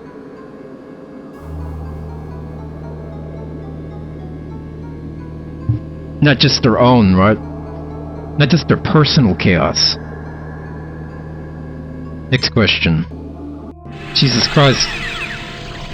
He's like, which one am I? Can you find me? Congratulations, Captain. There are those among us. Among us. Who doubted you could make it this far. The third question is somewhat different, but our heroes, the gerund, found the answer. Solve this equation. Pig plus X equals cow. Oh god, no. Talk among yourselves. I will What? answer questions if I can. Only one may reply. What? Pig plus X equals cow?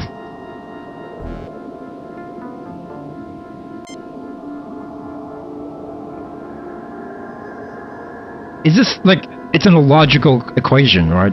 Does it mean it's Spock? At face value, this question is Yeah, complete see, nonsense. it's illogical. Yeah. There is no way to answer chicken plus X equals reality. Yeah. I think it's Spock. This has got to be Spock. What are you saying? The question was Oh, pig Chief, I don't plus know. He's X very equals smart, cow. very dumb. I could be getting these all wrong, though, Nippy. Interesting, Kirk. I heard Tlok Pok plus X equals Srok Nav. To humans, Oh, they all heard it it would different. translate to plant plus X equal hive paper. What did you hear, Vulcan? Oh, shit. Okay. They all heard different. What do you mean, what did you hear? He obviously just said it. Chicken plus X equals reality. Thank you, Nippy. I'll take it as a compliment, either way. Each question starts with something edible. Pigs and chickens are farm stock, are they not? Many elements of Federation society do not consume animal flesh, Captain Clara. In principle, however, you are correct. But I believe the answer is, there is no logical answer. Exactly. I'm sticking with Spock. It has to be Spock. He's the only one who would point out that it's illogical. I don't think so, Spock. But I don't like yours either, Clar. Where's the relationship between a cow, hive paper, and reality? There is none. That's the point, Kirk. Difficult, I admit, Kirk. But they must be connected. I'm not impressed, Clar. The Braska addressed me first. I think we need to answer pig plus X equals cow. You try my patience, Kirk. There's a pattern and an answer. A Tlok Pok grows a flower that Ka-Cha insects visit, and Ka-Cha make nectar and hive paper, so flower would work. And what does that do for my question? Or Spock's? Your officer was asked to solve chicken plus X equal reality. The philosophers of Bolare 7 maintain a celestial bird something like a chicken laid an egg from which the universe hatched. The idea of reality began as something egg-shaped, was an early theory of Klingon cosmologist. Cosmologist? Like this one? You're stretching, Clar. Yeah, you're stretching. It all fits. The Tlok Pok flower is egg-shaped. Therefore, I believe egg is correct for all equations. Kirk, in a barter society, might not a cow be worth, say, a pig with a clutch of eggs thrown in? Clar, I come from a farm on Earth in a state called Iowa. Your solution makes some sense, but so would pig plus crate of apples equal cow. It's something else. It's illogical. Like I said at the start, it has to be Spock. If I may, based on the evidence, I remain... Yeah, he's from Iowa. There is no answer.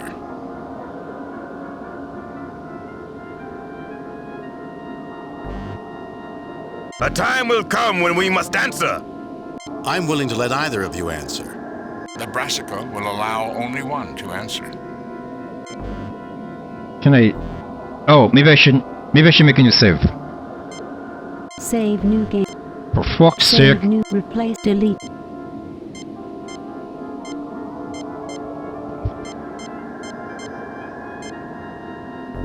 Save new game. Delete previous game.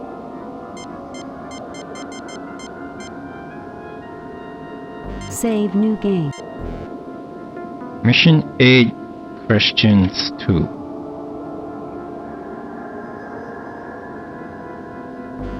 Alright, I'm gonna go with Spock. It's illogical.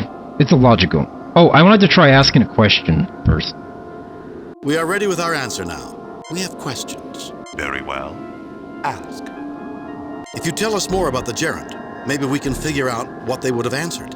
Can you give us a hint? Can you at least tell us if we've been answering you correctly so far? Answers that have been accepted have been accepted. Son of a bitch. More I cannot say. Have you other questions? We are ready with our answer. I want to get back to a different question. We'll talk it over and get back to... We are ready with our... I want to get back to a different question. Very well. Ask. If you tell us more about the gerund, can you give us a hint? Can you at least tell us? Please repeat the original question. If you tell us more about the gerund... The questions we asked have been suitably modified to allow for differences between your people and ours. Is there something else? We are ready with our answer now. I want to get back to it. We'll talk it over and get back to you. I'm gonna go with Spock. It's the only thing that makes sense. That the question doesn't make sense. The question I heard was chicken plus X equals reality. This question is nonsensical, as is Captain Kirk's. Therefore, I deduce the answer is that there is no answer. Accepted, you bitch. Your answer is Okay, accepted. good. However, this is not to say whether this answer is right or wrong. Goodbye, Spock. You plan to make off with everyone? Do you really expect me to keep taking that without protest? What else? What are you gonna do, Kirk? The next question awaits, Captain Kirk. Whoa. I like these backgrounds. These are pretty cool. I am astonished that an alien like you has muddled your way What? this far. It is a great honor that we share the Riddle Master's questions to the gerund. The last question. Who the hell is this? Answer this. There are two present. Only one may go. Why should you be the one to leave this place alive? Discuss this. I will answer questions if I can and will. You might want to discuss this with me to explore your options. Okay. Why should you be the one to leave this place alive? Shit. I feel like the... I don't know. Shit, let's just ask him. Intriguing question, Kirk. Intriguing question! Two captains representing empires at odds with each other. The Federation is no empire, Clar, and the Organian Treaty assures we are not at each other's throat. Be honest. There are many differences between us. I wish to hear your analysis before I offer my own thoughts. I'd hoped you thought of something new. I'm having second thoughts, and I want to go over my ideas with you again. I'd hoped you thought of something new. Who's he talking to? I clicked on myself. I'm having second thoughts, and I want to go over my ideas. You go or I go, Kirk. Have you a better idea? Since I represent the peaceful and unified Federation, I'm the only one possible answer. We would share the Brassica knowledge, even with the Klingons, but I doubt the reverse would be true. This is best for everyone. Oh, okay. I see. I see this. This makes sense. Klingons aren't going to share everything. But the Federation of Planets will share all the info on the Brazzers. They will share the Brazzers account name and password with everybody. But the Klingons, they would not share the Brazzers account with anybody else, right? They would just keep their little videos to themselves.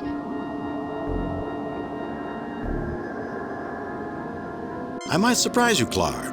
I believe the Brassica will come to us in time. The Klingons need the civilizing influence they offer, and you're the best representative. I'll bow out, and you proceed. Oh shit, this makes sense as well. God damn it. Son of a bitch. I don't like the choices. I want another alternative. What's that? But I'm not sure there is. What's that? Yes, I'll show you later. Since I represent the peaceful and unified Federation, I'm the only one possible. I might surprise you, Clar. I believe the Brassica will come to us in time. I don't like the choices. I want another alternative, but I'm not sure there is one. Since I represent the peaceful and unified... Your arrogance is without limits, Kirk. Don't assume. I will not let you casually throw away my life. But it just... how are you dying, though? No one said you're dying. Oh, boy. Oh, boy, this is quite a conundrum. We're ready with our answer. No, we're not. We have questions to... We're ready with our... We have questions. Yep, we have a lot of questions. Would you repeat the original question, just as you asked? Why should you want to prevent one or the other of us from leaving here? Is there anything we might do that would win a hint to the type of answer you're expecting? Perhaps something that would indicate a real choice? No, we don't want hints. Would you repeat the original question, just as you asked it? Why should you want to prevent one or the other of us from leaving here? I did not mention anything about preventing individuals from leaving. I simply asked why, given that only one of you may, you should be the one to leave. Do not be obtuse. The captain's question is legitimate. Yeah, for real. Captain Kirk, his answer is nevertheless cogent. There is nothing about the question itself which states that someone will be prevented from leaving. However, you are being asked to justify your continued existence, preferentially to your companion's continued existence. Okay. There's nothing about... You're just being asked to justify your continued existence, preferentially to your companion's continued existence. I want to talk with my associates. We'll get back to you. I want to get back to a different question. Can I phone a friend? Hypothetical questions are fundamentally empty. However, if you prevent one of us from leaving, then the question is no longer hypothetical. Is the question hypothetical or not? Good point. I want to talk hypothetical questions. The question is philosophical, Captain. As for whether it is hypothetical, have you the same number of companions standing beside you now as when we began? Oh, this bitch. That is how hypothetical this question is. Oh, this bitch. Alright. Let's see how this is playing out. We're ready with our answer. I want to talk with my associates. We'll get back to you.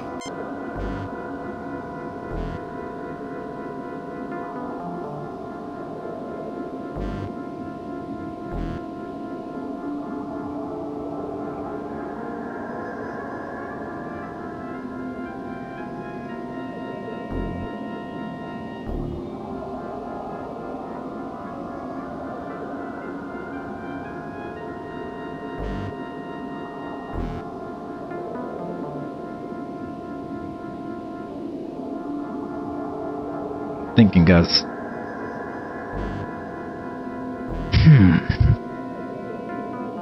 I still... You shoot him. I just pull out my stun gun and shoot him. Let's see what happens if I try that. Save new game. Replace previous game.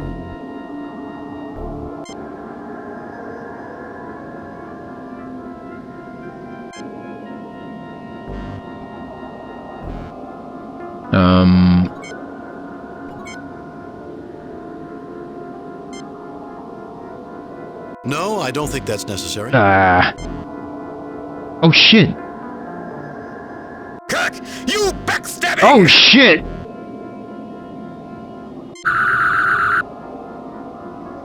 You behave no better than I expected of your species. Oh crap! Kirk. I knew it would come to this.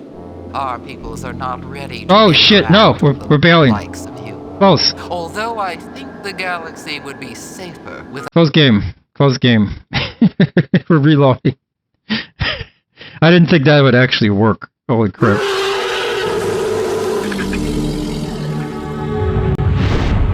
Jesus.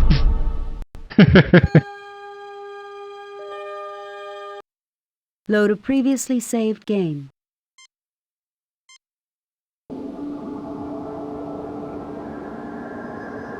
Alright.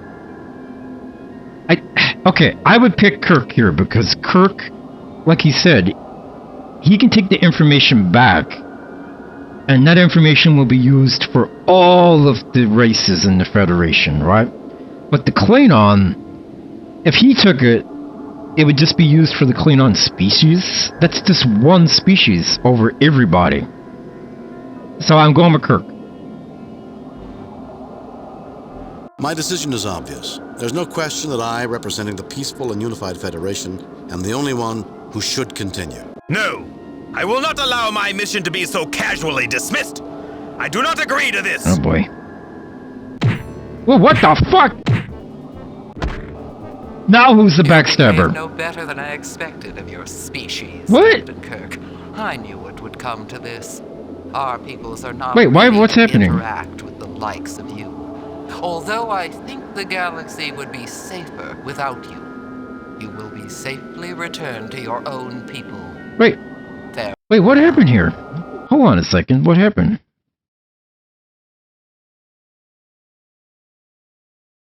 How was that wrong?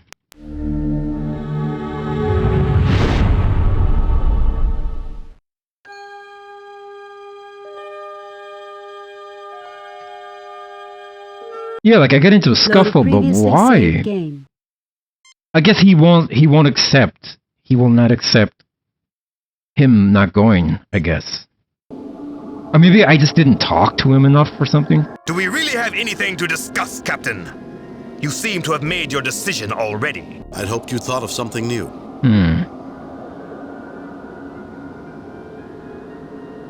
I'm having second thoughts, and I want to go over my ideas with you again. You go or I go, Kirk.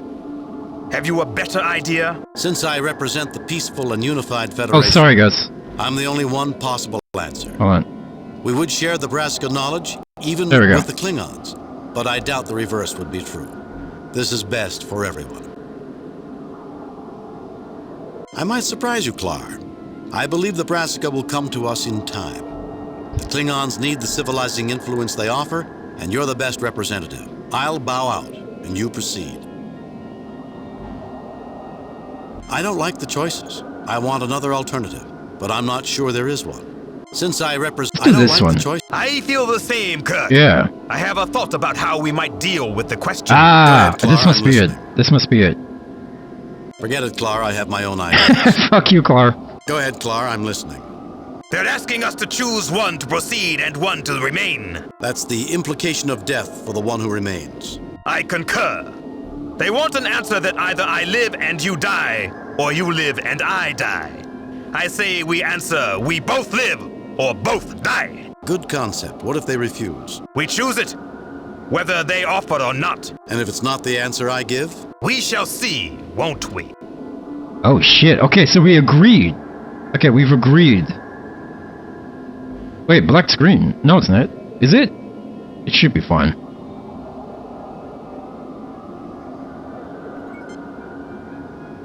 We're ready with our answer. Are we, though? We have questions to ask. We're ready with our answer. We're ready with our answer.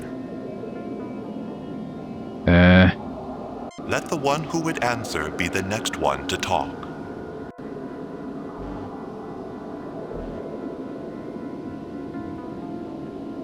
You want me to choose one of us or the other to proceed? Well, frankly, I don't think it's right to put either of us at risk. We're both starship captains, both legitimate representatives of millions of inhabitants on thousands of planets. I want another alternative, another choice. Yeah. Captain Kirk, you have stepped forward to make your choice, and that choice is very simple. It was the wrong. I proceed from this room alone. Oh. Allow Captain Klar to proceed from this room alone. We both proceed from this room, or neither of us. This is it. I think this is it. This has to be it. I proceed. We both proceed from this room, or neither of us does. This has got to be it. There is no such option. Oh shit. What exactly do you mean by choosing in this way? That perhaps you should both die? No, Brassican, it means we're changing the rules. You want one to remain, perhaps to die, and one to go on? We refuse to play that game. You want to meet with us as much as we wish to meet with you, so take us both through, or let us both remain in this surreal purgatory forever. Take it or leave it. You have confounded me, Captain Kirk. I did not believe you would make such a choice. But I declared all along that this race had the qualities we sought, the understanding of both leadership and sacrifice. Captain Kirk, you have achieved all that I at least had hoped of you. It is time for us to greet you face to face. Okay, I hope you're hot. I hope you're hot, aliens. Oh god! Oh god! They're not hot. They're not hot, aliens. We look forward to a long and fruitful relationship with both your peoples. Your starships will be welcome here on any peaceful mission. I am pleased to meet you face to face as well. However, I want my crew back.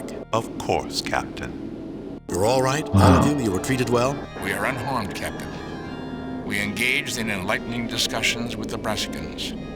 They felt it necessary to isolate themselves so long ago because of interstellar disputes between...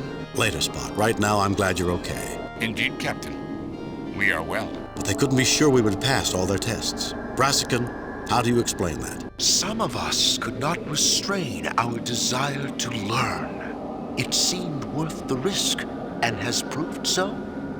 I believe the Federation and the Brassica will have a long and fascinating future together.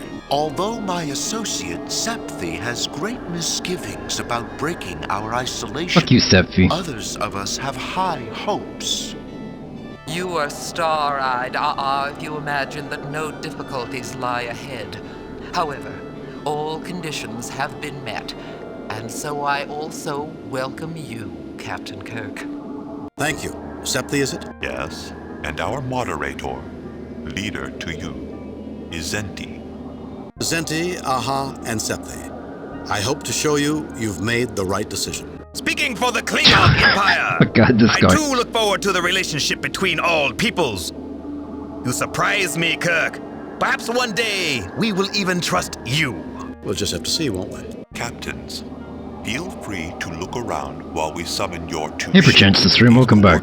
Yeah, she wants a drink. Captain Kirk, I have something interesting to show you over here. Come with me. Oh, I thought he was the big guy. The way he walks. Can I save? My Christ. This thing reset when we restart it. Okay. Save new game. Mission 8, planet. Okay. Wow, look at them guys. Everyone's back. I bet it doesn't matter who you choose to get through that. I bet it doesn't matter. The other two aliens seem to defer to this Brassican.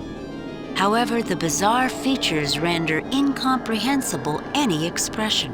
Yeah, they don't look the same as the people I see on Brazzers. Look a little different. It is impossible to decipher any emotion or expression on this alien.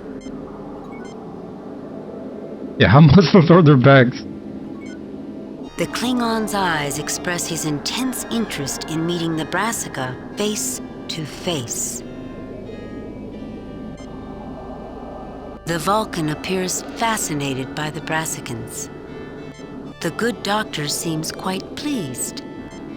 The lieutenant seems intrigued by the presence of the Brassicans. This guy's hiding back here, like he didn't finish walking off. The Vulcan appears a distant dwelling of the Brassica. Whoa. Strands of strange clouds reach across the hazy pink sky. A room furnished with an alien grace. A window provides an entrancing glimpse of the Brassican's world.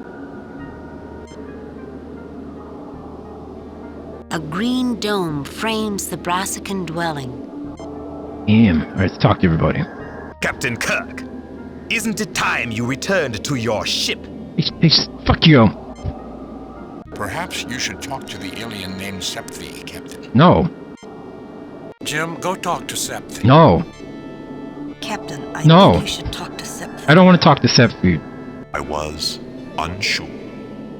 You have shown us that isolation is no longer a wise choice. I look forward to a challenging future. You guys are gonna be sorry. You ever ran into humanity? This is a day we will celebrate. The day we broke out of our isolation and joined the other races among the stars. Yeah, wait till you see OnlyFans. You're gonna love it. Oh shit, I wanted to scan them with... Captain Kirk, I have misgivings about the Klingon race. Oh, we're just talking back here? For our mutual protection, here is a paralens disk of data which I want you to have. Okay. With this knowledge, you can come to our defense. Will you take it and safeguard our future? Oh shit, this could be a final test. This could be a final test if we backstab the Klingon. Yes, I'll take the disc. Not without knowing more about it. No, take it up with the Federation ambassador when he gets here. Not without knowing more. No. Take it up. Yes, I'll take the disc. Not without knowing more about it. Well, what's on it? We can give you the know-how to build a reader console for the Paralens. What else would you want to know? I want to know what's on the disc. The Compassion, the generation ship you explored before coming here, was a probe ship that scanned Klingon space. Right, that's right. This Paralens contains the data. If they cause us harm, you could retaliate deep into their territory. How do I know you won't sell us out too?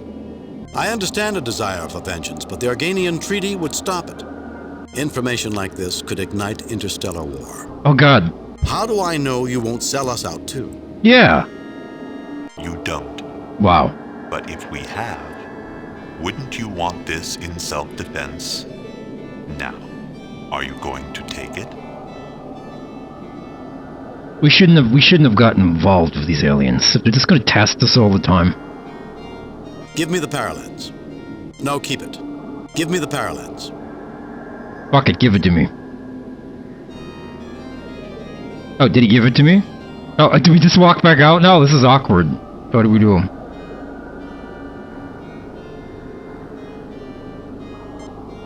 Woo! The Brassica are quite an unusual life form, Captain. They retain certain vegetable characteristics which might account for some of their caution in dealing with other species. They may have been prey for even relatively non-threatening species. They just break it up in front of him and throw it to the ground. This is what I think of your disc. He gave us the DVD with the best of browser videos on it.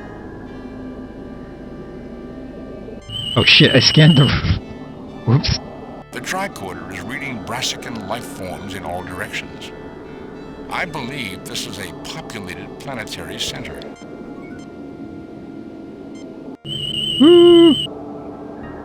Jim, I've never had readings like this. How should I know if they're healthy or not? Alright, calm down, McCoy. God damn, dude. Captain Kirk, isn't it time you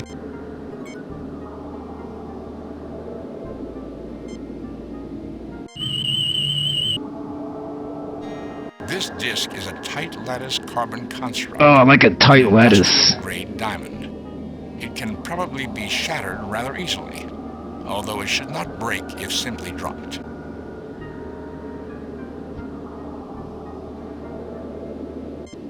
Dude, this has got to be a test. This is the final test. If I give the disc to him and reveal that he tried to bribe me, they'll be like, "You have passed the final test." Right? Yeah, where did she get that drink? And is it good for her? Get away from me, Kirk. You see, I keep telling you. Give these aliens an Ubin, and they'll take a guess. See, I don't trust this Sefty person. This Sefty is a bitch! Okay. You know, no, fuck this. I'm just gonna give the disc to him and see what happens.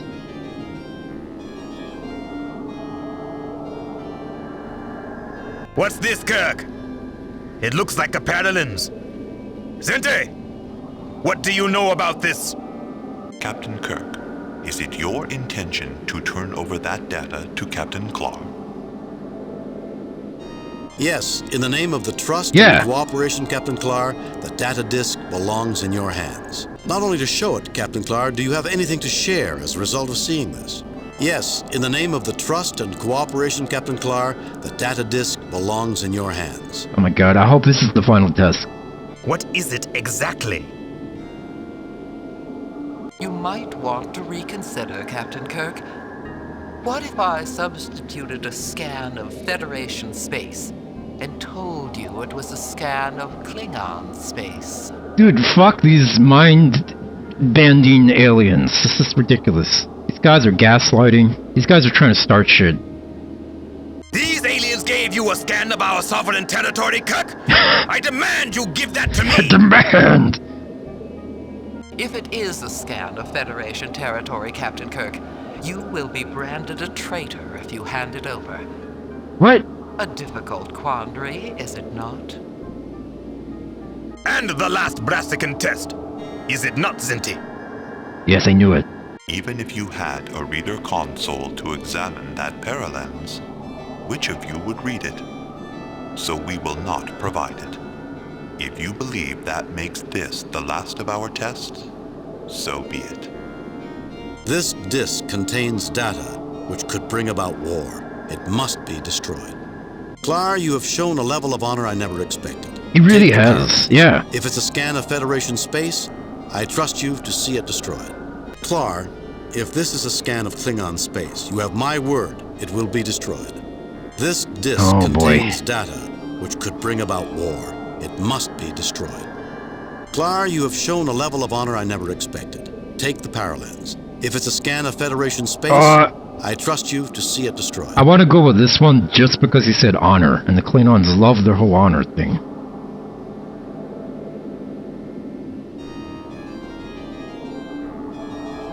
I'm going with this one. I don't need to save. I saved. We can just skip the dialogue and get back here if it's run. Trust brings trust, Kirk. I was given this. They told me it was a scan of Federation space, and I had not decided what to do with it. Oh shit, they give him the same. Now I know. Wow. It was a test for him too. When did they give it to him, by the way? I guess when I was over talking to him, another alien gave it to him. It was a test. Good. Now that these guys are coming into the Federation, they need to knock these tests off, alright? We don't need to be tested anymore. You broke both! Aren't you hasty, Klingon? What if that data was really the best examples of our technologies? Why would we offer the knowledge twice? What? If it's scans of the sovereign space, then no one should have them. If it's research data, that certainly isn't your only record of it. We will show you we can be trusted. Good point. Yeah, these guys are fishy, right? You have won our respect, Captain. Both of you. Thank you. Those discs were blank and no scans existed. This was true. I knew it. The final test. I knew it. I knew this was a test. I am greatly reassured about our intersecting futures. I doubt we have seen the last Brassican test, Zente. Seems to be your nature. The Klingons will do well. Now I think it is time for us to go. Let me leave you with this. Individuals among us act as individuals, for good and for ill. But overall, the different races of the Federation are joined in a mutual respect that overcomes differences. I think you will be pleased with this. I think I can already see that, Captain Kirk. Farewell. I just want to kick these two aliens off the sledge like Dark Messiah of Might and Magic. For all these tests that they gave me. You have not took the disc at all, and you talked to Clar to destroy his disc. Wow. You failed the test, Nate. Let me test this F key right now, yeah. Just kick them flying off there. Hey, Murray the Skull. Yeah, these guys need the room. Wow. Now what? Another test? We good? Oh, we're back home! Captain's log, stardate We did it! 70.5. We have succeeded in making formal contact with the Brassica. We look forward to a long and productive relationship with them. So, Lieutenant, you turned down the Brassica's offer to become the Federation official ambassador. Not in my job description, Captain, and they were probably just testing me. Yeah, everything was a test. A formidable accomplishment, Captain. Establishing diplomatic relations with a new and advanced alien race. Improving our relations with the Klingons. Impressive. Thank you. It's all in a good stardate. Thank you, Mr. Spock. Everyone's so cheerful today. Even Spock's in a good mood. This makes me nervous. Message from Starfleet, Captain. Oh, fuck. Here we go. Here we go with the 1 point or something. There's my answer. I have reviewed your report from your recent assignment, Captain, and have a few comments. What is it? I am very pleased with your performance. Yes! It was a perfect mission. Perfect mission! Your reputation as Starfleet's best starship captain is secure. Yes! Kane out. Thank you. Another message from Starfleet. Wait, if it's perfect mission, does that mean we got all the questions right? I think we skipped like half the mission, for real. On screen. Jim, we have evaluated your current series of missions. Oh, and shit. we are satisfied with your performance. Okay. You've done some good work lately. Get us satisfied. I guess this is my overall score. They're satisfied. Thank you, Admiral. That's all, Jim. Starfleet out. No problem. Hey, should be a comma here. Admiral Richards. Put your comma right there. He could have been a little more enthusiastic. We haven't been doing badly. Yeah, we've been doing great. Starfleet was not built on adequacy, Doctor. They have always had high expectations. And so they should. Yeah. We can always do better, Bones. That's right. I think I reached my limits a long time ago, Jim. Yeah. The limits of reading your lines out, McCoy. None of us have reached it yet, Bones, but somewhere out there, there's a new challenge. And I can't wait to see what it is. Oh no. This is a setup for a sequel and they never made one.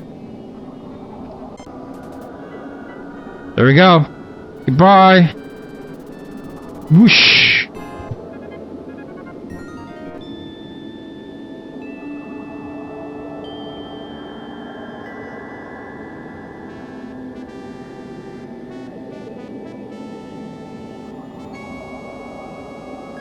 I don't think we're supposed to be hearing that background sound from the ship, though. We did it! Brian Fargo, executive producer. We did it, guys. We beat the sequel. Alright, that was awesome. What a great game, yeah. That's a great game. Got a little buggy towards the last couple of missions, because obviously they ran out of time. And the last mission was like cut in half. They cut content. Oh, remember that guy? Look at all this. What the fuck? We didn't see this. We saw that. Light and Darkness. That's the cum monster where we combined the cums. Michael A. Stackpole wrote that. Holy shit. He writes a lot of Star Wars books. Another fantasy stuff. The writer. Will This Be Madness? Elizabeth Danford? I haven't heard of her.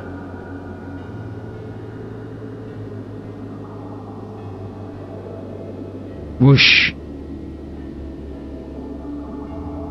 Director of Quality Assurance, Kirk Tome. Sir, you messed up. I'm just gonna say you were asleep at the wheel, sir.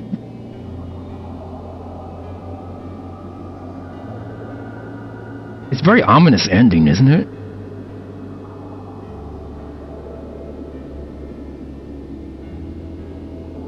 Is that it? Why are we getting such an ominous ending instead of like a cool Star Trek? You know, everybody's like all hype. Maybe, yeah, he said this is fucked and the team was like, yeah, we'll fix it. I guess that's it. Load a previously saved game. We did it. Wow.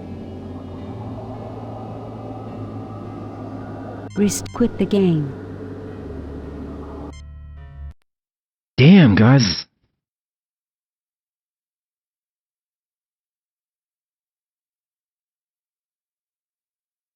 I wish the ending was a little bit more upbeat on the credits, you know? Like, it could have been exciting music, but whatever, it's fine. Yeah. Oh, that was awesome, man. Oh, these two games were great. Now, I know they made a Star Trek Next Generation one called Final Unity, so I have to get that. But for the original series, that's the end of the adventure games. Which sucks, because the original series is the best characters. Fine. Maybe it's a test. Oh, there's something else to check out. I forgot. This is the bonus CD. So let's have a look at the bonus CD.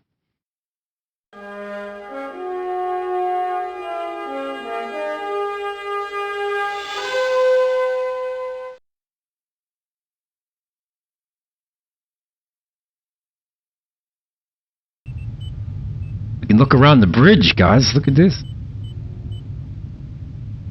Ah, yeah.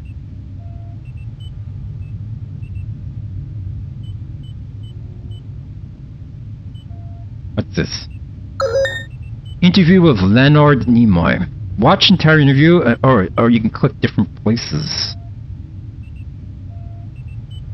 Oh, that's asking this. We gotta ask this. Is being involved in a game like this something you enjoy? I've had a good time with Star Trek and Spock over the years, and I consider myself very lucky to have become connected with a project that has had the lifespan that Star Trek has had. Did we know when we were making the original series that we would now be, 27, 28 years after going on the air, that we would still be around working the Star Trek territory? No, certainly not. Couldn't have predicted that. But I did know, I think I can honestly say, I did know when we were making the original episodes that there was durable substance to what we were doing, because the stories had a certain Answer the question, sir. of durability, a certain kind of integrity. We were dealing with issues which are eternal issues, not simply issues of today or this week. And we were not, I don't think, trendy. We were answer the question, please. Classic ideas. Do you like games? Large, classic thematic ideas. Social issues. Do you enjoy being involved in a video game? Territorial issues. Hello? Issues of population. Hello? Issues of hate, greed, vengeance. Games? Very large Video games. That came Video from games. the Greek drama from ancient times. So I did feel the stuff that we were doing was durable, as compared to some other television series of the day, which were more topical and maybe even hotter and more exciting and more popular at the time, but not anywhere near as durable. And for that reason, I find myself games. Not surprised that we're still doing it. I'm very pleased that I've been connected with something that had that kind of longevity. Didn't mention games at all. Great. This is the one we did. Let's ask this one. What draws you into wanting to produce a multimedia adventure game? The possibilities for imaginative stories are endless. Much like in the animation business, and yet even far more complex and credible. As a person in my business, you become very much aware that anytime you create a story idea that has any imagination or size or canvas or scope to it, you are also creating budgetary issues. You're creating costs. Anytime you say, well, there are 1,000 people listening to a person do a speech and you want to shoot that scene, those 1,000 people are going to cost you a lot of money. Right. So somebody in the budget department comes down and says, can you do with 100? Or can you do with 50? You know, and everything starts to shrink down to what one can afford. Well, to draw the animation for the 1,000 may not cost much more, if anything more, than drawing the 50 and having them replicated 20 times, and you've got your 1,000 people. So the opportunity to tell larger stories, more exciting, more complex stories, to give more texture, to give more it says, look, multimedia adventure game, mystery, more magic. The opportunities are endless. It just depends on how vivid the imagination is and how much energy you have to put into it, as opposed to money to put into it. So in that respect, it's very exciting. You can do stories, you can develop ideas that might have been much too costly to do before this medium came along. What the fuck? You didn't even... We beat the game, Nippy. You missed the end. We did. We finished, Nippy. You didn't answer any of those questions.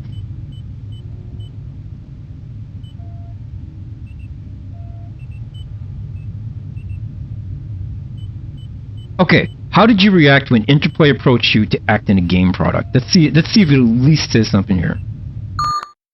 I can't say I was really surprised.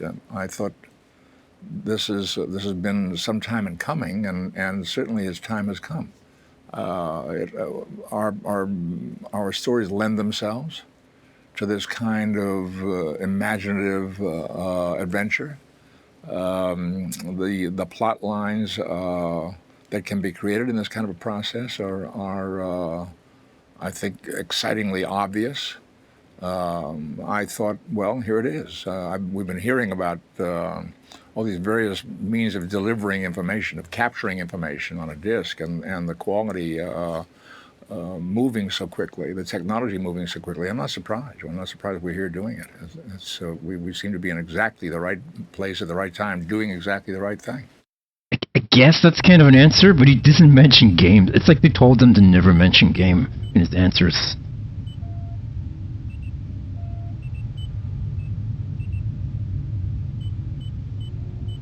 Let's not listen to them talk. Oh wait, can we go? Oh fuck, there's even more. Holy shit. Okay, how do you perceive your role as Spock in Judgment Rites? This is going to be a non-answer. My role in Interplay's game, obviously, is the character Spock. He said game! And very classic role, very classic function, to help Captain Kirk solve problems, to provide information, to be a sort of a different point of view for him.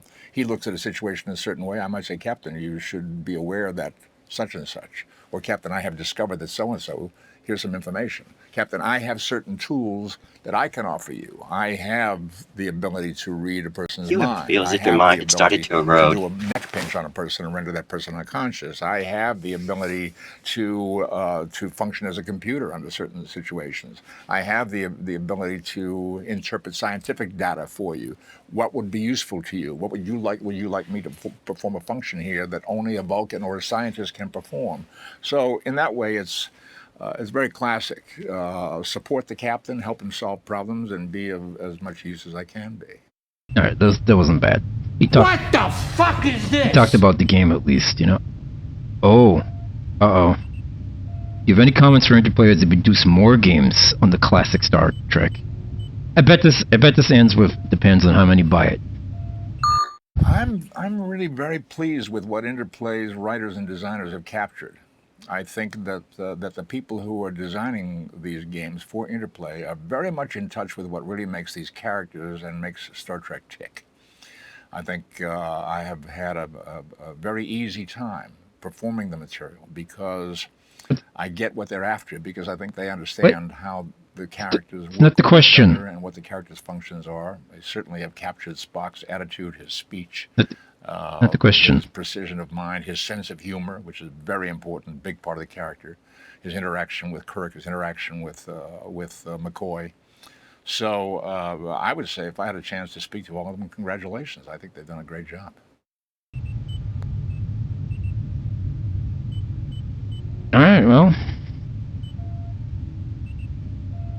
enough. Enough of that. Oh, Jesus. Let's go to the next one. I bet there's interviews with everybody. Oh, this is the credits. Congratulations. Yeah, credits.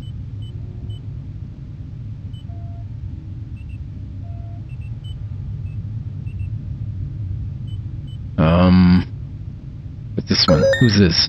Gene Roddenberry. Who the hell is Gene Roddenberry? I'm just kidding. Haha. I know who it is.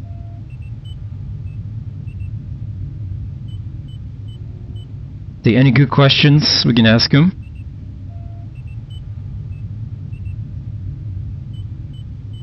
You have very strong feelings about what kind of character Uhura would be. What were those feelings?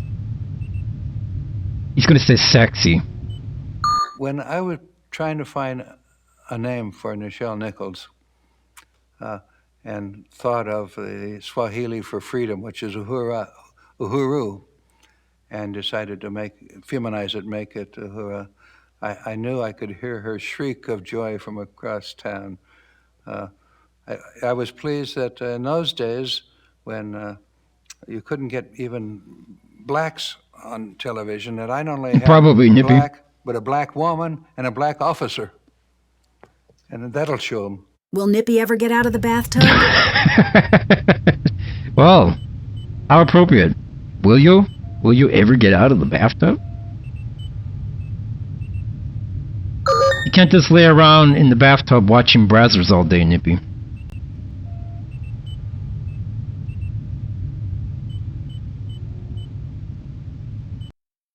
Oh shit, I bet that was Exit. Yeah. Star Trek Judgment Ride souvenir disc is fondly dedicated to the memory of Gene Roddenberry. I can't even read it. Great. We have to go back in.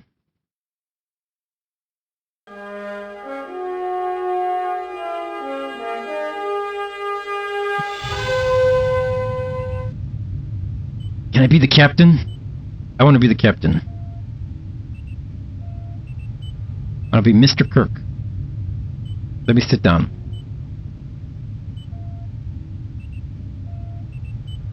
Yes, I...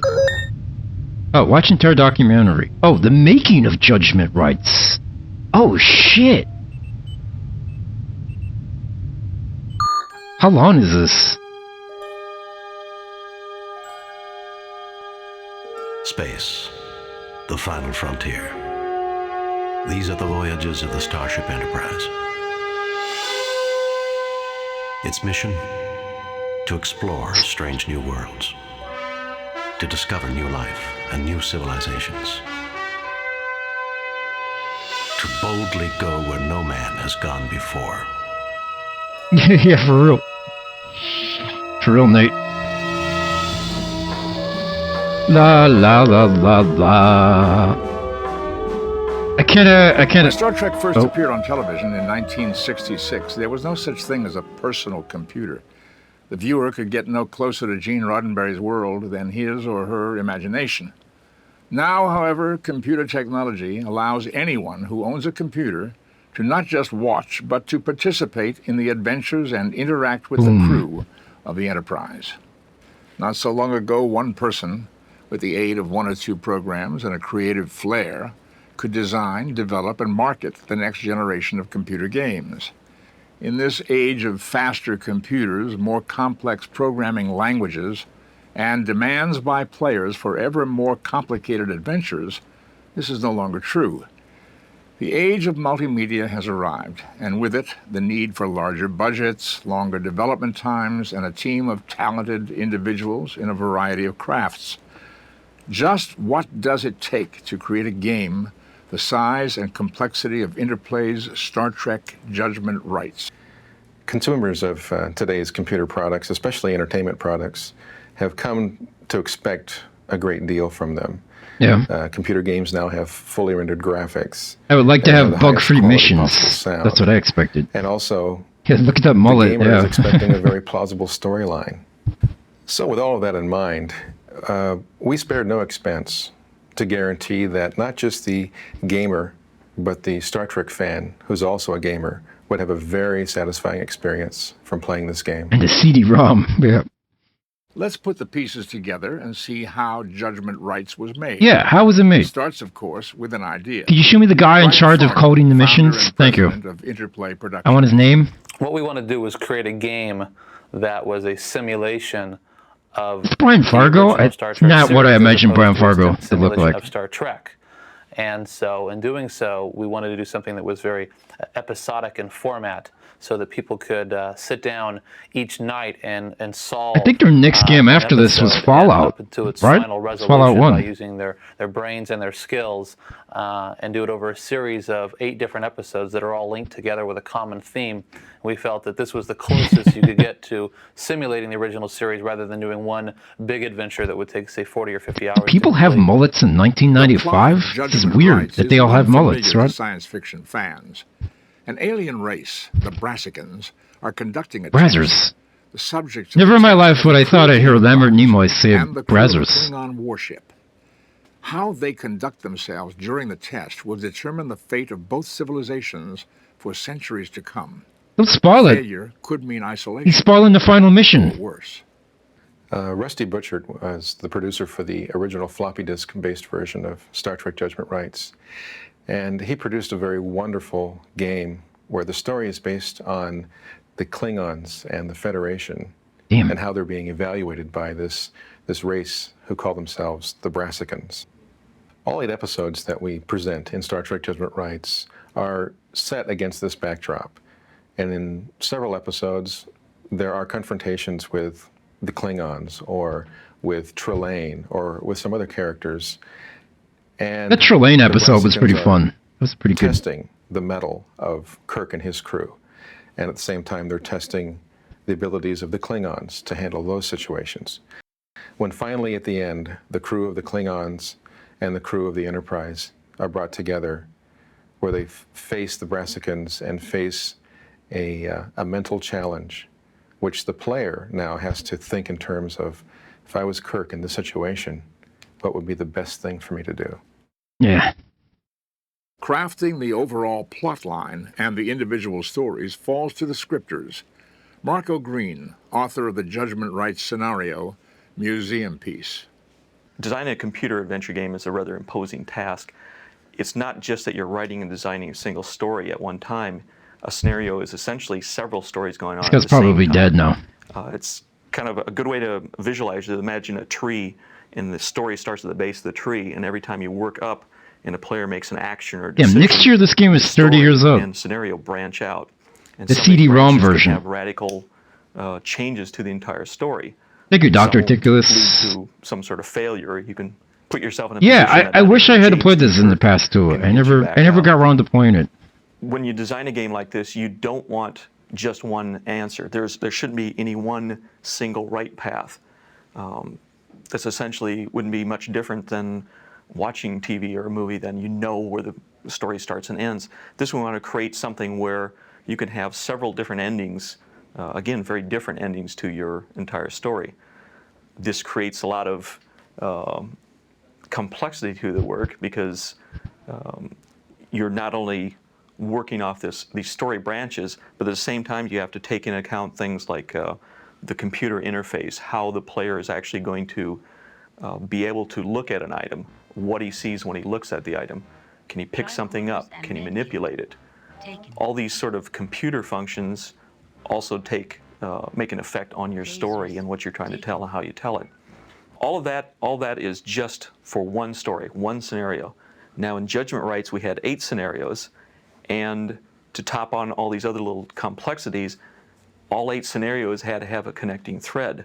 So that meant that even if one scenario had maybe 4 different endings, each one of those endings had to logically progress this overriding story theme. So again, it's just one more thing to throw in this entire mix, which meant that all the writers, Liz Danforth, Mike Stackpole, Scott Benny, and I, we all had to do quite a bit of communication on this project. Once the plot line Big and Hair episodes Squad. have been decided on, the next critical element is the visual one. Graphic art, the backgrounds, characters, and objects, is a crucial aspect to any multimedia project. It is a time-consuming process which requires excruciating detail to provide a rich visual atmosphere. So, how do we get this from this? Todd Camasta, head of Interplay's art department, explains. Star Trek Judgment Rites was a sequel from the original 25th anniversary. So we had already established a look and a style. It was also, what made our job easier is the fact that it is an established look from the 70s. The series is 70s high tech. So we already had a style. We had personalities already established by famous actors. Our job was to take that interface from the first game and to put it into the sequel. Sometimes there are some people on projects that are just better animators or better background Hello, people. Arlene Summers. And what we try to What's do up? is to use those strengths to make an animation better or make the process run smoother, faster, whatever. Mhm. On one part of this project, I was basically a fill artist. Oh, yeah. where Fill artist, the person I was teamed up with was a much better animator, and he would go ahead and do the line art, and I will take his line art and color it in.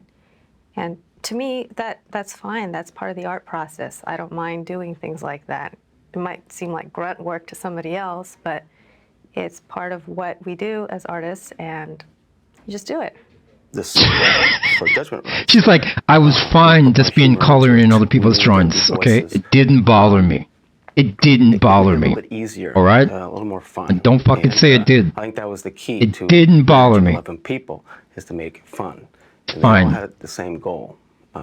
When you're doing a sequel, it is a lot more easier to yeah, who doesn't like coloring books? have a finishing line, the light at the end of the tunnel. So it made it a little more easier for me on the second run. I didn't. No problem with it. It's what we do as artists. Sometimes we do grunt work, Once the team okay? has created the visual elements of the game, it's time to add voices to the characters. Here, I'm taping voiceover dialogue from the Judgment Rites script. Unlike a movie or television plot where there's only one outcome, a linear plot line, if you will, in this interactive adventure, I frequently have to read 2, 3, or sometimes even 4 alternate texts for the same situation. As the player makes decisions that affect the direction a game scenario will take, the appropriate response will be played. Recording and then preparing the over 13,000 separate lines of dialogue is the task of Charles Deenan and his staff of sound engineers. I can't let him know Judgment Rites. The largest how much they paid him, right?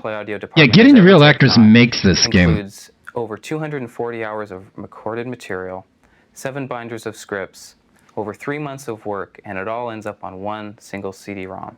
Beginning with the raw tapes, which was recorded at some of Hollywood's finest studios, we then transferred the audio into our computers and began working on the balance and tone of the sound in each character.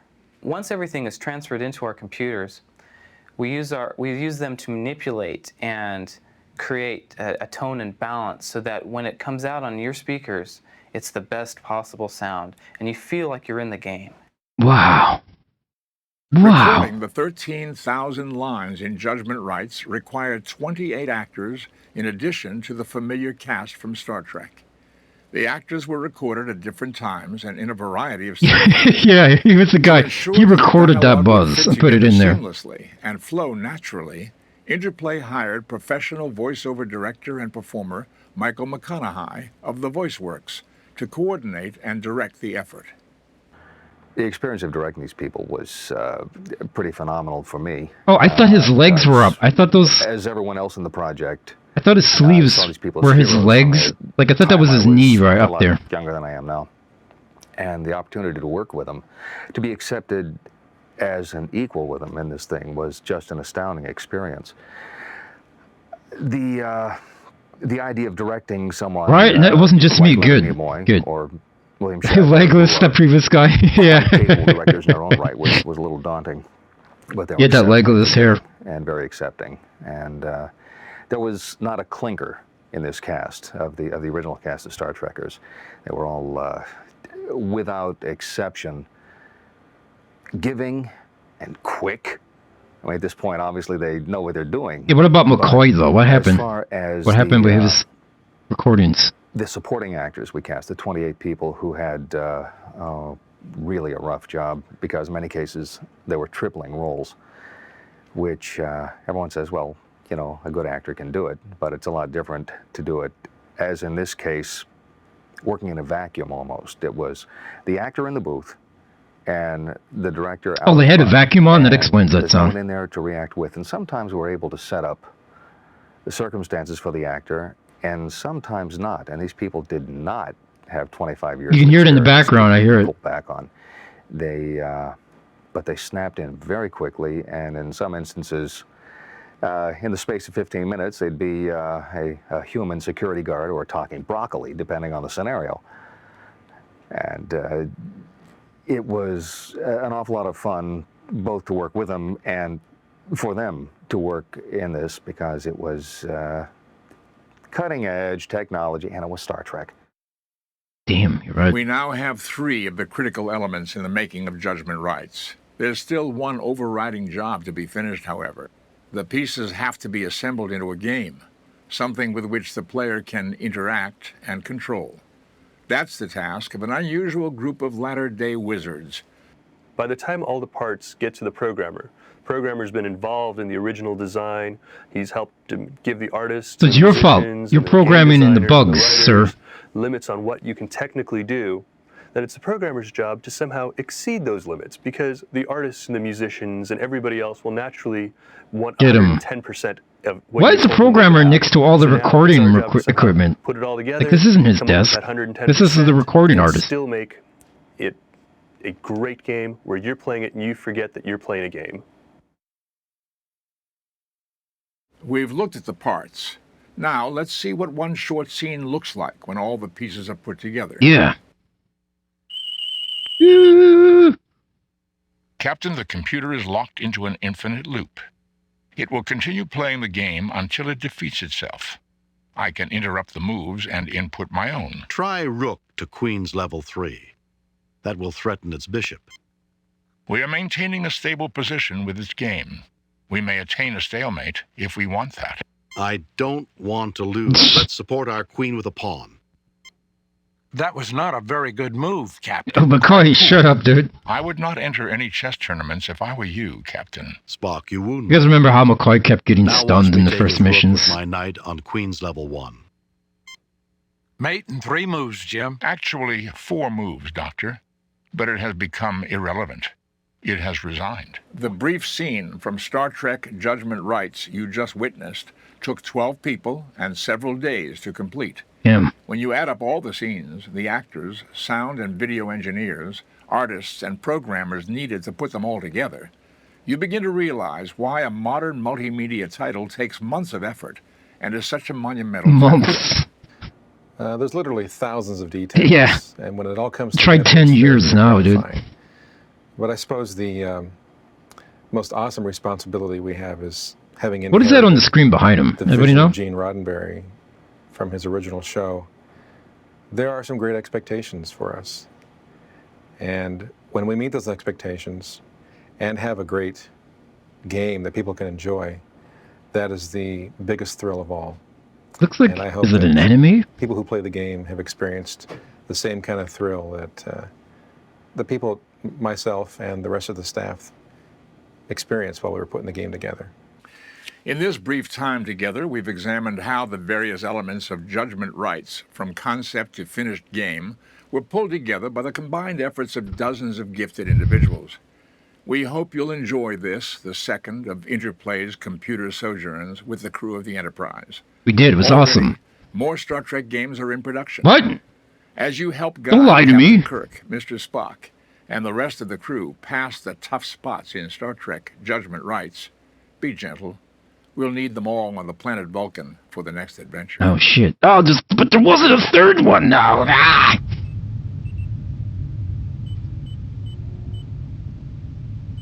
Son of a bitch. There was a Next Generation game, but I don't think they did it. A different team made it.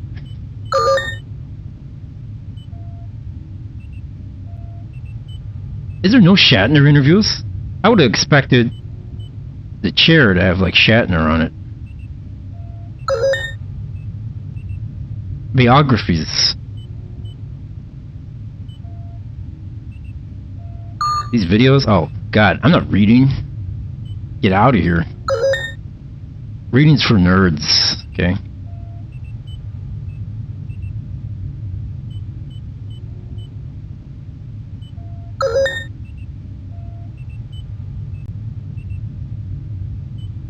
Yeah, Wikipedia 1.0. Oh, Gene Roddenberry again?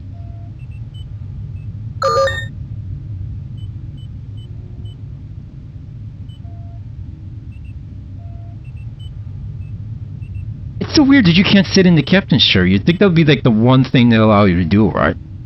Sit down in the captain. Like, I guess I'm sitting in it now. I guess that's what they're implying, but there should have been like a click-on thing. Man, I miss the old days. Man, 90s CD-ROM days were so good. Weird-ass games. The whole FMV game kicked off. Fucking terrible games, but it's so fun to play through. 90s was great for video games. That big boom they had. I think that's everything, guys.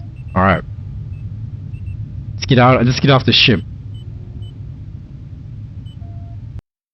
We're off the ship.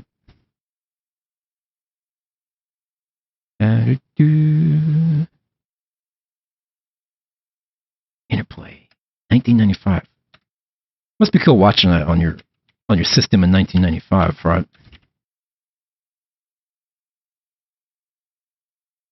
We did it. We beat Star Treks. We beat the Star Treks. Star Treks are done.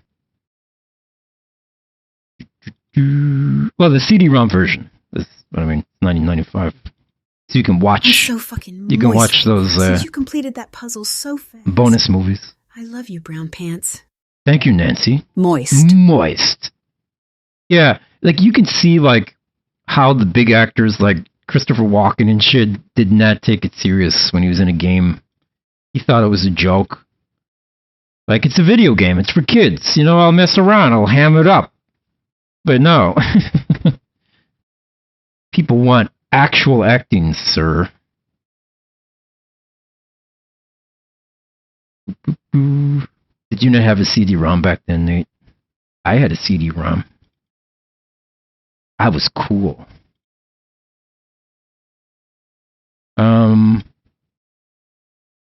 Now what? Okay.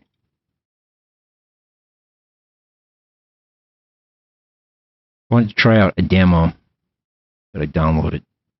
There's some sort of demo fest going on. I haven't really seen too many good games. I haven't really looked though. But I want to try out this one. So let me see what it's like. And then I'll go get my dinner. Yeah, the Steam Next Fest, yeah. I turn the bitrate up again.